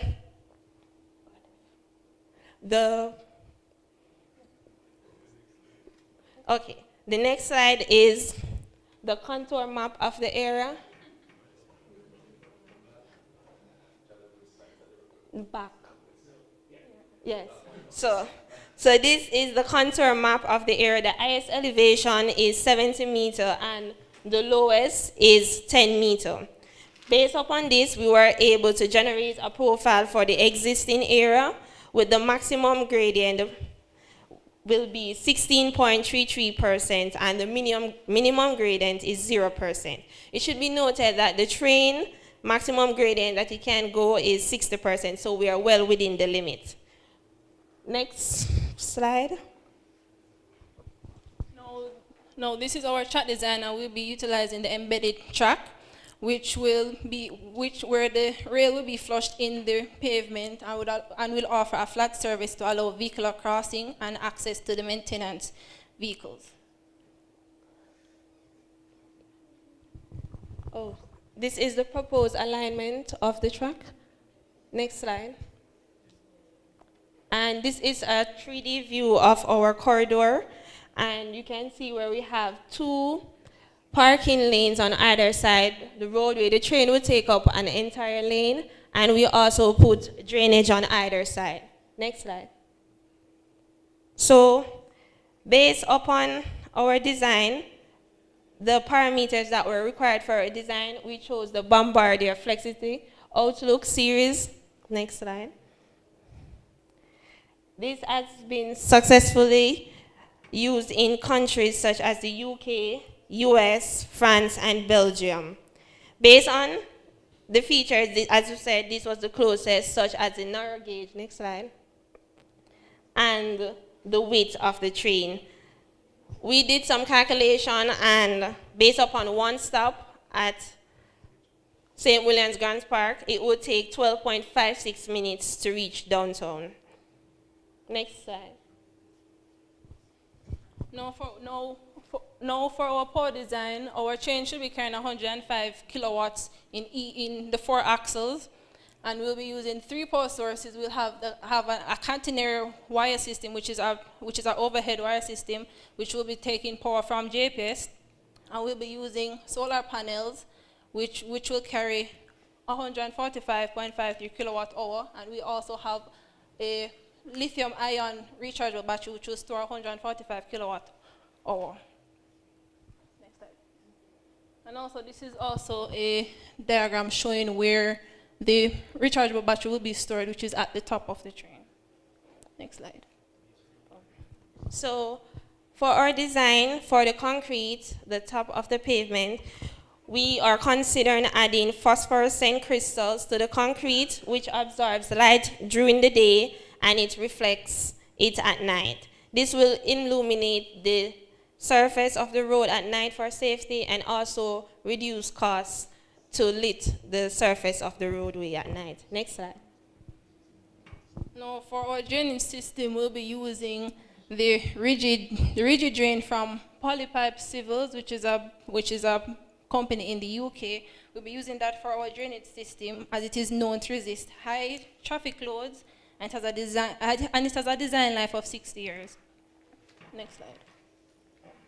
So this is a layout of our depot at the downtown area. Next slide.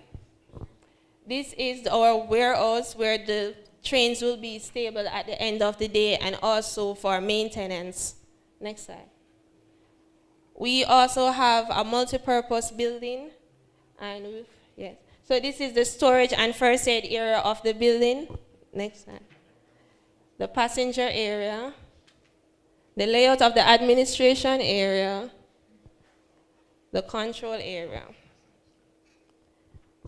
Now this is a 3D view of one of our major buildings, which is the maintenance area, which will be using the portal frame system, which will have 13 bays and a gable roof. Next slide. Now this is a site layout of the multimodal center, which will be located in Crossroads. And this is just a zoomed view, and we'll have two entrances for the ground level parking. Next slide. And also an entrance for the underground parking. Now, this is the first floor of the multimodal center, which will allow the passengers to purchase their tickets and to wait for the train to arrive. And see, you will show the baffle gates to allow the passengers to access the station. I will also have the elevators for them to access the ground level parking. And this is also the second floor of the multimodal center, which will offer business space and for passengers to shop. And this is also a zoomed version. Next slide. Go back. Now for the underground parking, it will be accessed from the main road using a ramp. Next slide, please. And also the ground level parking, which will be accessed from the main road and from the back of the multimodal center. So in conclusion, the traffic at the crossroads to downtown area is congested, and a substantial extension of the current roadway to accommodate an additional lane are hindered. So a light rail has been proposed. Some of the infrastructure for this design includes a depot in downtown, a station at Halfway Tree, a halt station at St. William's Grand Park, and an embedded track. Thank you guys for listening.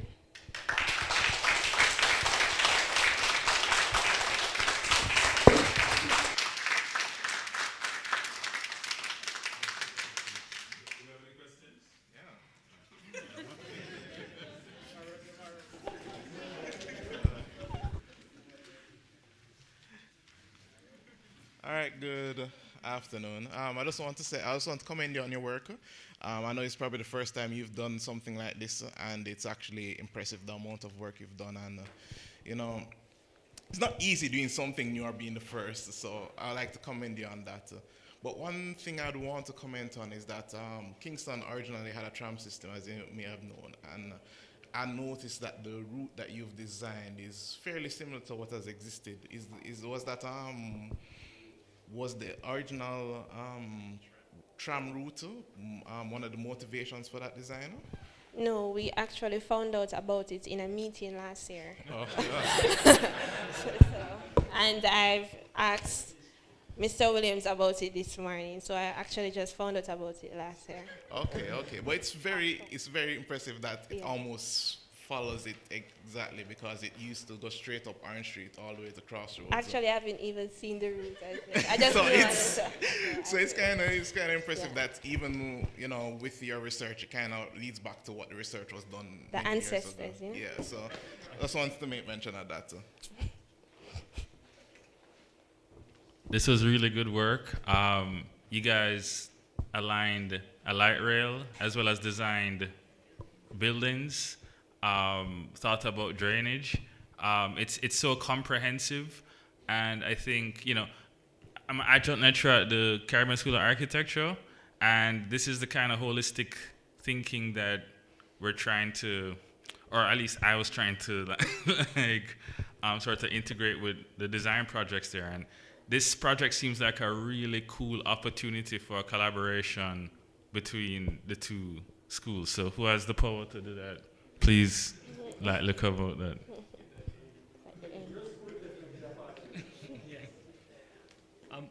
I'm just going to start by saying congratulations on a tremendous piece of work that you did, probably with the time being even more commendable. I thought it was fascinating to see how far and how wide you went in understanding how the different parts of the system would. But just not being from Kingston myself, and I think you can all tell that, out of curiosity, maybe you can tell us two things that just to learn more about the presentation. So when you did the gradients, what's the highest part? Is that Crossroads or is that the terminal, downtown? I think Crossroads. Crossroads is okay, downtown is near the waterfront. Oh, that's interesting. Yes. And also, curiosity, there is a curve that is just, you leave the terminus, and then rather than going straight left, it goes a little bit forward, and then it comes back. Is there a reason for doing that? Would anyone know that? Around the park. Oh, so that you see. There's a park there. There's a park. I think we can't destroy the park. Oh, okay. It's St. William Grand Park, so we can't really travel the park. Thank you. I was just really curious about that. Yeah. Well, first of all, congratulations on your project. I think I'm ruined the fact that I allowed Professor Clive not to do his presentation on light rail because because it would have been interesting to compare his presentation to yours.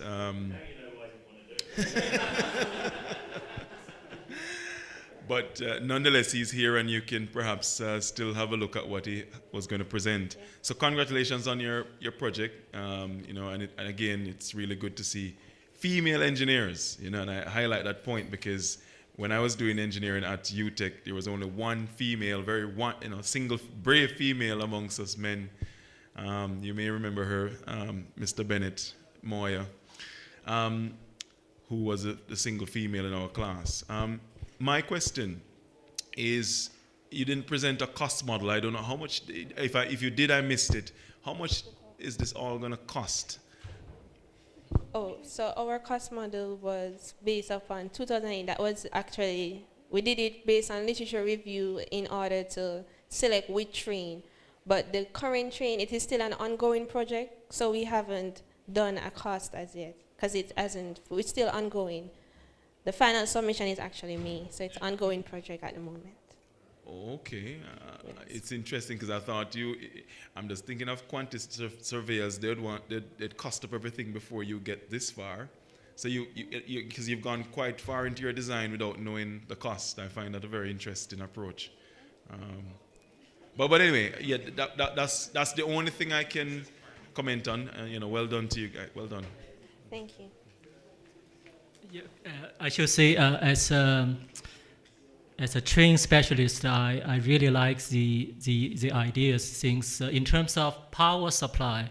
I noticed you have 3 ways of solar panel and battery and the electrified power supply. It's really, it looks like you have considering the decarbonization, the topic we go through today, and it indicates there's a lot of high-tech elements you have considering. So I really like the things you're choosing. Even it is not the final design, but the things I really like it. And in addition, because we are very much committed people and also action taken. So I think maybe another thing to helping you to achieve the goal.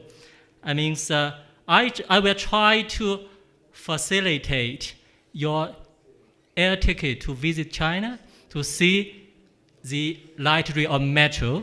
And meanwhile, I hope, I noticed that the Dr. Roberts have a lot of money. I heard today, really, okay. So I think the mission to facilitate you to the UK to visit the beautiful, the British light rail metro, and that's a task for Dr. Roberts. I hope he will agree. Thank you.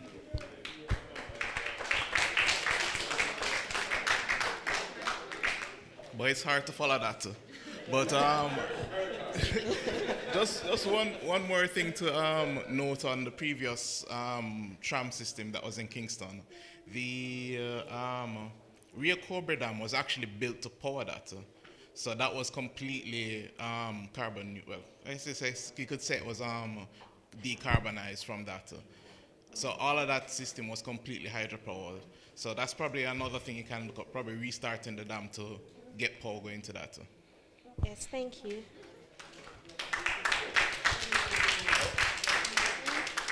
I haven't got the air ticket just yet, but I've got some small gifts for you, so for you and your group. Well done, well done.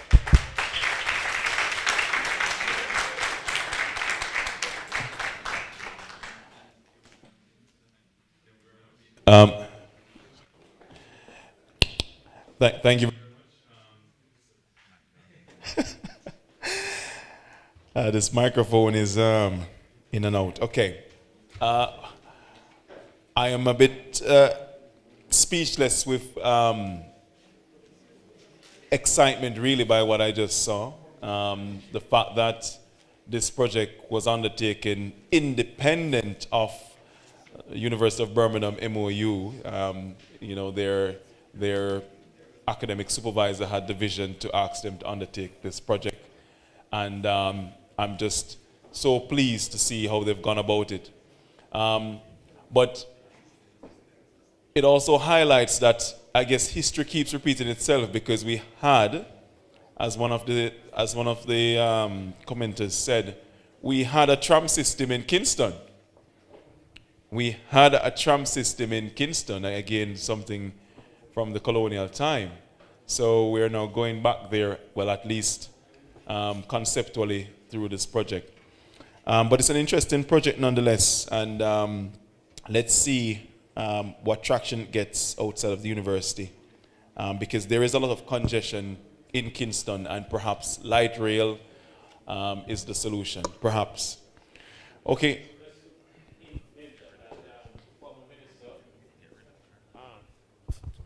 A couple of years ago, the former minister, Bobby Montague, had actually asked the JRC to relook at that that idea of bringing back the tram system, and as I mentioned to the researchers earlier this morning, the JRC does have the. I actually used to have in my office, or in the office I used to occupy, there is actually a design of the right of way, the line and the alignment for the tram. So, you know, there is strong interest in that, as well as finding a solution to the problem of major congestion in Kingston.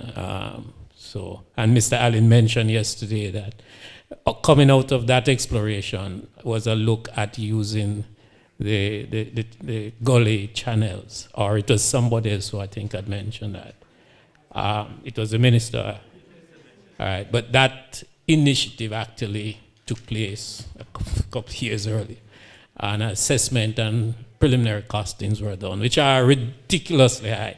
I recall one of my take on it was that the cost of doing elevated structures, monorail system, would be greater than the Jamaican budget, which I think, I didn't hear this last budget, but I think last year's budget was something like about $850 billion. And I assume this year is just around the same.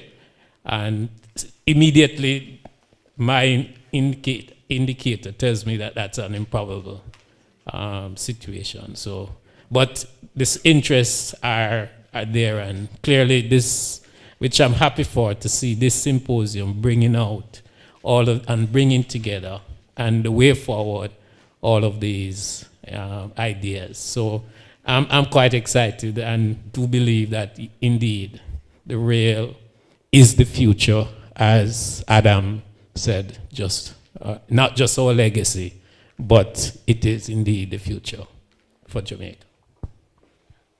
Thank you. Thank you, Mr. Williams. All right, well, they say all good things must come to an end, although this is very much the beginning of what we see as a very long, robust, and positive initiative going forward with the University of Birmingham. Oniel, am I right in saying that we have no more presentations? Oh, okay. I just want to check because he's the boss, and I didn't know if he had any more students lined up for us. But those students, I must say, definitely one of the highlights for me of this symposium. So well done to you ladies and your team.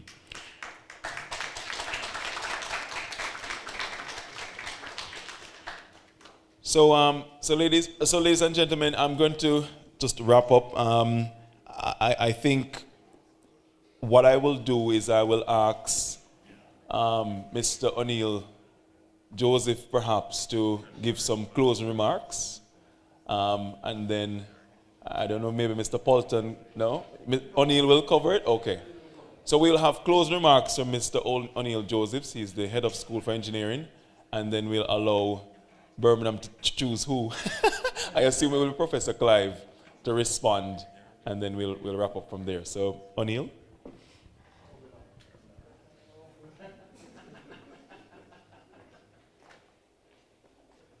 Thank you, Dr. Kevin Brown. Certainly, I was unprepared for this, but certainly not unprepared for the effect of this. The minute we heard about this initiative, we felt that it was something very important nationally, but also very important to the university. Mr.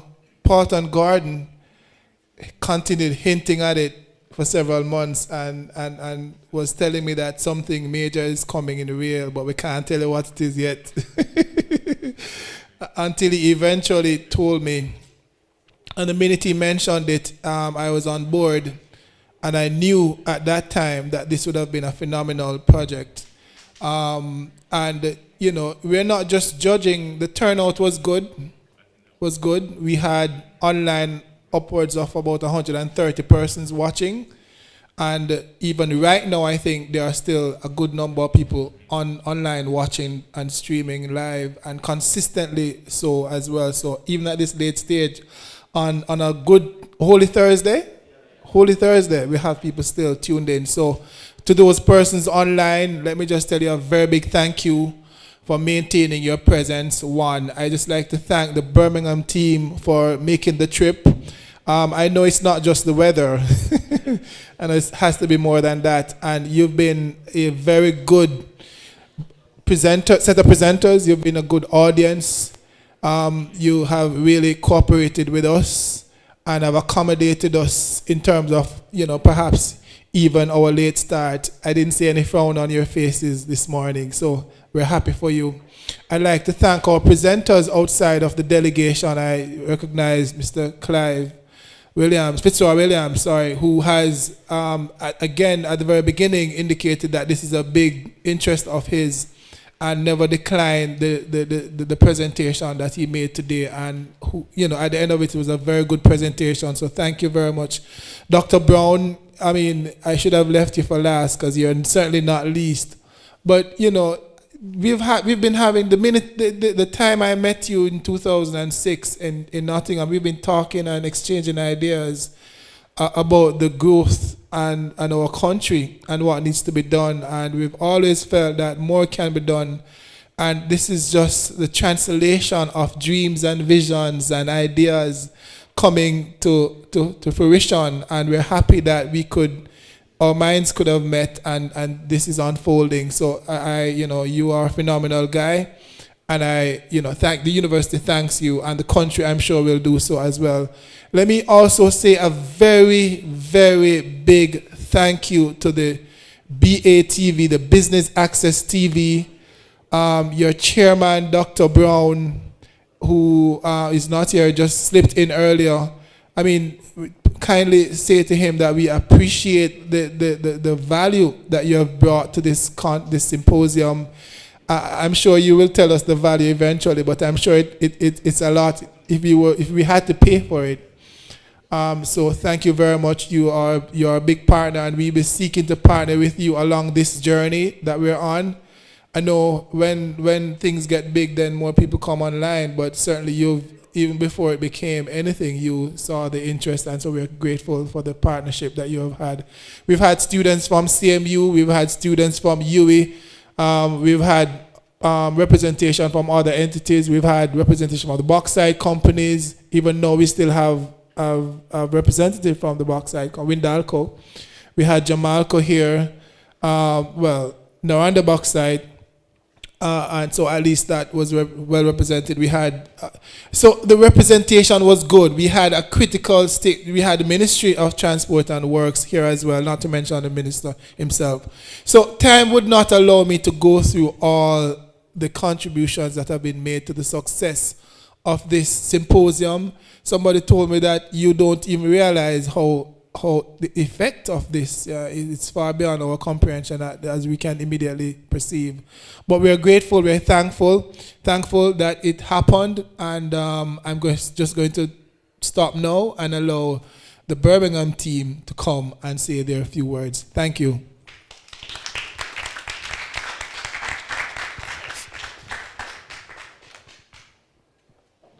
So, there's not much left to say other than a huge thank you from our side, from the Birmingham side. This discussion started perhaps 6 months ago on a number of Teams chats about what the art of the possible might be and what a collaboration and a first step might look like.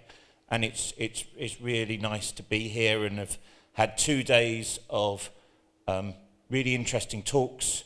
Lots of committed and interested and enthusiastic people.